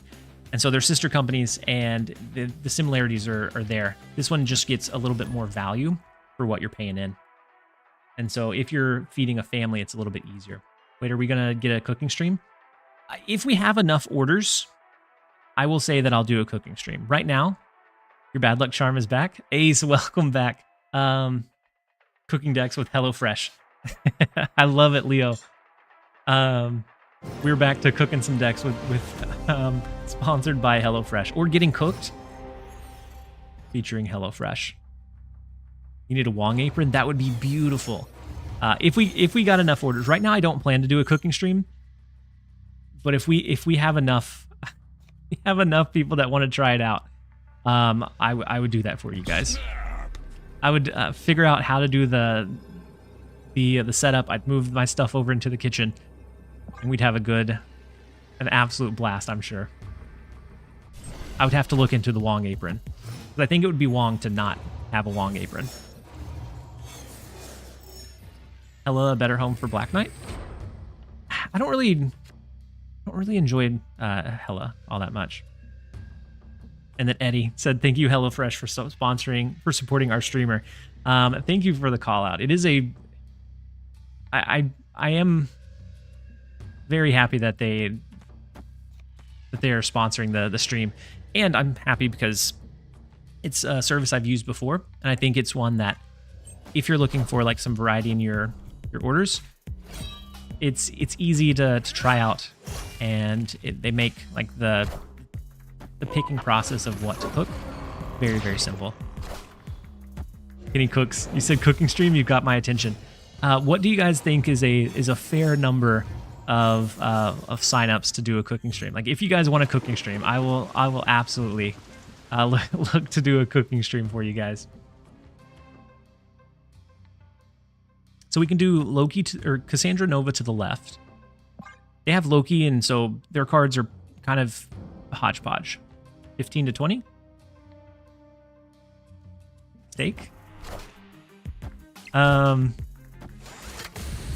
We could cook whatever you guys pick. I'll order one of whatever. And so 20. We'll say 20. I'll say if we have 20 signups, then we'll do a cooking stream. We'll do like a 40 to 50 minute segment on cooking with TLSG. I can think of all the bad puns now. Not only do I cook great decks in Marvel Snap, but I cook a mean rigatoni.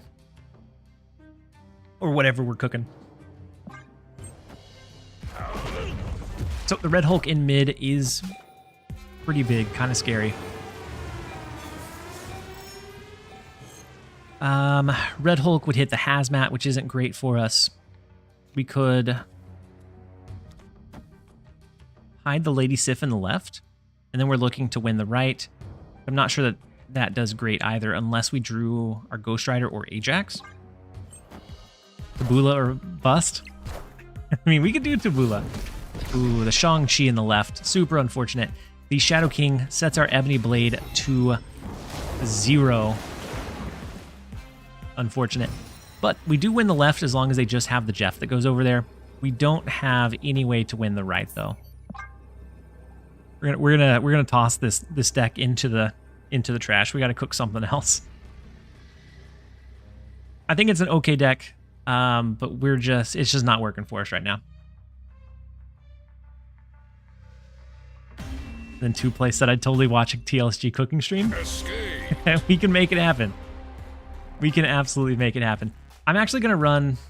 I think we're just gonna run like boring old zoo. Ace, no, stick around. I'm gonna overcome the bad luck charm. I promise. And so I don't want you to go anywhere. We lost a couple of bad ones. We're down to 95, but it's all up from here. And so let's go something like Marvel Boy. And then I think we go back to. I think this is close to what we had before. I think really the only difference is instead of Nebula, which I used earlier, take out Ant-Man as well.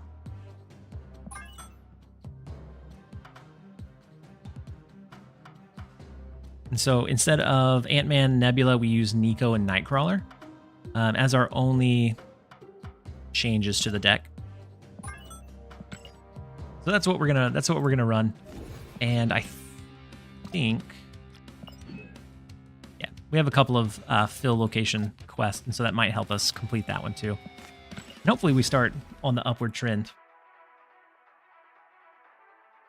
12-game winning streak incoming. Don't want to be greedy. First up, we're against Brew. And Brew has been doing some pretty big decks the last couple of matches against them. So hopefully we're starting off our winning streak well. Let's go ahead and play the Squirrel Girl. That way, if we get Marvel Boy, then we get quite a bit of benefit. And Best Alliance, yeah. Yeah, Brew is a very solid player.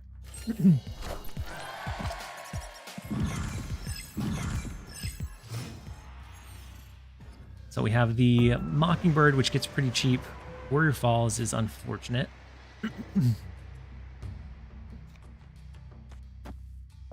Let's go Dazzler for now. I'm hoping for a Kyera. Ooh, they get a copy of our Mockingbird. We get a copy of the Red Hulk, though. That is not Kyera. Let's go ahead and play the Shanna, and we'll see. So the Yondu in the left takes out their Nebula. Our Maria Hill will generate a random card. Generates the Forge Electro. Electro Red Hulk. Are they doing a blink rotation like a Sandman ramp?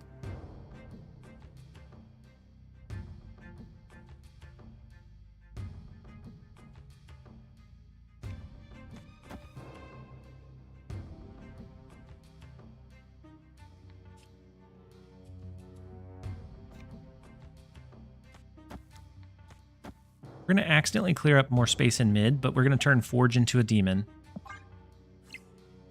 Hello Fresh Cook versus Brew. Hello Cook versus the Brew. So the Jubilee could be Sandman that they're looking into, like an Odin. Could be kind of scary. They could also hit...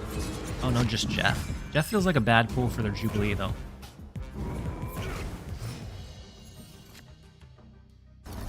So Marvel Boy is nice. Or we go... Blue Marvel. If we think they have Sandman, which I do, I kind of want to go Mockingbird. Mockingbird Marvel Boy.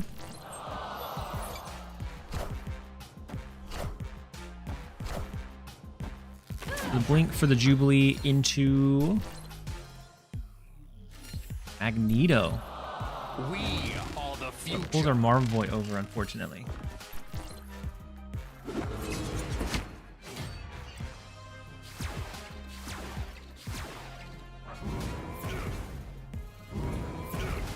We lose the left.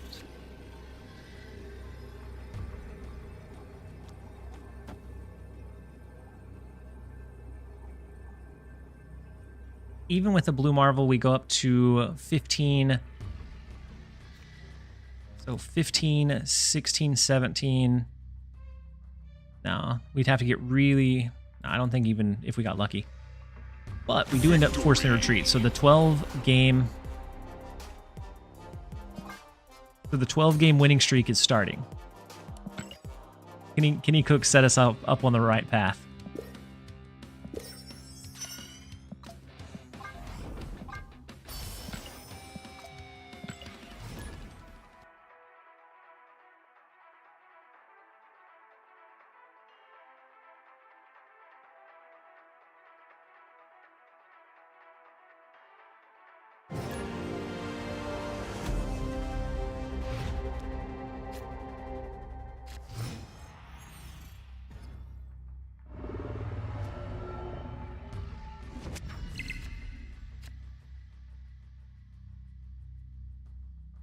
All right, next up we have Gamer Blob, and we may just throw Nico into the Black Vortex to get it over with. just in case we hit Ultron. I'm going to go Nico, and then we'll throw a card into the left later. Sasquatch is a big rotation for him.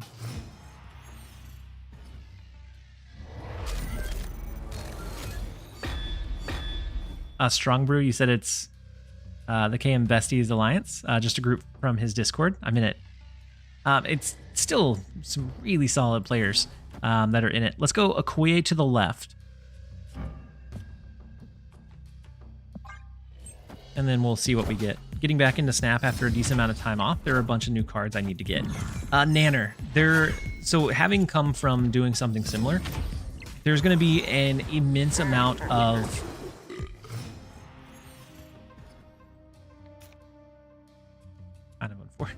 kind of unfortunate. So Blob 8, it looked like our Shanna, Khazar, and Gilgamesh. So Kate, Khazar,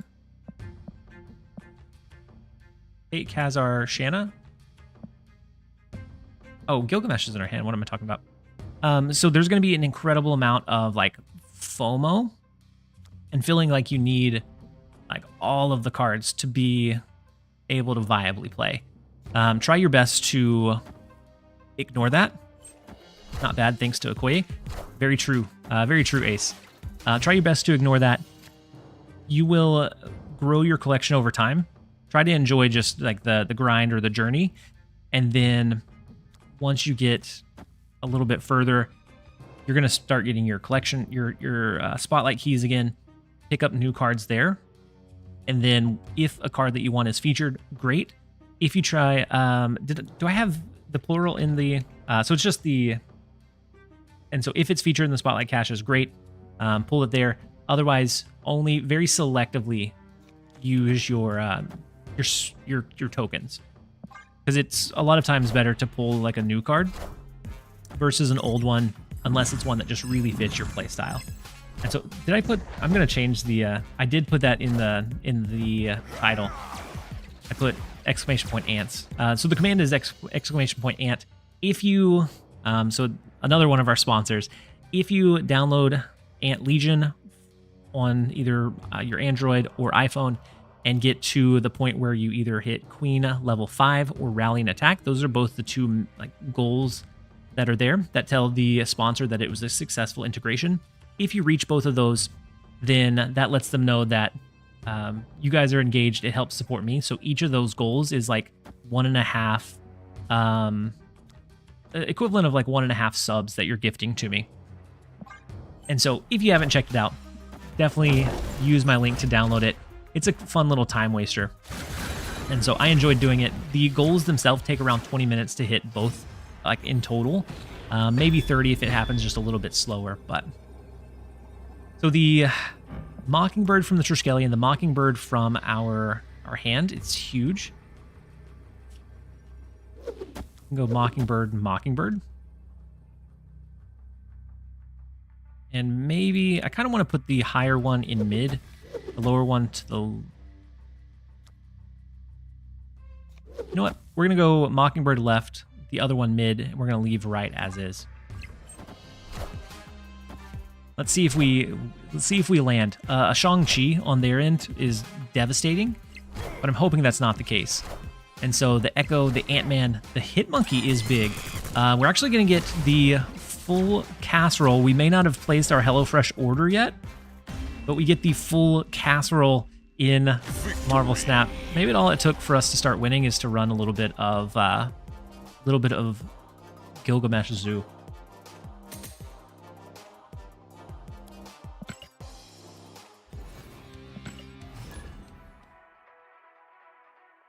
Galoots. If they would have Killmongered, that would have been awful. But I'm glad they didn't. That's 2 down, 10 to go. That's 2 in a row. You called the 12. You absolutely called the 12. All right. So let's go ahead and play out our Squirrel Girl just in case we draw into Marvel Boy. That gives a lot of good power spread across the board for us to utilize. So America Chavez. Is this a bot? Maybe. Oh, snap. Go ahead and play Hawkeye.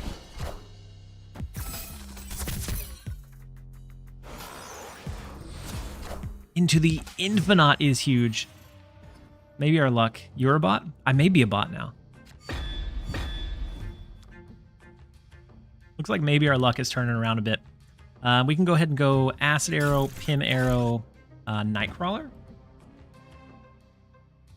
Everyone is a bot? I agree. Have you tried Hydra Bob in your zoo deck? Yeah, I like Hydra Bob, possibly over like Nightcrawler. I think it's a good piece. I don't run Hydra Bob all that much because I know a lot of people didn't pick him up, and so I try not to play cards that I know a majority of players don't have.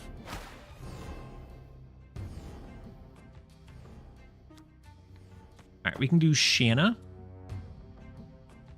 That'll make our Mockingbird free. We can do maybe a Khazar next turn and then both of these on the final.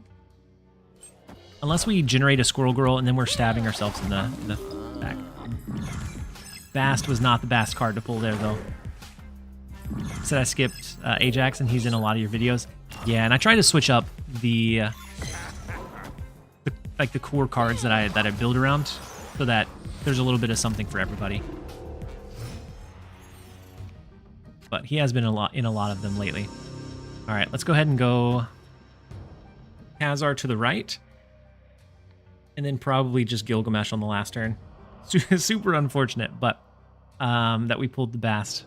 But it should be fine. We're going to top deck the Nico. Not that we really need it, though. The bots are usually 5,000 / 10,000 with your collection. Your non-infinite rank. I'd say that's pretty close. All right, so the 18 in the left, we have the really big right lane because the Pim Arrow gets huge with the double Khazar. This ends up being 3, 6, 7, 8, 11 power. I think that's going to be our best possible play. Victory. And it does look like it is time for a really quick ad break. We're coming up on about 3 minutes left before one happens, and so I'm gonna do that. I still have plenty of water, so I'm not going anywhere, but we will be right back on the other side. You guys don't go anywhere. And so, what is that, 3 in a row, Kenny Cooks? So 3 in a row. Hopefully, we're able to break the bad streak. All it took was talking a little bit about HelloFresh, and then we were right there in it.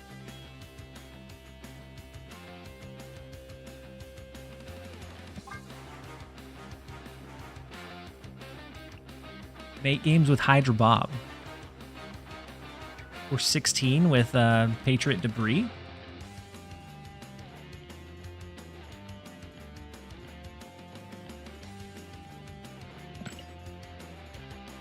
Let's go ahead and grab the Hydra Bob.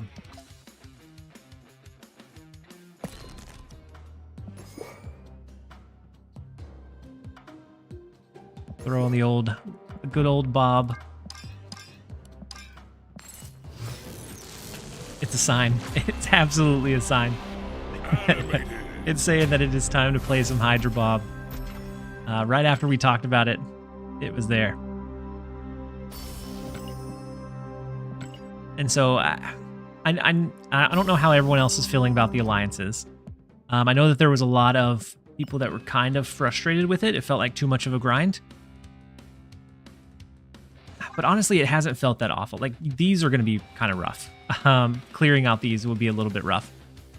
But in general, I haven't been specifically playing certain decks to cater towards these. I've been able to get 2,000 out of the 4,000 for the personal max without really pushing too hard. I do play a lot, but I don't feel like it has to be a very specific grind like people were feeling like it would. I just cleared the leech one. And then once I clear up these 3, I typically will pick up like 3 of the win with that are like the closest together, and then just be able to clear them out. Second place, not bad. Yep, not bad. Not bad. You're right up there. There's a lot of people that are pretty active so far. And then last week, Berserker was absolutely crazy on it, and I saw that he's been active the last couple hours, and so I'm I'm expecting him to continue to pop off. Most of the blue bounties aren't worth bothering with, but otherwise a nice addition. Yeah. Yeah, some of them that are like the 10, the 15 can be really like a slog. So I usually pick up the 3 that I can clear the easiest or that I can clear with the deck that I'm already wanting to run. So it doesn't feel like I'm going out of my way to do it. I've got an epic one for win with Nico 16 times. So now I'll be playing Destroy for the rest of the day. Getting cooks, you've got it. That's all you need. All right, but next up we have Fistador. The first location is the Eternity range. Let's go Hydra Bob over there. They could, maybe we bait them into snapping so that it pulls Hydra Bob out, which we'd be okay with. Do have our Kate Bishop. Let's go ahead and play her into mid. As soon as we switch off a junk, we start pulling the Acid Arrow.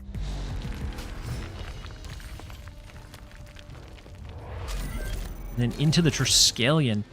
Ooh, Kyra is not bad from the Triskelion. We'll gladly take it.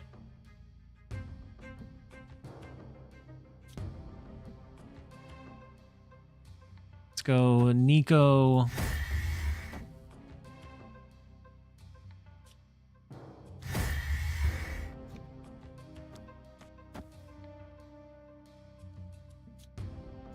Nico, Grapple Arrow, Acid Arrow. I don't really want to utilize the grapple to move anything around, and I don't want it to be kind of pending for what we play next turn. I'm halfway there with only a couple of games played. Feels kind of bad running the Killmonger with all the Zoo, but it's efficient. And so if we can win this left lane, oh, magic. I was going to say if we could win the left lane, then they would be full capped, but they go Hawkeye, Kate Bishop, and magic. So what kind of build could they be cooking with? Go ahead and throw our Marvel Boy down. We do have plenty of 1 costs that are going to be able to scale. Next turn, probably prioritize Kyra to make sure we don't get swindled, but the Viper sends back the Acid Arrow. Super unfortunate, but at least Marvel Boy will be able to buff it up over the course of the game. Diana could be decent. I kind of think it's more like Kyra, maybe Ravona. Maybe we just hold the Ravona. Since we have a turn 7, I'm just going to go Kyra here. Make sure that our 1 costs can't get destroyed. The Titania into Green Goblin. So they are running a junk deck. And the first card that they had was the Hawkeye, the Magic. Makes sense. So it could be somewhat similar to what we ran yesterday. I almost feel like we need to play a big card in the left.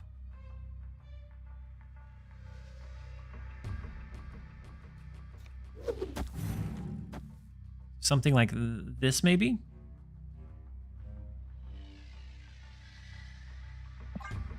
Just in case they go like a Hobgoblin to the left with the grapple arrow, trying to pull it over to the right.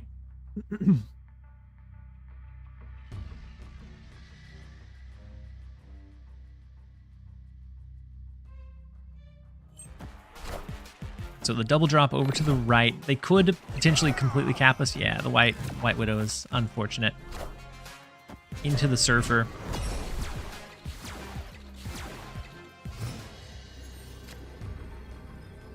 So the good thing is a lot of our cards are protected from a cannonball play.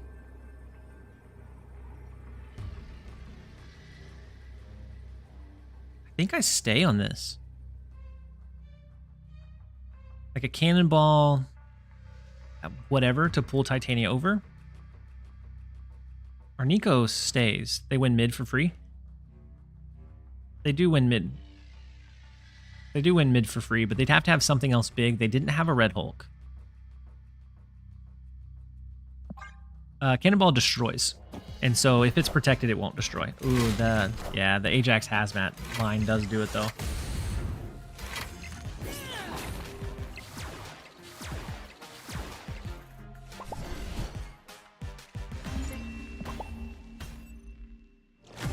Well, Kenny, we tried to make the 13 happen, or the 12. We got to 3 before 1 took us down. Yeah, it destroys and then, or it moves If it can't move, then it destroys, and then it replaces after that.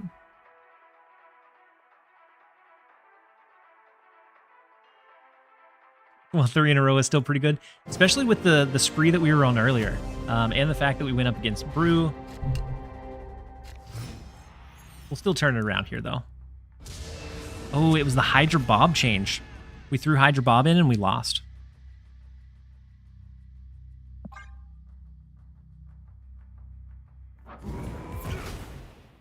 All right, next up we have Ellen, and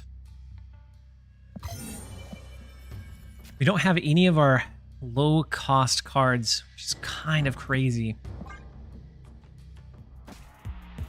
Going into the first 2 turns, we have such a low curve that happens so infrequently. But the good thing is, or the good news, we do have our Marvel Boy into like a Shanna next.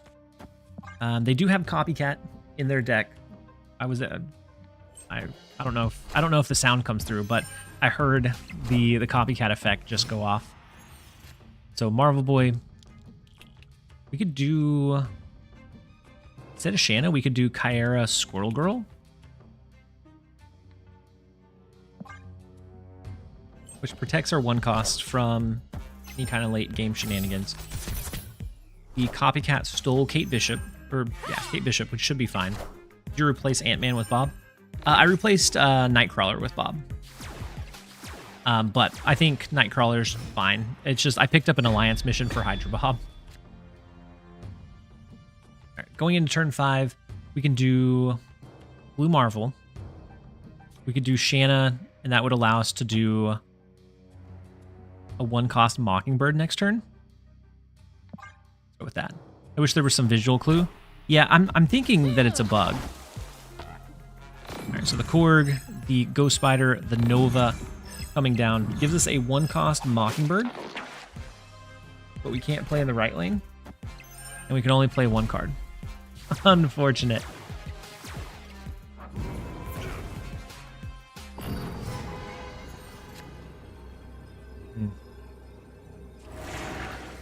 Comes 1, 2, 3, 4, 5. So a 14 power play.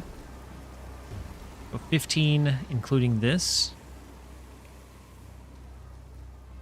They could also just move like 7, 14. We can move all of these over and play Red Hulk left. You die? Yeah, Chaos. Chaos Hat, welcome in. Hopefully you're having a fantastic day. I haven't seen your name around in a while. But no, we died to the Sandman there, unfortunately. Stupid Bob. I made the Bob change, which should have been just an outright positive for the deck, and then we started losing. Yeah, I don't think the audio cues, they said it wasn't intentional.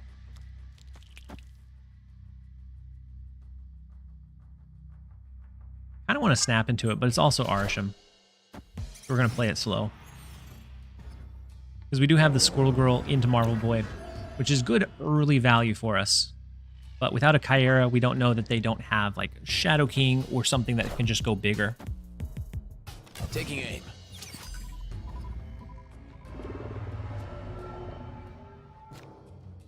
So we get Black Vortex now. Let's go ahead and play Marvel Boy into mid. And we'll see. Ooh, so they went ahead and spent their Shadow King. Unfortunate. Fortunate for them. Fortunate for us. We could go Nico plus Shanna, but I'd rather go like just a Khazar. And we'll save the Black Vortex for just a random play on the last turn. In theory, you can bully Arsham with snaps because they have to respect that you might be playing hate cards. I think it's telegraphed, but it also has a lot of counterplay. Oh, General Sergeant, we put our faith in you, my friend. All right, let's go Kyra, just in case they have Killmonger or anything that is going to completely derail us into, I think, Kate Bishop into Black Vortex. And we'll see. And so it was the immediate snapback, too. which is the scariest part. Okay, Thanos is not bad. Let's see what Blob ends up pulling here. A total of 2 cards. No. So they pulled their Mockingbird, they pulled Professor X, and Shang-Chi. So Shang-Chi's not on the menu anymore. Is it ever worthwhile to do Mockingbird,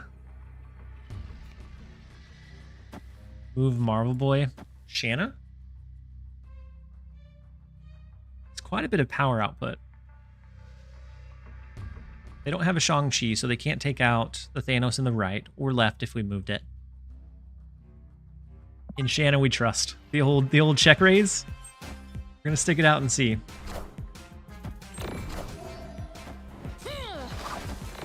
Oh, the hood in mid is atrocious.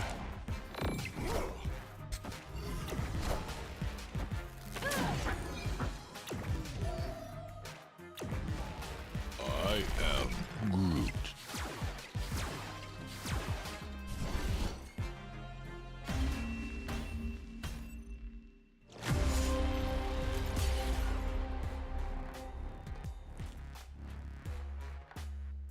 That was rough. Had we gotten even a 3 power card in mid,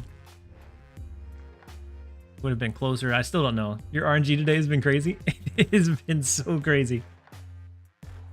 But Chaos, she said this is something that they should hotfix. Yeah, I don't like having the audio in the game either, because especially on mobile, I normally play without sound.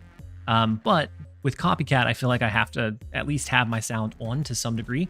So I've been using headphones whenever I play on mobile, but normally I just keep it on mute. 2 power was enough to draw mid and win tiebreaker. It's so sad.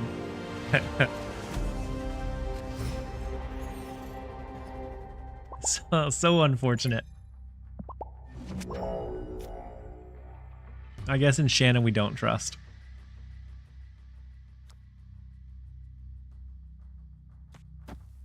Let's go ahead and play the Nico. We'll be able to change a location after this. General, no, you're fine, General. He said it's okay next time when you turn 3 Shanna. That's when Squirrel Girl's gonna pop out. I think you're probably right. That's the way that it always feels like it goes. I'm sure that statistically it doesn't, but it definitely feels that way. So Black Vortex in the right. We can always do a turn 3 Shanna into our Ebony Maw shenanigans. See what happens there. Okay. That was a much better Shanna. We get the Rocket, the Kingpin, the Howard the Duck. We now have a free Mockingbird to use. I spent 3 for Marvel Boy. Is he worth it? I'd say probably. I mean, he's okay. He's not... He's okay. Like he's a very good role player. I don't think outside of... It's a pretty bad turn. That's a pretty bad Black Vortex RNG. He's a role player in like some zoo style builds alongside like a Squirrel Girl, but I don't think he's incredibly flexible outside of that. And so I think overall he's kind of a little bit mid.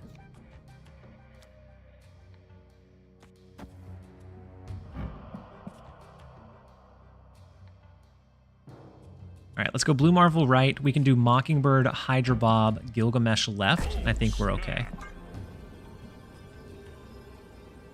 Yeah, if you don't hit him on curve, he feels very mid. If you hit him on curve, he feels okay in those games.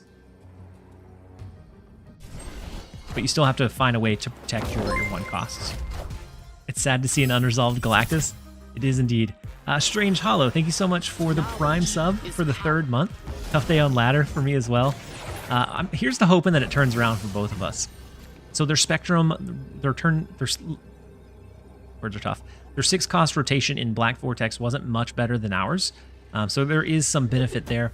Let's go Mockingbird, Hydra Bob, into the big Gilgamesh.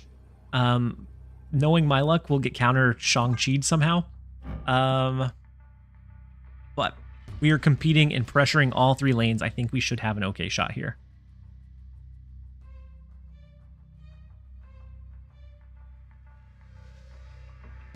And then Lucas on the YouTube side that said they need to add more bounty slots. More bounty slots would be Shang-Chi. Who's that? Oh, hopefully a nobody.